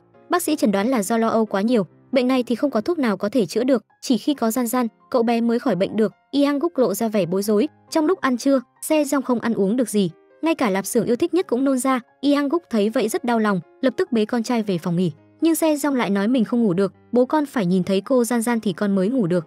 Mà Gian Gian đột nhiên từ chức là do bố cô ép cô làm vậy. Vì muốn để con gái mình chia tay với Yang Guk, Su Cheon cố ý cho Gian Gian sang Mỹ học thiết kế. Chỉ cần học 3 năm rồi quay về, cho dù không quên được Yang Guk thì tình cảm cũng sẽ không còn ngọt ngào như lúc đầu. Gian Gian cũng dần bị thuyết phục, cảm thấy đây là cách làm rất tốt, cho nên cô đã tìm tới Yang Guk để nói chuyện. Yang Guk, anh không được quên em đâu. Yang Guk trong lòng rất mong Gian Gian ở lại, nhưng ngoài miệng lại cổ vũ cô, còn bảo nếu như ở nước Mỹ gặp được người nào hợp ý thì đừng bỏ lỡ. Không ngờ Gian Gian lại rất nghiêm túc, kiên quyết nói cả đời này sẽ không yêu ai khác ngoài anh. Sau đó Gian Gian liền từ chức, cả nhà đều rất luyến tiếc cô, nhưng chỉ đành trơ mắt nhìn cô rời đi. Chính vì vậy nên Se Jong mới bị ốm nặng như vậy, thường mất ngủ cả đêm, còn chạy tới phòng của Gian Gian để hít mùi của cô. Yang Guk cũng không còn cách nào, chỉ đành liên lạc với Gian Gian, hy vọng cô có thể quay về ăn ủi Se Jong. Mặc kệ sự ngăn cản của bố mình, Gian Gian lần này rất kiên quyết. Mà Se Jong sau khi nhìn thấy Gian Gian xuất hiện cũng không nhịn nổi nữa. Cô ơi, thật sự là cô sao? Không phải con đang nằm mơ chứ? Se Jong à, không phải mơ đâu. Bởi vì cô đi rồi nên con buồn lắm, không muốn ăn cơm, cũng không ngủ được. Se Jong à, con nói như vậy cô sẽ buồn lắm đó. Cô xin lỗi. Không sao đâu Se Jong, là cô có lỗi với con. Se Jong, cô xin lỗi cô. Cả nhà nhìn thấy tình cảnh này cũng không kiềm được nước mắt. Sau đó Se Jong nói ra lời trong lòng mình, hóa ra cậu bé sợ Gian Gian sẽ giống như mẹ mình một đi không trở lại. Gian Gian rất cảm động, hứa với Se Jong 3 năm sau chắc chắn sẽ quay lại gặp mặt cậu bé. Có được lời hứa của cô giáo, bệnh của Se Jong cũng tốt hơn, ăn cơm cũng rất ngon, thịt bò sốt ngon quá, đúng là thần kỳ thật. Vì muốn nhanh chóng thích ứng công việc ở bên Mỹ, Anna bắt đầu đưa Gian Gian đi tìm hiểu về thời trang của mình. Đột nhiên bà phát hiện kế hoạch ngày hôm nay của mình để quên ở nhà, nên đã nhờ Gian Gian quay về tìm. Không ngờ Gian Gian trong lúc tìm kiếm lại phát hiện ra một album ảnh, mà đứa bé trong album ảnh đó lại chính là Gian Gian. Cô gái phát hiện một album ảnh, người trong bức ảnh lại chính là cô hồi con bé. Cô rất nghi ngờ người phụ nữ mình chưa từng gặp qua tại sao lại ôm mình lúc còn nhỏ. Gian Gian nghi ngờ đây chính là mẹ ruột của mình. Gian Gian chụp lại bức ảnh đó, lập tức tìm tới dì hàng xóm để xác nhận. Không sai, người phụ nữ này chính là mẹ ruột của cháu. Gian Gian bắt đầu tò mò tại sao đại diện Anna lại có ảnh của cô và mẹ. Đột nhiên cô nhớ tới bảo mẫu đã từng nói Anna không có người nhà, hồi trẻ vì muốn được thành công nên đã tới Mỹ lập nghiệp chịu rất nhiều khó khăn, còn xảy ra tai nạn, phải làm phẫu thuật thẩm mỹ nhiều lần. Chẳng lẽ mẹ ruột của mình chính là đại diện Anna sao? Để xác nhận lại một lần nữa, Gian Gian lại quay về biệt thự của Anna, lén lấy đi một sợi tóc của Anna trên lược, tới bệnh viện để làm xét nghiệm DNA. Không ngờ kết quả là quan hệ mẹ con của hai người đạt tới 99,99%. Gian Gian rất ngạc nhiên, sốc tới mức ngồi sụp xuống đất. Gian Gian tỉnh táo lại, không hề vui mừng vì tìm được mẹ ruột của mình, ngược lại còn thấy người phụ nữ này thật đáng sợ. 27 năm trước vứt bỏ con gái của mình, 27 năm sau lại đổi một khuôn mặt khác tiếp cận con gái mình. Cô vội chạy về nhà nói cho bố mục đích của Anna. Làm sao cô có thể sang Mỹ cùng một người phụ nữ ác độc như vậy được? Con vừa nghĩ tới đại diện Anna chính là mẹ ruột của con liền nổi hết cả da gà. Con không thể đi cùng bà ta được, mẹ nuôi thấy không cần phải tiếp tục giấu giếm nữa. Bảo Sucheon nói hết mọi chuyện cho Gian Gian. Gian Gian lúc này mới biết được hóa ra họ đã sớm biết chuyện này, chỉ có mình cô là không biết gì. Cảm nhận duy nhất lúc này của cô là lúc nhỏ đã bị mẹ vứt bỏ, sau khi lớn lên lại bị bố vứt bỏ, vì sợ mọi người bàn tán mà ngăn cản quan hệ của mình và Yang Guk. Còn có chết cũng sẽ không tha thứ cho bố. Sau khi nói xong, Gian Gian lập tức bắt xe rời khỏi đây. Cô tới biệt thự của Anna, chất vấn tại sao bà ta lại liên tục làm tổn thương mình như vậy. Nếu năm đó đã lựa chọn vứt bỏ thì bây giờ cũng không có tư cách quay về đây. Anna biết xin lỗi cũng không có tác dụng gì, trực tiếp quỳ xuống trước mặt con gái. Bà giải thích là do năm đó còn quá trẻ, còn chưa chuẩn bị tâm lý đã có con, nghĩ tới cả đời sau phải sống nghèo khổ nuôi con gái liền thấy rất sợ hãi, cho nên mới sang Mỹ theo đuổi ước mơ của mình. Gian Gian thấy rất nực cười. Lý do vứt bỏ cô lại là do quá trẻ, còn không bằng nói dối bố tôi là một người đàn ông tồi tệ, vì sợ quá nên mới chạy trốn. Nếu nói như vậy ít ra tôi cũng không đau buồn như bây giờ. Cầu xin bà đừng bao giờ xuất hiện trước mặt tôi nữa. Gian Gian khó lòng chấp nhận. Cô một mình ngồi bên bờ biển chút bầu tâm sự, kết quả lại khóc đến ngất đi. May rằng Yang Guk vì thấy cô chưa về nhà nên đã vội chạy đi tìm. Lúc này nhiệt độ giảm xuống dưới 5 độ, Gian Gian lạnh đến toàn thân run rẩy, cho dù Yang Guk gọi tên cô thế nào đi chăng nữa cô cũng không có phản ứng. Yang Guk vội đưa cô đến bệnh viện, bác sĩ nói Gian Gian là do phải chịu nhiều áp lực trong một khoảng thời gian ngắn mới dẫn đến triệu chứng này. Cũng may phát hiện kịp thời, nếu không sẽ xảy ra chuyện lớn. Yang Guk nắm lấy tay Gian Gian thở phào nhẹ nhõm. Gian Gian đúng lúc này cũng tỉnh lại, nhìn thấy Yang Guk lo lắng ngồi bên cạnh, Gian Gian cuối cùng cũng cảm thấy có một nơi để dựa vào. Yang Guk, em về sau sẽ ở bên cạnh anh, được, tôi sẽ không bao giờ rời khỏi em. Lũ trẻ biết được Gian Gian trở về nhà vui vẻ tới mức nhảy cẫng lên. Yang Guk lúc này đi tới kêu các con không được làm phiền cô Gian Gian nghỉ ngơi. Se Jong không nhịn được tò mò nói, bố và cô giáo quay lại làm người yêu rồi đúng không ạ? Đúng rồi, vì vậy sau này bố sẽ không để cô Gian Gian đi nữa. Vậy bố kết hôn với cô Gian Gian đi, có thể nha. Nghe được đáp án của Yang Guk, Se Chan và Se Jong phấn khích cười lớn. Yang Guk cũng có chút bất lực, anh làm sao có thể từ chối hai đứa bé đáng yêu như vậy chứ? Vì để giúp Gian Gian mau chóng bình phục, Yang Guk sai bảo mẫu nấu cho cô thức ăn dinh dưỡng, còn nhắc nhở mọi người không được để phu nhân làm phiền đến cô. Nhưng đối với Gian Gian mà nói, thức ăn chỉ là thứ yếu, điều quan trọng với cô là mãi mãi được ở cùng người mình yêu. Bảo mẫu bỗng nhiên gõ cửa đi vào, hóa ra ông Sucheon đang ở trước cửa để đón con gái về. Không ngờ Gian Gian lại nói sẽ không gặp mặt bố mình nữa. Cô nhờ Yang Guk thay mình chuyển lời này cho bố, kêu ông coi như không có đứa con gái này. Nhưng Yang Guk lại không làm theo lời cô nói, anh kêu ông đợi một khoảng thời gian, chờ đến khi cơ thể Gian Gian hồi phục hẵng đón cô về. Anh còn đề nghị đưa ông về nhà, ai ngờ ông Sucheon lại không nghe. Ông cho rằng anh đang cố ý chia rẽ bố con hai người. Lúc này Yang Guk cũng không nhượng bộ nữa, cô giáo Park hôm qua suýt chút nữa mất mạng, mà nguyên nhân chính là do đại diện Anna và chú khiến cô ấy chịu quá nhiều đả kích. Cô ấy ý vì ngất đi giữa tiết trời lạnh thấu xương mà suýt chút nữa bỏ mạng. Kể cả thế tôi cũng phải đưa con bé đi, con gái tôi do tôi chăm sóc, Gian Gian của chúng tôi, chú à, con sẽ không để Gian Gian đi nữa đâu, mong chú từ bỏ đi. Từ sau Gian Gian có con chăm sóc rồi, tôi cuối cùng cũng cảm nhận được sự tức giận của Yang Guk.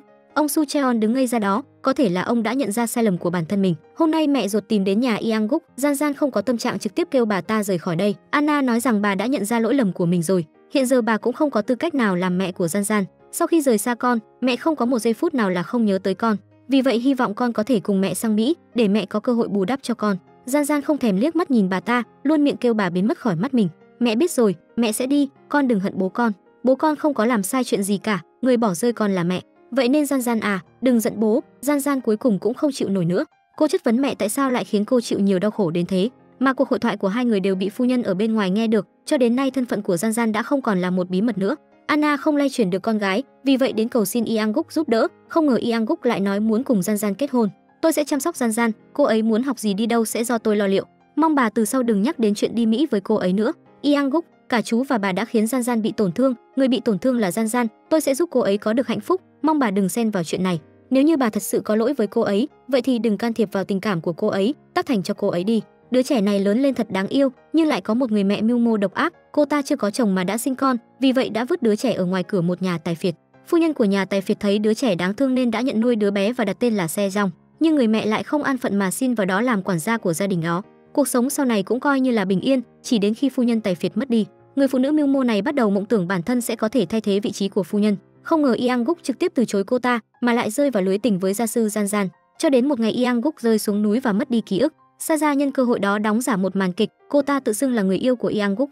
Hai người đã bí mật yêu nhau từ lâu rồi, dưới sự giúp đỡ của phu nhân. Saja thành công đính hôn với Yang Guk, còn được đến biệt thự hưởng tuần trăng mật, cứ tưởng sẽ mãi mãi được ở bên con trai mình. Không ngờ ký ức của Yang Guk rất nhanh quay trở lại. Nhớ lại những lời bịa đặt của cô ta, anh tức giận đuổi cô ra khỏi nhà, sau đó đến bên Gian Gian xác nhận lại mối quan hệ, còn quyết định cùng cô kết hôn, mà Saja vì bị Yang Guk từ chối nên ngày ngày chìm đắm trong men rượu.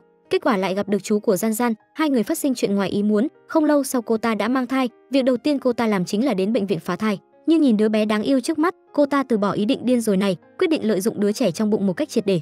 Lần nữa quay lại bên cạnh Se Jong, vì vậy cô ta tìm đến nhà Yang Guk ở trước mặt người hầu đưa cho Yang Guk tấm ảnh. Đây là cái gì? Em đã mang thai con của anh, em mang thai 12 tuần rồi. Sau khi Yang Guk hồi phục trí nhớ, lại nói rằng không nhớ chuyện xảy ra lúc trước mà đã hủy hôn với em. Nhưng em bây giờ vẫn là bị hôn phu của anh, em muốn ở căn nhà này, sinh ra đứa con của chúng ta. Yang Guk khó lòng chấp nhận, anh thật sự không nhớ bản thân đã làm chuyện này với cô. Anh còn chưa nghĩ ra cách giải quyết, đã bị lũ trẻ nghe thấy hết mọi thứ. Yang Guk muốn cô ta ở bên ngoài chăm sóc đứa nhỏ, đợi đứa trẻ sau khi sinh ra sẽ làm xét nghiệm DNA. Nhưng cô ta lại nặng đòi ở lại đây, mà Gian Gian sau khi biết được chuyện này, thất vọng rời khỏi nhà của Yang Guk. Se Jong nhớ lại những ngày tháng vui vẻ bên cô giáo, không nhịn được mà âm thầm khóc một mình. Se Jong à, con mà không ăn sẽ xảy ra chuyện đấy, còn ăn một miếng đi. Từ khi Saja tuyên bố mang thai với Yang Guk, khiến Gian Gian rời khỏi nhà, Se Jong bắt đầu mắc chứng chán ăn gì là nôn ra cái đấy. Jenny cảm thấy vô cùng khó chịu trước hành động của Saja, lại sợ bệnh rối loạn lo âu của Se Jong phát tác, nên đã quyết định đưa em trai đi đến nhà của cô giáo Park. Dù là ăn những món ăn vô cùng bình dân nhưng lũ trẻ vẫn cảm thấy hạnh phúc. Ăn món này giống như đang trượt ván trong miệng vậy à? Vèo phát xuống luôn. Vậy thì Se Jong cứ ăn từ từ nha, ăn nhiều một chút. Vâng, con sẽ ăn sạch bát không để lại một hạt cơm nào luôn. Được, mẹ nuôi khen mấy đứa nhóc đáng yêu hiểu chuyện, mong lũ trẻ có thể thường xuyên đến đây chơi. Jenny về nhà thu dọn đồ đạc, không ngờ lại bị Saja bắt gặp. Cô ta chất vấn cô bé tại sao lại đưa Se Jong đến nhà Gian Gian. Jenny lại nói lẽ nào cô ta không hiểu ra được gì sao? Se Jong là vì cô ta mới sinh bệnh, chỉ có cô Gian Gian mới giúp được cậu bé. Nhưng Saja nhất quyết không nghe, cô ta cho rằng Jenny đang nhắm vào mình. Còn nữa, sao mày luôn gọi tao là gì vậy? Không được dạy dỗ đàng hoàng à? Tao đang mang thai em trai của mày đấy. Kể cả mày không gọi tao là mẹ, cũng không thể hành xử với tao như vậy. Có tin tao sẽ dạy dỗ lại mày không hả? Gì cơ? Ai là mẹ tôi chứ? Lập tức cút ra khỏi đây. Lee Jenny, mày là ai mà dám đuổi tao? Mày là cái quái gì? Trưởng phòng Kim mới tới thấy tình hình có vẻ không ổn, vội vàng chạy tới ngăn cản hai người, còn ghi lại tất cả hành động này của Saja. Không ngờ cô ta trực tiếp giật lấy cuốn sổ, còn to gan động tay động chân với bà. Giám đốc Kim kể hết chuyện này với Yang Guk. Yang Guk nghe xong vô cùng phẫn nộ, là do anh mà chuyện này mới xảy ra. Jenny cuối cùng cũng nói ra những lời trong lòng cô bé. Cô bé hy vọng Saja rời khỏi nhà mình, kể cả trong bụng cô ta mang thai em trai đi chăng nữa. Nhưng bộ dạng kiêu ngạo của cô ta vô cùng đáng ghét, không hề xứng làm phu nhân nhà giàu chút nào. Sự xuất hiện của cô ta khiến tất cả mọi người đều đau khổ. Se Chan và Se Jong cũng không nhịn được mà rời khỏi đây. Một gia đình vui vẻ bây giờ lại bị chia năm xẻ bảy như này. Yang Guk nghe lời của con gái quyết định đuổi Saja ra khỏi nhà, còn đồng ý sẽ chịu trách nhiệm mọi chi phí. Nhưng Saja nhất quyết không rời khỏi đây, cô ta cho rằng đứa bé nên ở bên bố của nó. Đứa bé đó cũng rất quan trọng, nhưng Jenny, Se Jong, Se Chan cũng vô cùng quan trọng với tôi. Trưởng phòng do, Yang Guk không còn cách nào khác chỉ có thể để cô ta ở lại. Mặt khác Se Jong và Se Chan đang rất vui vẻ cùng Gian Gian chơi đùa. Mặc dù không phải con ruột, nhưng khi ba người ở cùng nhau lại giống như một gia đình vậy. Nhưng thời khắc vui vẻ thường rất ngắn ngủi, bọn họ vừa đi ra liền thấy xe của Yang Guk. Yang Guk đặc biệt đến đón hai đứa trẻ về nhà, cho dù Se Jong không đồng ý, nhưng Yang Guk vẫn bế cậu bé lên xe. Điều này giống như Yang Guk muốn vạch rõ giới hạn với Gian Gian vậy. Saja thấy Se Jong trở về nên vô cùng vui vẻ, nhưng cậu bé lại không hề quan tâm đến cô ta. Cô ta bỗng nhiên nhận ra có lẽ tạm thời rời xa cậu bé mới là một lựa chọn tốt. Vì vậy cô ta nói với Yang Guk, nếu như một tuần có thể đến thăm lũ trẻ 3 lần, cô ta sẽ rời khỏi căn nhà này. Người phụ nữ này vì để được bước chân vào gia đình tài phiệt, đã mặt dày tìm đến người yêu của Yang Guk, cầu xin Gian Gian có thể chia tay với Yang Guk. Lẽ nào cô đành lòng nhìn tôi tìm đến cái chết sao? Hãy nghĩ cho đứa bé trong bụng tôi cầu xin cô bác Gian Gian. Ông Su Cheon cho rằng con gái mình xen vào mối quan hệ của người khác, lập tức quỳ xuống cầu xin Saja tha thứ, khuyên cô ta hãy chăm sóc cái thai trong bụng, mà ông cũng vì tức giận suýt chút nữa ngất đi. Bố không muốn sống nữa, bố đã nuôi dạy con thế nào chứ? Bố con xin lỗi. Gian Gian sau khi trải qua chuyện này, quyết định buông xuôi tình cảm với Yang Guk. Cô đến đón Se Jong tan học, cùng ăn kem với cậu bé, còn kêu cậu bé hãy nghe lời Saja, chấp nhận người em trai mới, đảm nhận trách nhiệm của một người đàn ông. Mặc dù rất không nỡ, nhưng Se Jong nhận ra đây là lần cuối được ở cùng với Gian Gian. Sau khi về nhà, Se Jong không còn lạnh lùng với Saja như trước nữa, còn uống hết cốc nước ép mà cô ta tự tay làm. Hành động này cho thấy cậu bé sẽ cố gắng chấp nhận cô ta. Mà Serion lúc này cũng biết được chuyện của Gian Gian. Cô vội vàng nói chuyện này với anh trai, còn kêu hành động của anh trai khiến mọi người rất thất vọng. Đường là một chủ tịch tập đoàn lớn, làm sao lại để một người phụ nữ mưu mù như thế dắt mũi chứ? Không đính hôn cũng không kết hôn, hơn nữa đứa bé trong bụng cô ta cũng chưa chắc là con của Yang Guk. Lời của Serion giúp Yang Guk hiểu ra được gì đó. Anh lập tức tìm đến quản gia, chất vấn cô ta sao có thể ác độc đến thế, vì đứa bé trong bụng cô ta mà anh đã chia tay với người mình yêu nhất rồi. Tại sao còn đến làm phiền cuộc sống của cô ấy? Nhưng Saja lại không cho là như vậy, cô ta đã tận mắt nhìn thấy Gian Gian và Yang Guk ở bên nhau. Đêm muộn rồi mà vẫn còn tay trong tay, đấy mà là chia tay sao? Yang Guk bị nói trúng tim đen, tức giận đuổi cô ta ra khỏi nhà, còn kêu giám đốc Kim thu dọn đồ đạc của cô ta. Không ngờ cô ta lại bắt đầu màn kịch của mình, cầu xin được ở lại nốt đêm nay, ngày hôm sau tìm thấy nơi ở sẽ tự mình rời đi. Giám đốc Kim đồng ý với yêu cầu của cô ta, không ngờ Saja ở lại đây là vì mục đích khác. Ngày hôm sau tin tức vợ chưa cưới của Yang Guk mang thai tràn ngập mạng xã hội, Yang Guk không cần xem cũng biết là do ai làm.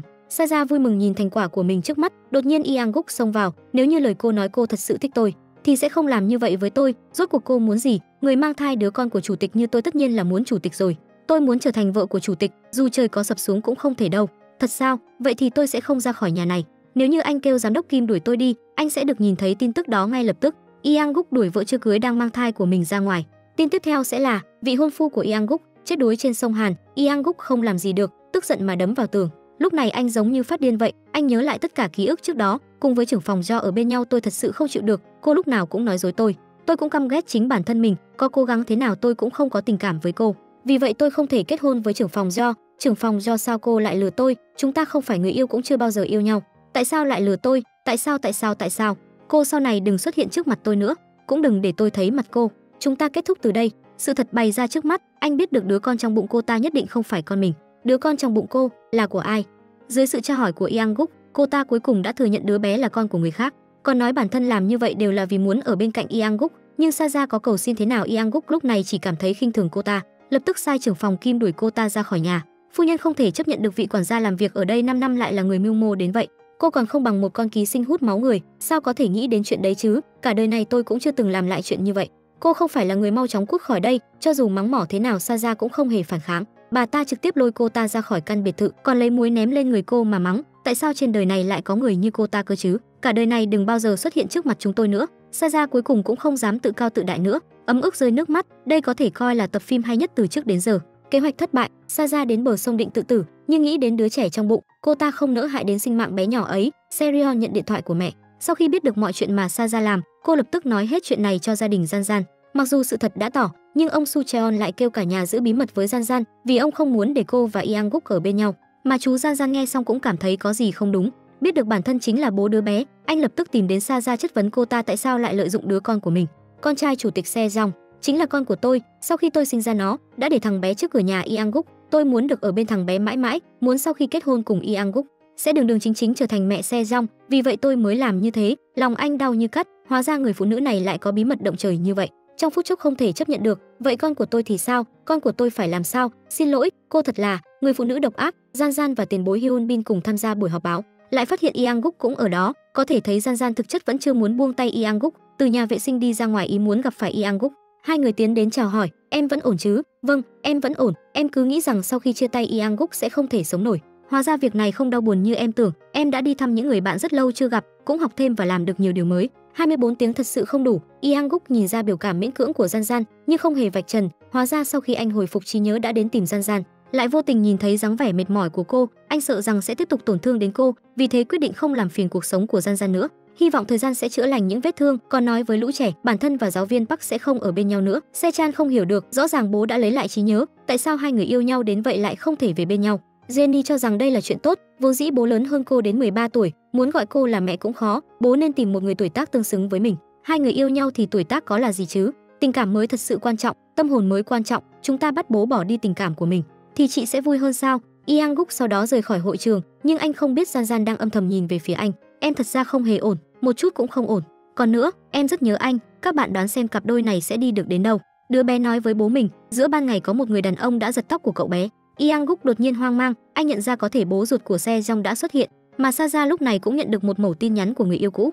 Cô sợ rằng thân phận của Se Jong bị phát hiện, lập tức đi tới điểm hẹn gặp mặt. Không ngờ đối phương trực tiếp lấy ra một tờ giấy xét nghiệm DNA. Hóa ra hắn sau khi theo dõi Saja đã nhìn thấy cô ta ôm lấy Se Jong, vì vậy có chút tò mò, thế nên hắn đã lấy một sợi tóc của Se Jong đi làm xét nghiệm. Kết quả bản thân chính là bố của Se Jong. Saja không muốn cuộc sống của Se Jong bị hủy hoại, lập tức xé tờ giấy ra thành nhiều mảnh, nhưng Sang-gu căn bản không để yên, hắn ta muốn tìm Yang Guk đòi lại đứa bé. Sang-gu cầu xin anh đừng làm vậy, làm ơn hãy xem như không biết gì hết. Dưới sự cầu xin của Saja, Sang-gu đồng ý sẽ rời xa đứa bé, nhưng hắn ta lại dỡ thói được voi đòi hai bà trưng mà yêu cầu 5 tỷ won. Đấy là số tiền bồi thường tổn thất tinh thần của hắn ta, còn nói nếu như không đưa tiền sẽ đến tìm Yang Guk. Vô dĩ đối với gia đình tài phiệt mà nói, số tiền nhỏ này căn bản chẳng là gì. Saja không còn cách nào khác, nói bản thân chỉ có thể cho hắn ta 3 tỷ, nhưng anh phải đồng ý với tôi, lấy số tiền này rồi chúng ta coi như không quen biết. Tất nhiên rồi, cô không cần phải nói, mặc dù 3 tỷ không đủ để bù đắp tổn thất tinh thần cho tôi, nhưng với sự chân thành của cô, tôi sẽ cố gắng quên đi tất cả. Sejong thật đáng thương khi có người bố mẹ như vậy. Sang-gu lấy tiền đi đánh bài, không ngờ bị lão đại ở đây ăn chặn. Kết quả như thế nào thì các bạn cũng biết rồi đấy. Hắn ta không có trốn dung thân, chỉ đành tìm đến Ianguk. Vốn dĩ định làm mình làm mẩy, nhưng khi vừa đưa tập giấy cho Ianguk, Saja bỗng nhiên xuất hiện, còn ép hắn ta rời khỏi đây. Cô không thể để người đàn ông này làm ảnh hưởng đến cuộc sống con trai mình, càng không muốn hắn ta dùng con trai như một món hàng để giao dịch. Sejong của chúng ta 7 tuổi rồi, thằng bé có thể hiểu hết những gì cần hiểu. Anh làm như vậy thằng bé biết chuyện phải làm sao. Làm ơn đừng làm phiền đến cuộc sống của Sejong nữa. Nếu muốn chết, vậy thì anh yên lặng mà chết đi. Dù gì thì tôi cũng đã nói rồi, nhanh chóng chuẩn bị 10 tỷ won, vậy thì mọi thứ đều sẽ ổn. Này, đồ chó chết nhà anh. Ngày hôm sau Ianguk tìm đến Saja làm rõ mọi chuyện về mối quan hệ của cô ta với người đàn ông hôm qua. Saja cũng không giấu giếm nữa, cô nói hết mọi sự thật. Thật ra cô ta chính là mẹ ruột của Sejong. Cô ta làm hết tất thảy chỉ là vì được ở bên thằng bé. Ianguk không thể tưởng tượng được chuyện này lại xảy ra với mình, hận không thể xé cô ta ra thành từng mảnh. Anh cho rằng cô ta và người đàn ông hôm qua là cùng một phe, nhưng cô ta lại nói rằng thủ phạm sau chuyện này chính là Sang-gu. Nếu không phải hắn ta vứt bỏ cô, thì cô ta cũng sẽ không bỏ rơi Sejong, cũng sẽ không phải tới giày vò Ianguk. Cô ta còn hứa sẽ không bao giờ xuất hiện trước mặt Sejong. Vì vậy cầu xin Ianguk hãy chăm sóc tốt Sejong của tôi. Xin lỗi, người đàn ông này vì tiền mà bắt cóc con ruột của mình, còn mặt dày đòi gia đình tài phiệt 10 tỷ won. Sejong sau khi nghe được cuộc điện thoại nhận ra hắn ta không phải người tốt, vì vậy âm thầm xách cặp bỏ đi. Sang-gu phát hiện ra vội vàng đuổi theo cậu bé, mà Ianguk lúc này cũng đang chạy đi tìm Sejong khắp nơi. Nhìn thấy Sejong ở bên đường, anh cuối cùng cũng có thể thở phào nhẹ nhõm. Không ngờ lúc này một chiếc xe bán tải lao tới. Sejong được cô giáo bảo vệ nên bình yên vô sự, nhưng Gian Gian lại hôn mê bất tỉnh. Nhìn thấy có thể xảy ra án mạng, Sang-gu vội vàng rời khỏi hiện trường. Gian Gian rất nhanh được đưa vào bệnh viện làm phẫu thuật. Sejong sợ rằng cô giáo sẽ bỏ mình mà đi nên khóc không ngừng. Ianguk đành phải an ủi con trai, Gian Gian chỉ bị thương nhẹ mà thôi, rất nhanh sẽ bình phục trở lại, còn dặn cậu bé không được đi cùng người lạ. Sau đó để Serion đưa Sejong về nhà. Ianguk một mình túc trực bên cạnh giường bệnh. Lúc này Saja đột nhiên đi vào, cô ta kêu Ianguk đừng bao giờ đưa tiền cho Sang-gu, nếu không hắn ta sẽ chẳng bao giờ dừng lại, còn dặn do Ianguk nhất định phải bảo vệ tốt Sejong, không thể để Sejong biết cô ta và Sang-gu chính là gia đình của cậu bé. Ianguk sợ cô ta làm phiền đến Gian Gian nên đã yêu cầu cô ta ra ngoài nói chuyện, nhưng anh không biết rằng Gian Gian đã tỉnh lại được một lúc và cũng nghe thấy sự thật rằng Saja chính là mẹ ruột của Sejong. Vì để bảo vệ Sejong, Ianguk quyết định tự tay giải quyết Sang-gu. Anh nhốt hắn ta vào nhà kho rồi dạy dỗ một trận. Mẹ nuôi đặc biệt chuẩn bị cơm cho Gian Gian, nhưng Gian Gian vì nhớ thương Ianguk nên một miếng cơm ăn cũng không vào. Mẹ nuôi không muốn con gái phải uất ức như vậy nên nói với cô Ianguk đã hồi phục lại trí nhớ, đứa con trong bụng Saja cũng không phải của Ianguk, còn kêu cô hãy theo đuổi tình yêu, cả đời này không dễ dàng gặp được một người hợp với mình. Gian Gian giận Ianguk khôi phục lại ký ức mà không nói cho mình. Cô quyết định phải dạy cho anh một bài học, cố ý bắt Ianguk mua bánh kem cho mình, còn giả vờ như tay đau nên khó hoạt động để Ianguk bón cho một miếng bánh rồi lại một ngụm cà phê. Ăn xong thì kêu Ianguk đưa mình ra ngoài hóng gió. Đây giống như cuộc sống sau này khi hai người về già vậy. Sau khi trở lại phòng bệnh, Gian Gian cố ý không đứng vững để được ở trong vòng tay của Ianguk. Ianguk tốt bụng bế Gian Gian lên, không ngờ lại Gian Gian lại nặng như thế. Cô giáo Park, tôi không thở được, thật sự xin lỗi vì em sợ sẽ ngã xuống nên mới dùng lực như thế. Em vẫn nên kiểm tra lại một lần nữa đi, không cần bác sĩ nói không sao cả, tí nữa sẽ ổn thôi, anh không phải lo, được em mau chóng bình phục. Hôm nay Ianguk lại mua bánh ngọt đến. Gian Gian lấy lý do sợ tóc dính vào bánh cố ý nhờ Ianguk buộc tóc hộ mình. Ianguk cảm thấy có gì đó không đúng, anh hét lớn dưới đất có rắn, dọa cho Gian Gian nhảy cẫng. Gian Gian em đang trêu đùa tôi sao, còn có thể nhảy lên như thế cơ mà. Ianguk khuyên Gian Gian hãy quên anh đi, sau đó tìm một người đàn ông tốt hơn làm lại từ đầu để có được hạnh phúc như bao người khác. Nhưng Gian Gian không quan tâm có được người khác chúc phúc hay không, em chỉ cần ở bên cạnh Ianguk thôi, em không cần sự chúc phúc của ai khác, tại sao lại phải vì người khác chứ? Cuộc đời của chúng ta là do chúng ta lựa chọn mà. Cho dù Ianguk lạnh lùng rời đi, nhưng Gian Gian cũng không dễ dàng bỏ cuộc như vậy. Ngày hôm sau cô chủ động đến phỏng vấn làm gia sư. Em thấy thông báo tuyển gia sư nên mới đến đây. Gian Gian vì để theo đuổi tình yêu, quyết định quay trở về làm gia sư nhà Ianguk. Không ngờ Ianguk lạnh lùng khuyên cô quay về đợi tin tức, mà Sejong thấy Gian Gian xuất hiện ở nhà mình, cậu bé vui mừng chạy đến ôm lấy cô, còn kêu nhất định sẽ nói tốt với cô trước mặt bố. Nhưng cho dù hai anh em có cầu xin như thế nào, Ianguk vẫn một mực muốn đổi một giáo viên khác. Hai đứa trẻ cảm thấy bố đã quay trở về bộ dạng nghiêm khắc của ngày xưa. Bố thật là cứng đầu cố chấp, con ghét bố. Mặt khác Jenny không hề hoan nghênh sự trở lại của Gian Gian. Cô bé không có cách nào chấp nhận một người chị hơn mình 13 tuổi nay lại làm mẹ mình. Người ngoài biết sẽ rất mất mặt, mà trong mắt Jenny, gia đình của Gian Gian cũng không xứng với bố mình, thậm chí cho rằng cô trước đây tốt hơn, không có bất cứ tính toán gì. Nhưng Gian Gian không để lời cô bé trong lòng, cô nghĩ rằng tình yêu có thể vượt qua tuổi tác, vì để khiến cho Gian Gian bỏ cuộc, Ianguk quyết định đi xem mắt, mặc dù không thích nhưng anh vẫn cố gắng vui cười với đối phương. Hai người khoác tay nhau đi ra ngoài, vừa hay chạm mặt Gian Gian cùng tiền bối tiến vào, thấy tình địch trước mắt nhưng Gian Gian cũng chỉ có thể trơ mắt nhìn Ianguk lạnh lùng bước qua. Tối đến tiền bối tỏ tình với Gian Gian, hóa ra anh từ đầu đã rơi vào lưới tình của cô, nhưng do phải ra nước ngoài du học mà bỏ lỡ cơ hội. Bây giờ gặp lại nhau lần nữa, anh hy vọng có thể ở bên Gian Gian, nhưng Gian Gian trực tiếp từ chối anh. Cô nói rằng đã có người trong lòng rồi, vị chủ tịch ban nãy sao, người đó không xứng với em, hơn nữa vị chủ tịch đó cũng đã có 3 người con. Tôi không biết anh lấy tiêu chuẩn gì để đánh giá tôi và chủ tịch không hợp, nhưng tôi thích anh ấy, bây giờ vẫn không thể quên đi anh ấy, đã thích người khác còn chấp nhận tình cảm của tiền bối. Tôi cảm thấy đấy không phải hành động đúng đắn. Hôm nay Yang Guk cùng đối tượng xem mắt của mình đến gặp 3 đứa trẻ, nhưng Se Jong và Se Chan lại luôn tỏ vẻ chán chường. Jenny vì để không khí bớt phần ngại ngùng, đề nghị mọi người cùng nâng cốc chúc mừng. Yang Guk bỗng nhiên nhìn thấy Gian Gian ở ngoài cửa sổ, cô không kìm được mà rơi nước mắt. Anh vội vàng đuổi theo cô, nhưng lại không nhìn thấy bóng dáng của Gian Gian đâu. Lúc này Yang Guk mới nhận ra, hóa ra anh vẫn không quên được người con gái ấy. Anh nói với đối phương bản thân đã có người trong lòng rồi, nhưng cô gái lại không trách mắng anh, vì sau lần gặp mặt với lũ trẻ cô cũng cảm thấy có chút áp lực. Cô không có tự tin để đảm nhiệm trọng trách lớn đến vậy. Tôi chúc anh có thể gặp được một người tốt, cảm ơn cô. Gian Gian về nhà nhớ lại hình ảnh gia đình 5 người hòa hợp. Trong lòng cô rất đau đớn, cô nghĩ Yang Guk là một người rất vô tình. Ngày hôm sau cô chủ động hẹn Yang Guk gặp mặt, quyết định từ bỏ đoạn tình cảm này. Từ trước đến nay phải chịu bao nhiêu đau đớn và phản đối, dù cho mọi người có chỉ trỏ sau lưng thế nào, em vẫn vì có thể được ở bên anh mà cảm thấy hạnh phúc. Nhưng chủ tịch biết không, người khiến em chịu nhiều vết thương nhất chính là anh, em cũng đã chịu đủ đau thương từ chủ tịch rồi. Cách theo đuổi vợ của tổng tài bá đạo đúng là nhiều thật. Chuẩn bị một xe đầy hoa và bóng bay, còn chu đáo chuẩn bị cả băng rôn, tưởng làm như vậy sẽ được Gian Gian tha thứ. Nhưng đời không như là mơ, Gian Gian nói cách xin lỗi của anh quá lỗi thời rồi, còn chế giễu tuổi tác của anh quá già rồi. Yang Guk ngượng ngùng đành phải cất băng rôn lại, còn nói anh không chỉ chuẩn bị có vậy đâu. Làm sao, anh muốn tặng dây chuyền bông tai gì sao? Anh đang dùng cách của những năm 80 đây à?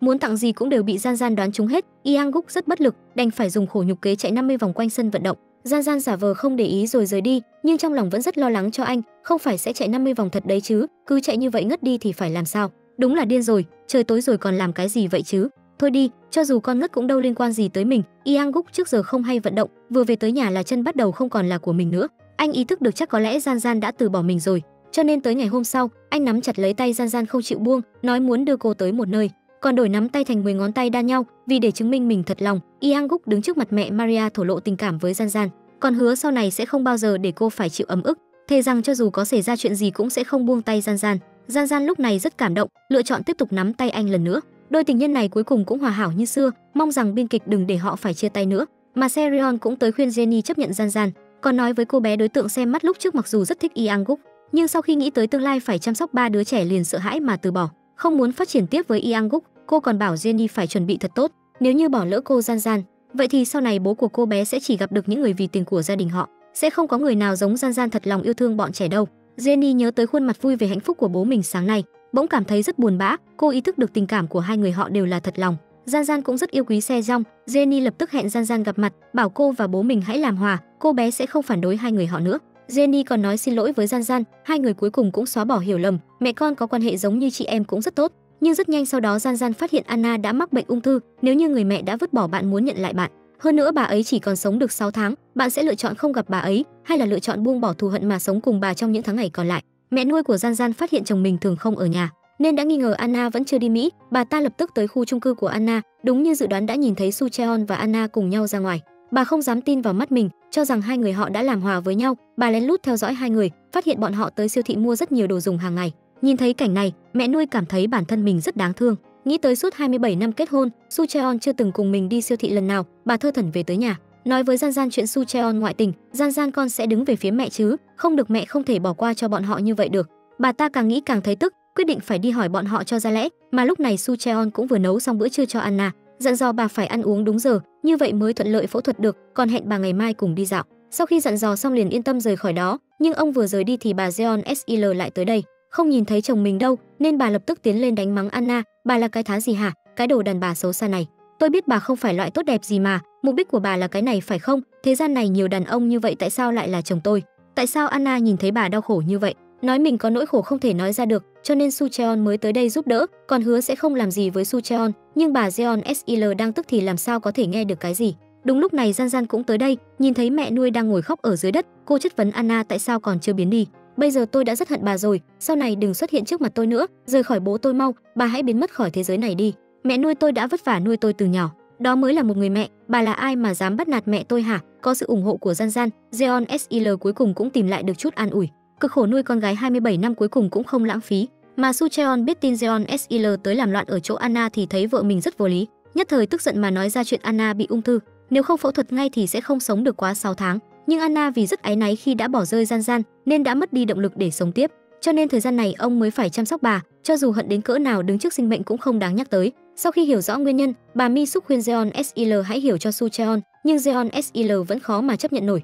Bà cho rằng Anna có nhiều tiền như vậy, thuê một hộ lý chăm sóc là được rồi, tại sao ông lại để ý bà ta như vậy? Làm sao tôi có thể không quan tâm được chứ? Người phụ nữ đó là mẹ ruột của Gian Gian đó, mà Gian Gian cũng bắt đầu hối hận vì những lời nói trước đó với Anna. Nghĩ tới những lúc ở bên cạnh bà, lúc này cô mới ý thức được Anna thật sự muốn bù đắp cho mình.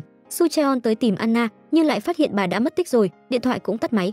Tôi đến vì chuyện của Anna mà ông ngủ không được. Jeon Sil sau khi phát hiện lại náo loạn muốn ly hôn với ông. Mọi người đều không hiểu nổi hành động của bà. Tôi nghĩ chắc có lẽ là do trước giờ bà ta chưa từng được Su Cheon yêu thương, suốt 27 năm nay Su Cheon chưa từng đi dạo cùng với bà. Su Cheon ở bên bà chỉ là trả ơn mà thôi, đối với Anna mới là thật lòng. Ngày hôm sau ông chủ nhà hàng gọi điện thoại tới, nói chủ nhân của chiếc điện thoại này đang rất yếu, sợ bà ấy sẽ xảy ra chuyện. Su Cheon nhận được điện thoại lập tức chạy tới quán rượu, phát hiện khuôn mặt Anna đã trắng bệch đang nằm nghỉ trên giường. Cô gái vừa mới nhận lại mẹ ruột của mình thì không ngờ bà ấy lại qua đời. Anna 27 năm trước vứt bỏ con gái vừa mới lọt lòng của mình, 27 năm sau bà muốn nhận lại con gái mình, nhưng lại không được con gái tha thứ. Không may là bà lại mắc bệnh ung thư. Tất cả mọi chuyện này dường như ông trời đang trừng phạt bà.